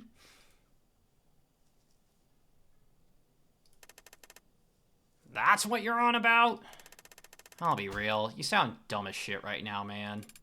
Huh? There's literally nothing more cyberpunk than a tabletop RPG. He's got a point. Learn your history, Trey. Now pay attention. As you approach the town's walls, swords clanging against shields ring out. Voices rise and arrows are loosed. You've stumbled upon the closing acts of a fierce battle, and it's clear the players intend to let it play out to its natural conclusion. Up on the parapet, a stern-horned woman, her long, proud hair slicked with the same blood that drips down her brow, spots you. Being so cyberpunk every week with Winter and Daisy. True. Her eyes go wide. She doesn't seem pleased to see you. She thinks we're like enemy reinforcements. We kinda are. We got a charter from the dukedom to protect its people, and the Horn guys are all foreigners. Can't we ignore that? If I break an oath, my build is screwed. Oh. I have telekinesis, right? You're gonna toss her off the wall? What? No. Talk to her. What's that spell? You have telepathy talent. That's what you're if that's what you're asking. I can't believe Trunks is the DM. Trunks is the GM. That's incredible. That's an incredible choice, actually. I like it. Right, okay. I use telepathy. Roll the dice. I got a 14. Okay. Skimming the surface of her mind, you see visions of allies cut down and civilians fired upon. Her skull is teeming with rage and despair at this brazen defilement of the rules of war. Oh shit, this is a Hornling village and she's under attack. Tough luck. You've got an oath. Yeah, but if I ignore the plight of the innocent, my build is screwed. Paladins have it rough. Well, can we get inside? The woman is injured, but not beaten. Within a few paces of her lies the lever that opens the gate. She eyes you and readjusts her grip on her club. She is seriously considering destroying the device to prevent you from entering. Can she hear me? Yeah. Okay, I use persuasion. We're cool, lady. 19. Every time. How do I even... Taken aback by your earnest appeal, she spots a glimmer of hope in your arrival, and betting on that hope, she throws open the gates for you. Krieg, do you have a different dice from the rest of us? What did we come here for again? Rumors of a powerful necromantic tome in the area drew you towards the supposed final resting place of Elsbeth, the Never-Dying. Okay, persuasion. I asked the lady where Elsbeth's tomb is. 20. A nat 20. Creek. Girl. Oh my god. That's not even... While she is first taken aback by your abrupt change of topic, your clever wording subtly hints at the idea that Elsbeth's crypt might have a weapon powerful enough to drive off her village's raiders for good. The elders used to frighten us with tales of Elsbeth's might to get us to behave. I remember my Nan would tell us that she'd rise up from under the town church if we didn't do our chores. Okay, so the dungeon's in the church? But of course! The church is locked down and full of women and children along with the sick and the elderly. We'd never risk their safety by opening the church doors while this battle yet rages. Well, yeah, but I could just pick the lock, right? Come on, you always do this. Do what? You always luck your way out of battles, and then we get beat up for 15 turns. I come back to revive you, don't I? I don't even think you've lost your HP yet. I'm playing smart, avoiding conflict. Avoiding all the scenarios I set up, too. Alright. I'll, throw a knife at one of the raiders. 19. Seriously? The knife hits him right in the eye and he dies instantly. Dropping the keg of burn gel, he was rushing towards the nearest fortification. Wait, that's me. That's my guy, right? He dropped a bomb? I have 3 charges of valorous interception. I can shield you. So the Hornlings in this village are legal citizens? I thought they were all foreign to this land. This village is lorded over by vampires, though, remember? So you wouldn't want to live here. It's like a shit town, or a ghetto for immigrants or whatever. How does that work?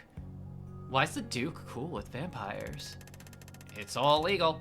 The Hornlings just pay blood taxes instead of gold for their lord's protection. So they got vampires here, too. Can we go in the castle and kill the vampire lords? I mean, you can do whatever, but the vampire clan is the legal protectorate in the area, so you'd be committing a crime. Is your build screwed if you commit a crime, Miller? I think if it's the right thing to do, it doesn't break any oaths. So, is killing the vampire lords the right thing to do? Kinda subjective. Oof, not what we want to hear from your good guy. Well, I'm not a good guy. I'm only playing as one. So, Tanks, if we charge into the castle, it's probably filled with traps and guards and shit, right? I'm not going to tell you.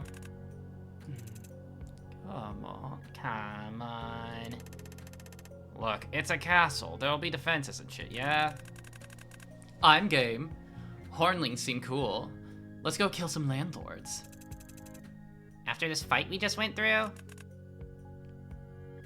We just rested. Yeah, but you did like 5 nat 20s in one encounter. I think you might be burning through all your luck. I'm happy to burn through all my luck if it means getting to kill some bloodsuckers with you boys. Thanks, Creek. But also, you're literally out of change of fortune charges.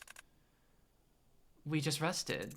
It was a short rest, though. Yeah. Damn. Reality's cruel. File corrupted. Playback terminated early. Damn. Damn. What's on the next page? Really? There's more.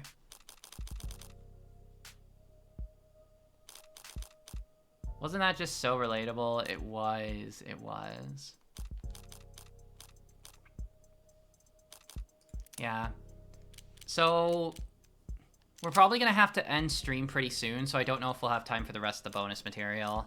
I do have somewhere to be pretty soon. But, there it is.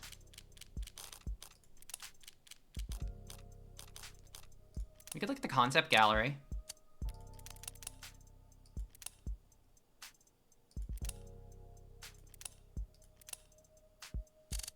What up? These are really good. Alright, alright. We can do it.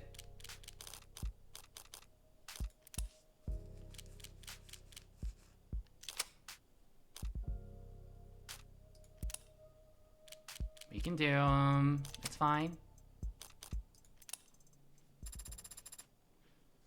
Police station static.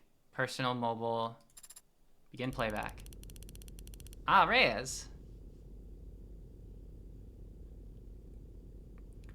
Sighting, witness statement, anonymous report, emergency call from a burner. What's all this? Why are all these tips getting reported all of a sudden after the trial's over? It smells, right? What do you mean? All this new info coming in surrounding Creek's pod, and all of it pointing towards the Rust for some reason. You don't buy it? Of course I don't buy it. So you think the Ikaria are trying to point fingers at the Rust after Sosuke's been proven innocent? Well, no. That doesn't make much sense. But someone's trying to pull something. If the Blue Bloods are the victims, and you eliminate the Ikaria, that just leaves the Rust. But why would they want to misdirect attention onto themselves? I don't know. I guess it can't be them doing it. But gang wars have winners and losers, right? Someone stands to benefit from pitting the reds versus the blues. Not the fucking red versus blue, motherfucker. Nth circle, what the fuck?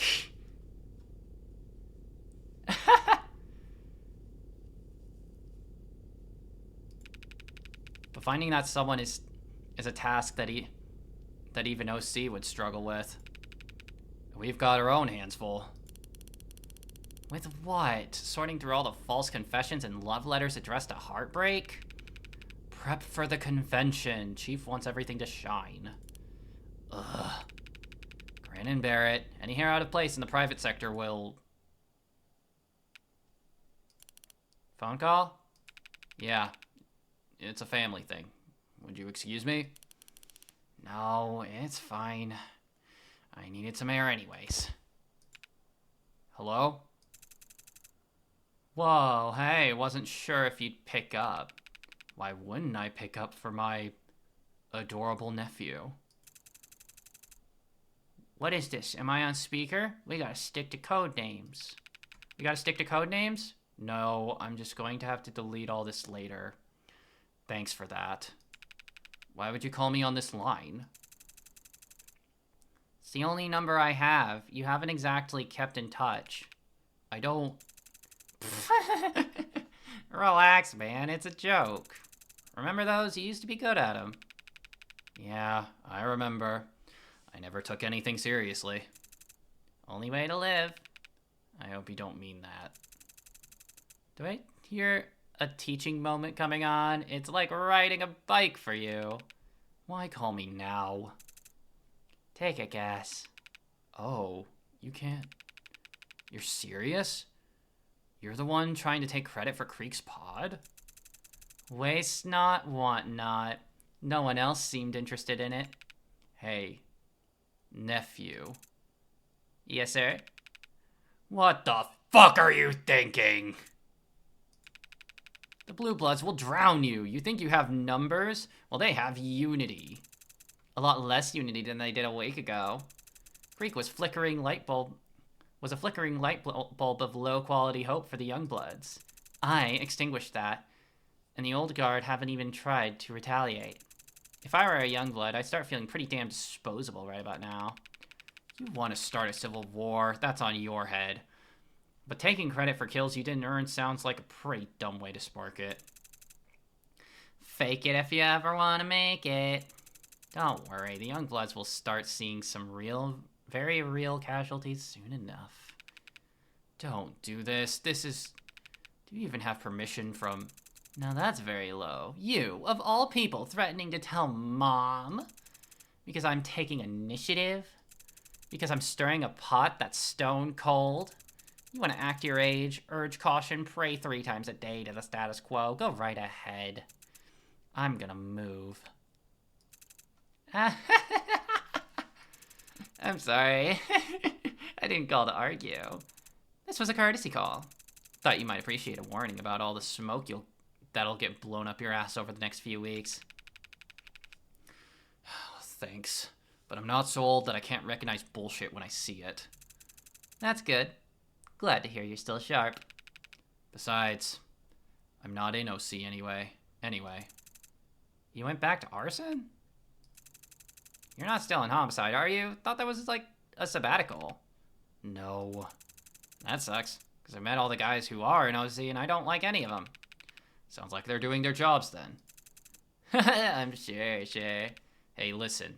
I didn't mean to drop contact.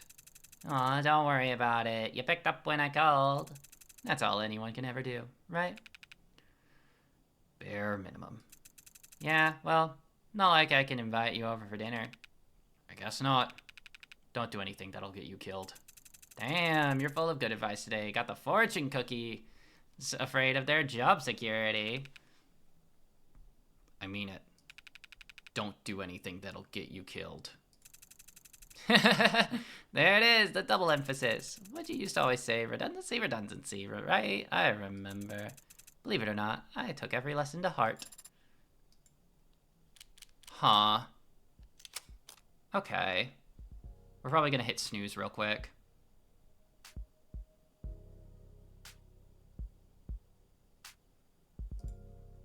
No, I was gonna... It was like I was gonna do it whether it was in my own time or... Like, I was gonna look at them whether it's my own time or on stream, and, you know, I might as well. Might as well look at them on stream. I do need water, though. We've got a little bit of time left, so... We've got a little bit of time left before I really, really have to go, so we can do it. Received call. Rockford? Ooh. Hey.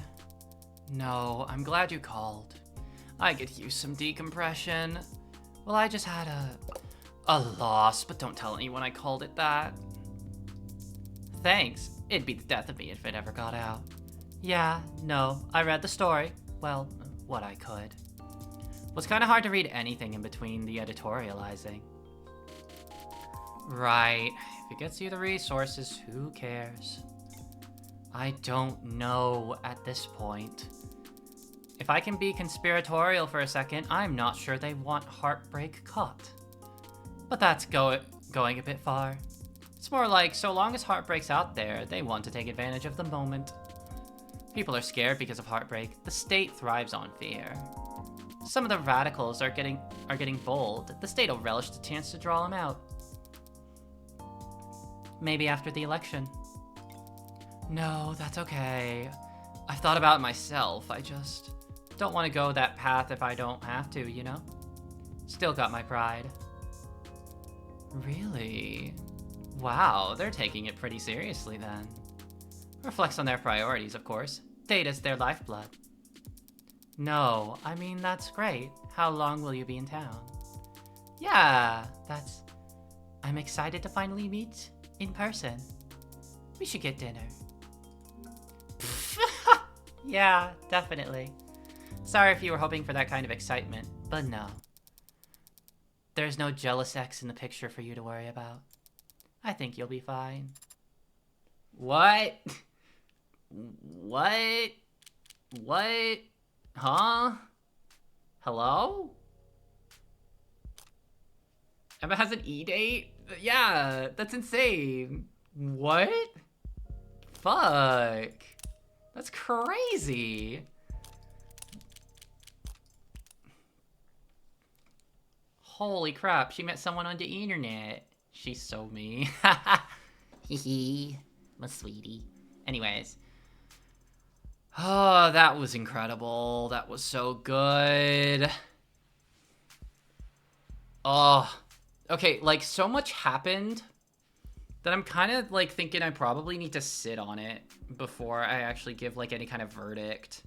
Great job, you did it. Thank you. It's so freaking cool. There's so much to think about, yeah. Morgan has one hell of an emotional arc to potentially go through pretty soon. It's starting to hit her more and more, I think, is something I've noticed, you know? Murray kind of touching on family and everything is like, oh, family and, like, love and everything. It's like, and Morgan just, like, not getting it at all. It's just like, oh, what?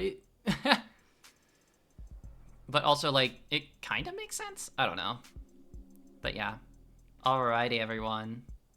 Thank you all so much for watching today. Today was a blast. And we did it. We beat Of the Devil episode 2. Alrighty, y'all.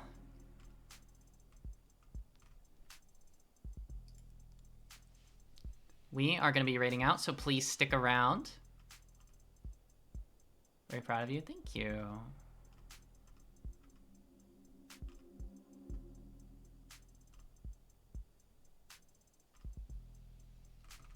Thank you for stream. Yeah, thank y'all for stopping by. I really appreciate it. And we are gonna find someone to raid.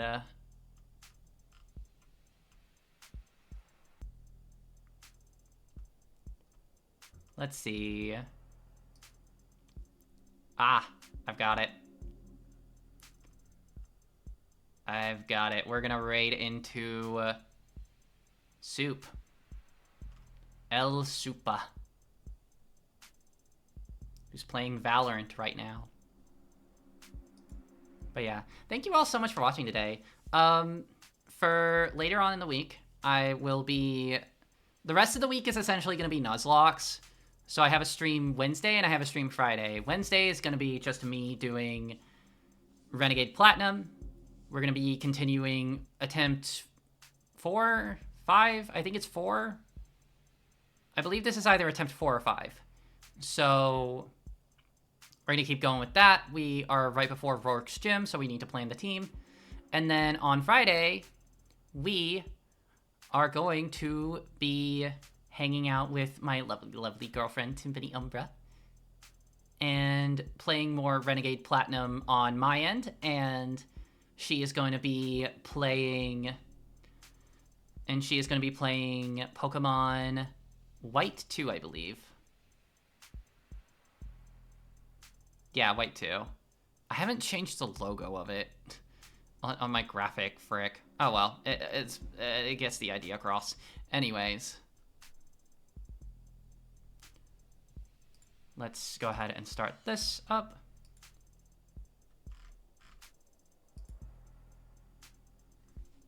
Oh wow, Winter, that's a great idea.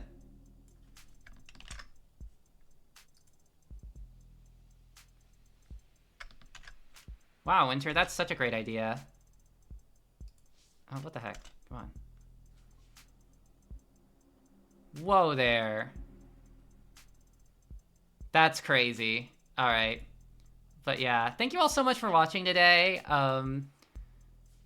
If you all are subscribed, if you all are not subscribed, please use this raid message. And if you are subscribed, you may use this raid message.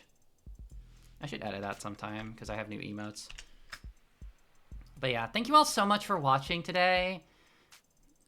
Please remember to leave a follow if you enjoyed and want to see more. I've got my Discord. I've got my Discord and Blue Sky and Backlogged for different writings and everything. Discord for the community and all of that. All right, thank you so much. Have a lovely rest of your day. And remember, hearts to each and every one of you. Bye-bye. Bye-bye. Bye-bye. Bye-bye. Bye-bye. Bye-bye. Bye-bye. Bye-bye. Bye-bye.